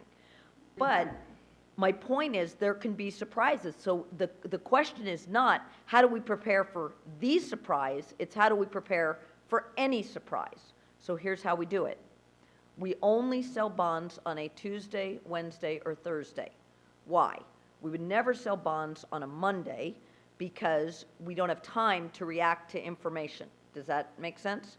We don't sell them on a Friday because the people buying don't have time to react to what could happen in the day after whatever the surprise was, because that's a weekend. Make sense so far? So we only do it on a Tuesday, Wednesday, or Thursday, and not when any of those days are a holiday. Okay? That's the first thing. The second thing is, even though we're doing a competitive sale, we actually use the negotiated sale statute, because the competitive sale has a public notice requirement that would interfere with us pulling our sale quickly and putting it back on quickly if we wanted to. So if we felt that the markets were getting jittery, we would pull our sale. So even if you've already parked your car in our guest parking spot and on your way up to get the healthy and unhealthy refreshments, if we thought we should cancel the sale, we would do it and we'd come back the next day. Now you might say, is the next day time to recover? There are hundreds of thousands of people who work in the financial markets who don't work if nothing is happening. Does that make sense? So it doesn't matter what the surprise is, they absorb and they move on. Does that make sense? So literally, they'll absorb in a day and then the next day things will happen. Now, I've been faced with this decision about whether to pull a sale, and I think in the entire 30-year history of our company, twice we've pulled it and come back the next day because our bidders were jittery. Not because we thought they'd give us too high a bid, but we thought they wouldn't play, right? Because what we're trying to do is get as many bidders as possible, and if people are jittery, they don't want to commit funds to make a bid, then we'll pull and come back the next day. But most of the time, if we're talking to bidders, and the bidders are saying, I'm still bidding, I still need the bonds, I've still got buyers, then we're going to be in that market. And the reason is because you might say, well, wait, the market might go down. And I say, well, it might go up. The whole issue is that this is a surprise. I'm wearing a suit, so you know I don't know what the future is, right? So the point is we have these mechanisms that we can avoid getting socked in the nose with a surprise, but there might very well be a surprise. And I have to say that your staff, and it goes all the way from the top to everybody I've ever worked in this district. I've never had anybody that I was afraid to call and say, we need to talk about something. Something has happened. And I have to say, as a consultant, to know that the staff is ready for whatever information we need to share and that it's an open process. They're not saying, don't call me with bad news. Whatever news I have, they answer. So I want to commend them for that. So that Monday of February 4th, I think, is it February 5th, a Tuesday, Matt? Tuesday, so that Monday would be a very exciting day to confirm that if you're coming, you should still come. Thank you, Mr. That's good reporting. You get that? You understand? Okay. What caused that? Right. We got that answer. Yeah, we've got it. Good explanation, right. Right. In the sake of time, we have to probably take another motion here. We'll try for 11 o'clock because we do have some motions that we have to get through tonight. So make a motion if we can go to 11 o'clock. Make a motion to move to 11 o'clock. Been moved in second. Those in favor? Aye. Opposed? Motion carried. Okay, I apologize for taking so much time, and I may have already... You're interesting. We can stay here to midnight and just listen to you. Okay, my family does not believe that. Yeah. Okay, and oddly enough, now I want to talk about Community Facilities District Number 1. I did the same thing, lots of material in the reference. I'm going to go quickly, but believe it or not, I actually have a joke here about trying to be brief. I'm going to skip that in the interest of brevity. You have seen this table before because it's in a district resolution and it describes how the CFD taxes are levied. I'm not going to go into detail here about this. If you want a report on this, we'll handle it separately. But the point is that we look at how the taxes are being levied to figure out what the revenue is, to figure out how to capitalize them, because if we don't borrow against them, they just come in the future and we can't spend them today. That's the whole idea of borrowing. So we've borrowed against them in a variety of ways. In the sort of, I'll say, the less than modern era, the older era, what we call special tax bonds were issued. And 2 years ago, we switched to using certificates of participation because they're cheaper, and so we can borrow more for the same dollar. Now, why are they cheaper? Because we promise to repay them from any source of funds. So instead of telling the investor you'll only be paid back from the special taxes to the extent they're available, we're saying we'll pay you back from any source of funds that we have, which could be anything, including the general fund, but we assure ourselves that we have enough tax revenue to cover them, and it's a more efficient borrowing, but it does contain more risk. And so we look very carefully at the numbers, and our special tax revenue has increased. In 2014-15, when we looked at this before, our tax revenue was $14.9 million a year, and we assumed 0 increase, which is the most conservative position. We're not assuming that houses blow up and are no longer charged, but that we don't have any new homes and new properties. And our 17-18 revenue is $15.6 million. So because our planning for our 2016 certificates of participation were based on that lower number, now that we actually have a higher number, we have more potential to borrow. Does that make sense to everybody? So in addition, our 2016 certificates of participation, the debt service was lower than anticipated because we did that competitive sale and we got that really competitive bid from that firm you never heard of called Mesro. And our revenues are higher and our costs are lower than our plan. So now we could do a little bit more borrowing. And our annual coverage ratio, I'm just skipping down, is 2.5 million, which is approximately 18% differential, or our revenues are 118% above the debt that we're trying to cover. So we think a very reasonable coverage ratio, and what we were thinking about before, and our other plan is 110%. And so this would allow us to borrow in the neighborhood of 12.6 million to net 12.5 million. So this is just a chart showing you that 118% coverage. That's what we're looking at to figure out what we could do here, and that $2.5 million that we could dedicate to other purposes. And the question is, how should we borrow? And so this is actually, for those of you who are interested in the California Constitution, I think 3 of you swore to uphold the California Constitution, so you probably remember in your review for tonight the constitutional debt limit. And if you can tell me the next time you see me where it is, I'll buy you a cup of coffee, where it is in the California Constitution. And believe it or not, what? No, it's in the California Constitution. It is in the Constitution, and believe it or not, it's been there since the 1849 Constitution with which we came into the Union. So I try and throw a little history in the trivia so it's not all economics, accounting, and finance. Okay, so in order to borrow, we only have certain mechanisms that we can use. And we're not looking to do voter approval. We already have the voter approval on the revenue. So how are we going to borrow against that? And we want to borrow for something that's longer than short term, so what we're left with is some kind of lease. And so lease purchase financing can come in the form of certificates of participation, which is what we did last time, and lease revenue bonds, which we did not do, but you asked me about it, and so I brought it up again just in case anybody's still interested in that. In our prior presentation, we explained why we weren't doing that. Now, because we don't want to do lease revenue bonds because they don't really fit what we're doing, our choices are certificates of participation and a standard lease purchase. The only thing that's different about a certificate of participation and a standard lease purchase is that you take a lease purchase, and I'm going to use the word certificate like it's a verb. We certificate the lease. We take it and chop it into pieces that look like bonds and sell it to a bunch of people. And that allows us to borrow in the municipal market where people expect these certificates or bonds versus borrowing from one lender. We ran both, doing a certificate of participation financing as well as a standard lease purchase, and the market has shifted. So you were asking about market events. Market players have shifted, and the banks that typically will buy a standard lease purchase, one investor buy the whole thing for themselves, are now accepting longer-term borrowings. So before, they weren't really an option if you were borrowing for longer than 15 years. Now they are. So we think this will be a more effective option. And one of the reasons it's more effective is with only one investor, we don't have to dress up as much. It's sort of like getting married as opposed to dating. We don't need all the accoutrement, and it's cheaper. And we're not borrowing from what the Securities and Exchange Commission considers the widows and orphans. So we just don't have to do all the same hoopla.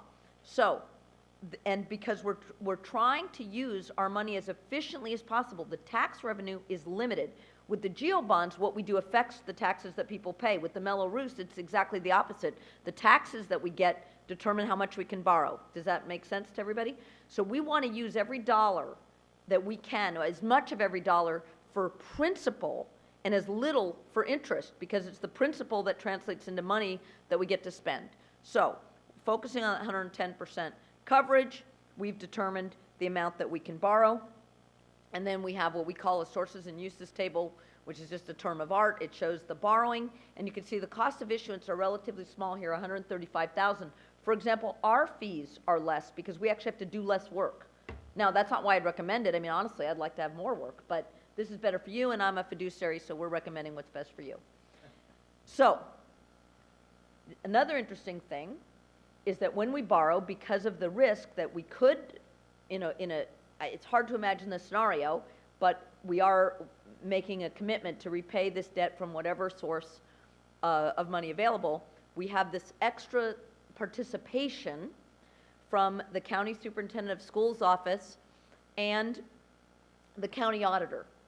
Now, you may be wondering what the county auditor has to do with this, because I bet you've never thought of any involvement of the county auditor in the school district, but believe it or not, the county auditor's involved in our GEO bonds because they determine the tax rate, so they have a very important mechanical function. But why are they involved here? Because this particular law is old, and they were named. In the old days, when I want you to think back to the 1920s, 1930s, the county superintendent of schools did not have their own office. They were in the county building, and the county auditor controlled all the money. Okay, that's the history. I can tell you more about the county superintendent having to be budgeted a horse so they could visit the schools, but that's another story. So, it says county auditor, and so we send this information to them. We don't expect a lot of feedback, but we'll be thrilled if we get it. The county superintendent of schools office absolutely will respond. And what we do is we provide them information on what we're doing, and they need to choose whether to speak to us. They can say nothing, or they can make a comment as to whether they think the debt is affordable. Now, we're in luck because the firm that helps the county superintendent of schools with these evaluations is our firm.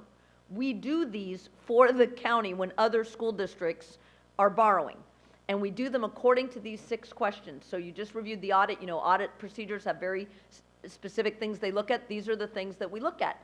And the great news about these questions is these are questions you would want to know, right? Why are we borrowing? What's our annual obligation? What's the risk that the annual obligation will vary from year to year? What's the planned repayment sources?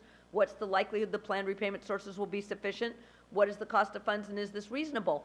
And if you're paying attention, I covered all those in this presentation. No test, but I've already covered them, so I won't take up more time.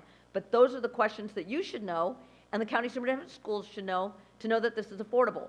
So what we do to deal with the fact that we have a conflict of interest because we work for the county superintendent of schools doing these evaluations, and we can hardly evaluate ourselves, is that instead of under our contract with them doing the report for them and having them send us a check for that, this is another way that we're not making money here, I just point out, we give them the report that we would write for them on your behalf. Does that make sense? And we say to the county superintendent of schools, we can't evaluate ourselves, so please evaluate. But here's the report we would have written if we were working for you, okay? And the person at the county superintendent of schools office, you probably know the name, Tamara Sanchez, will review that, and she will, my experience is she always responds. That's my experience. I don't know if she has a policy, but I would imagine that she'll respond to Mr. Pierce with her opinion. And she may just do that in an email. It may not be that she comes to your meeting. I would say if she comes to your meeting, we should be concerned.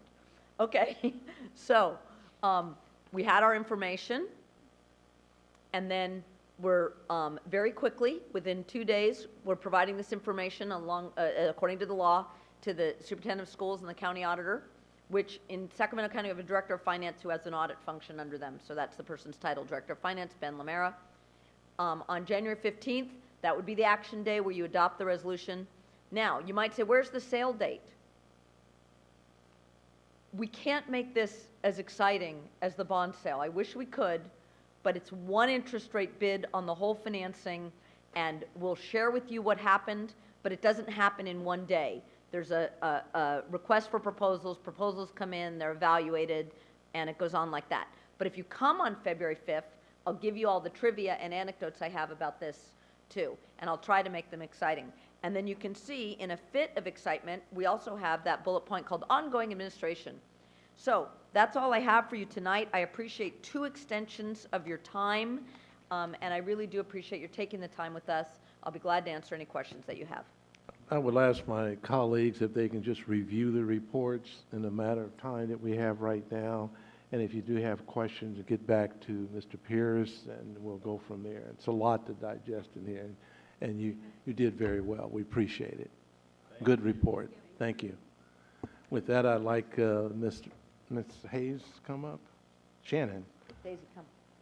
My dog fell asleep so deeply she can't get up. We have the interim financial report.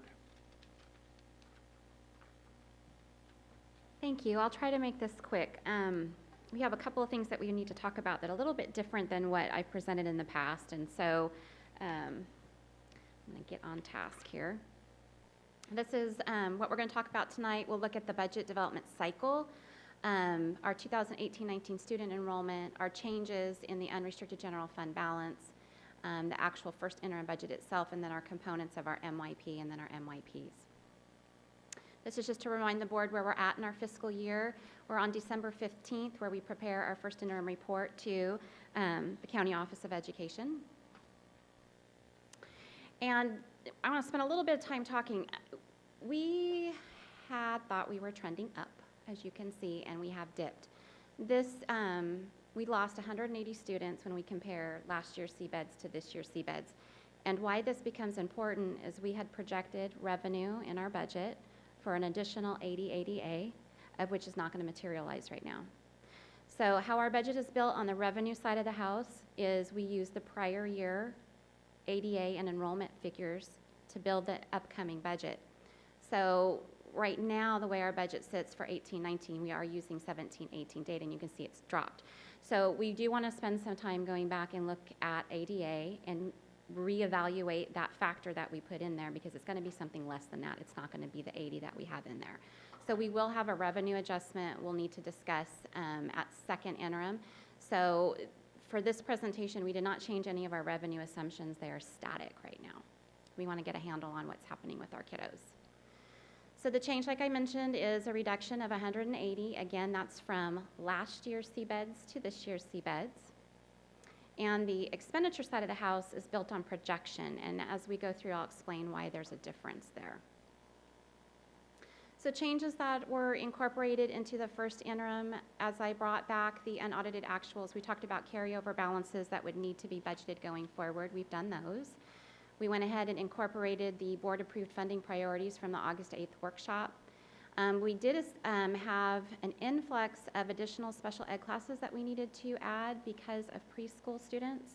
So that fluctuation of students is becoming difficult to project because they're preschool, and we don't receive any additional state or federal funding for those students. So as we have increases in that area, it's all on the expenditure side of the house and no revenue comes with them, and that's difficult to absorb when we don't have an influx of incoming new revenue. We have changes to our CBEDS generated site staffing, and then we had additional attendance for transportation we needed to add for additional routes for those preschool students. And then we had a reconciliation of our bargaining agreements due to timing of when we bargained and when they were approved. We had some placeholder budgets that we've now posted actuals to.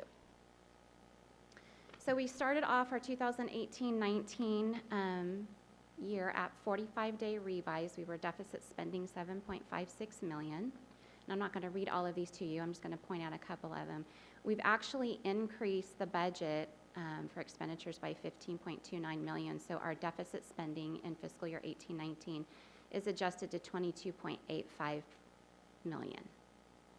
One of the things I wanted to point out is the new PALS special education preschool. That 4.47 million, that is a part-year implementation. So we have an actual $6 million ongoing cost for those classes.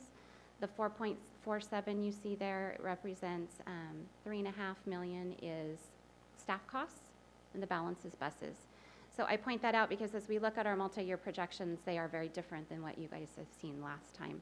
And then the other area I wanted to point out is our budget adjustment based on CBED. You can say it's an increase, but I just got done telling you we had less kids. That's because at projection, when facilities puts out their numbers, they had projected a decline already. We exceeded in our projections for expenditures more than what facilities have projected. So it's a little bit different conversation. So expenditures did increase, revenues will decrease. Right.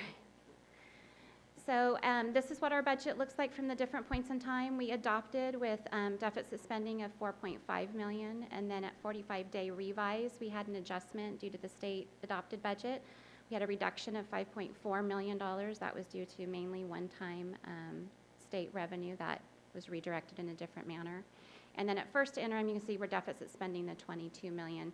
And then we have some changes down in our designated reserves. So we had at 45-day revise, we had designated carryover reserves of 11 million. Those needs were identified and they were moved up as expenditures, so above the yellow line, above the surplus deficit. So for first interim, we have an ending fund balance of 67 million, with 42 million still reserved for funding priorities. Then for our multi-year projection, the assumptions that are in there currently for 2019-20 and 2021 fiscal years, those are based on LCFF new revenues of 16 million and 16.2. That again is based on flat enrollment, so no growth enrollment, and it's based on COLA only, meaning that the only increase is a result of the cost of living adjustment that is projected in the state's adopted budget.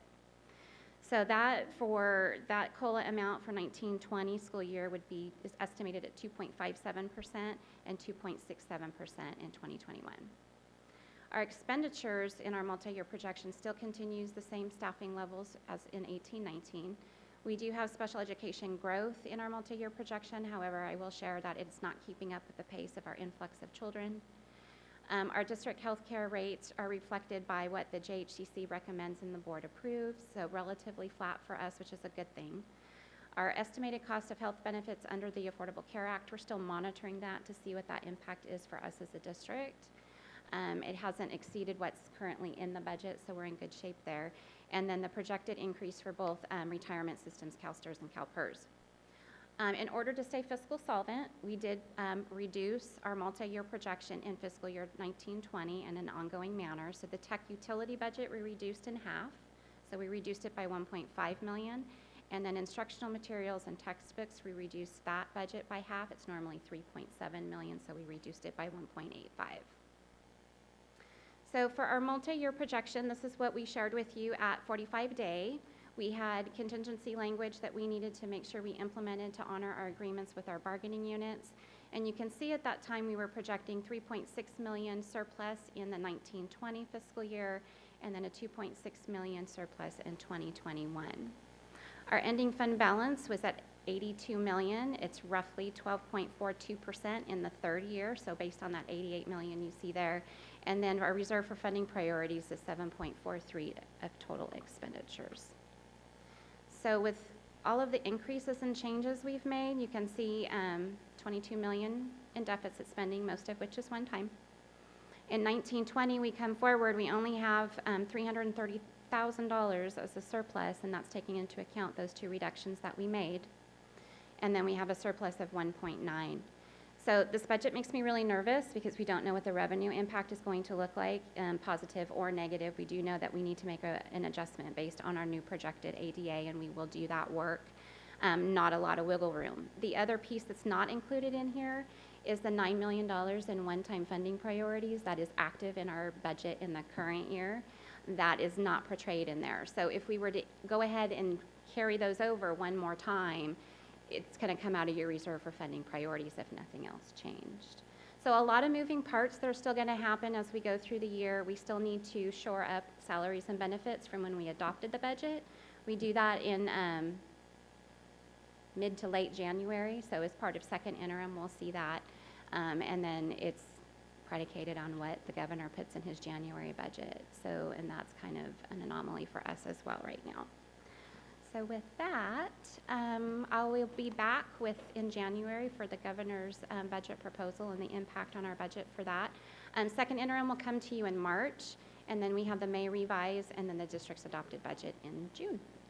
And with that, I'll take questions. And Okay, then when- before we continue on, can I get a motion? We might have to go another 15 minutes. I will say, with the last item with the Finance Committee, asking the board, should we postpone this to the 1st and on the 15th?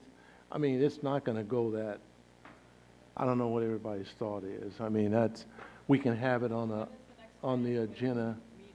When's their next meeting? January 29th. Yeah, we have enough time so we can get it done. Decisions, but I doubt that most of the people will drop what they're doing 2 days, 3 days later and come to the meeting. I understand. Yeah, I mean, Unless the board wants to accept my 3 recommendations. well, see, that's what I mean. It's not going to work real quick.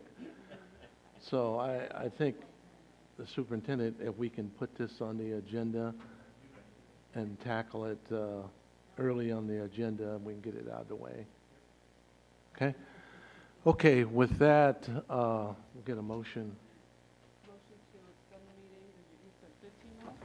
Yeah, roughly. Yeah, hopefully we'll finish.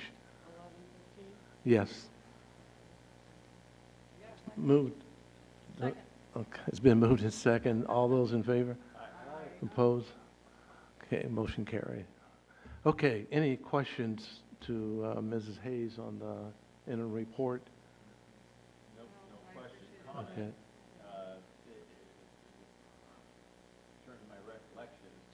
In terms of my recollections, it's the first time the percent of reserves has been indicated, and that's helpful, just saves a couple of minutes. But it's nice to be able to look at it and know right away what the reserves are reflecting in terms of percentage of budget. Right. And we have that, if I'm correct, is an item to be finished, the whole discussion on reserves in terms of what the board feels it should be moving forward. Held over from the workshop that I could not attend when I was taking care of Susie. Yeah. Okay. Any other questions on that? Okay, we'll ask for a motion to approve the 2018-19 first interim financial report. So moved. Moved and second. Those in favor? Aye. Those opposed? Motion carried. Thank you. Okay, appointment of representation from the Elk Grove Unified School District on the California School Board Association Delegate Committee. Want a motion? I think Crystal was still interested. Yes, she's one of 2 Native Americans that serves on the CSBA Delegate Assembly, and I know that she would be interested in serving again. So I would like to nominate Crystal Martinez-Alaire to be our other appointee to the Delegate Assembly. Second. Okay, it's been moved and second that we approve Dr. Crystal Martinez-Crystal for the appointment to the CSBA delegate. Those in favor? Aye. Opposed?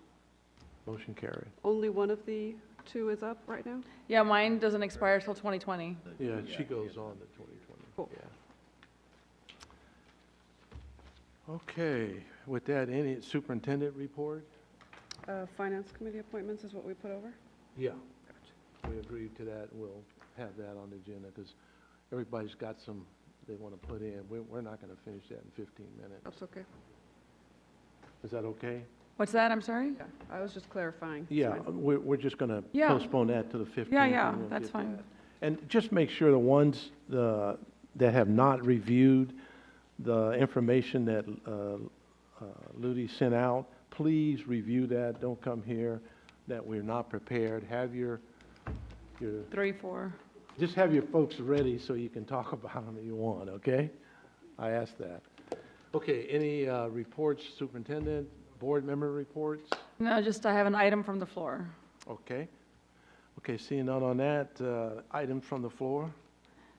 We lost a dear member in the Elk Grove community, Miss Judy DeFoya, who was very active in all aspects of Elk Grove.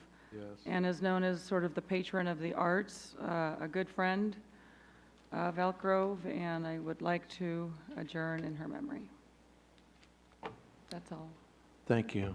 Well said, too. Very good. Any other items from the floor? Well, with that, I'll adjourn the meeting, and everybody have a wonderful holiday season and try to get a little bit of rest. Thank you. Well, I did that for safeguard.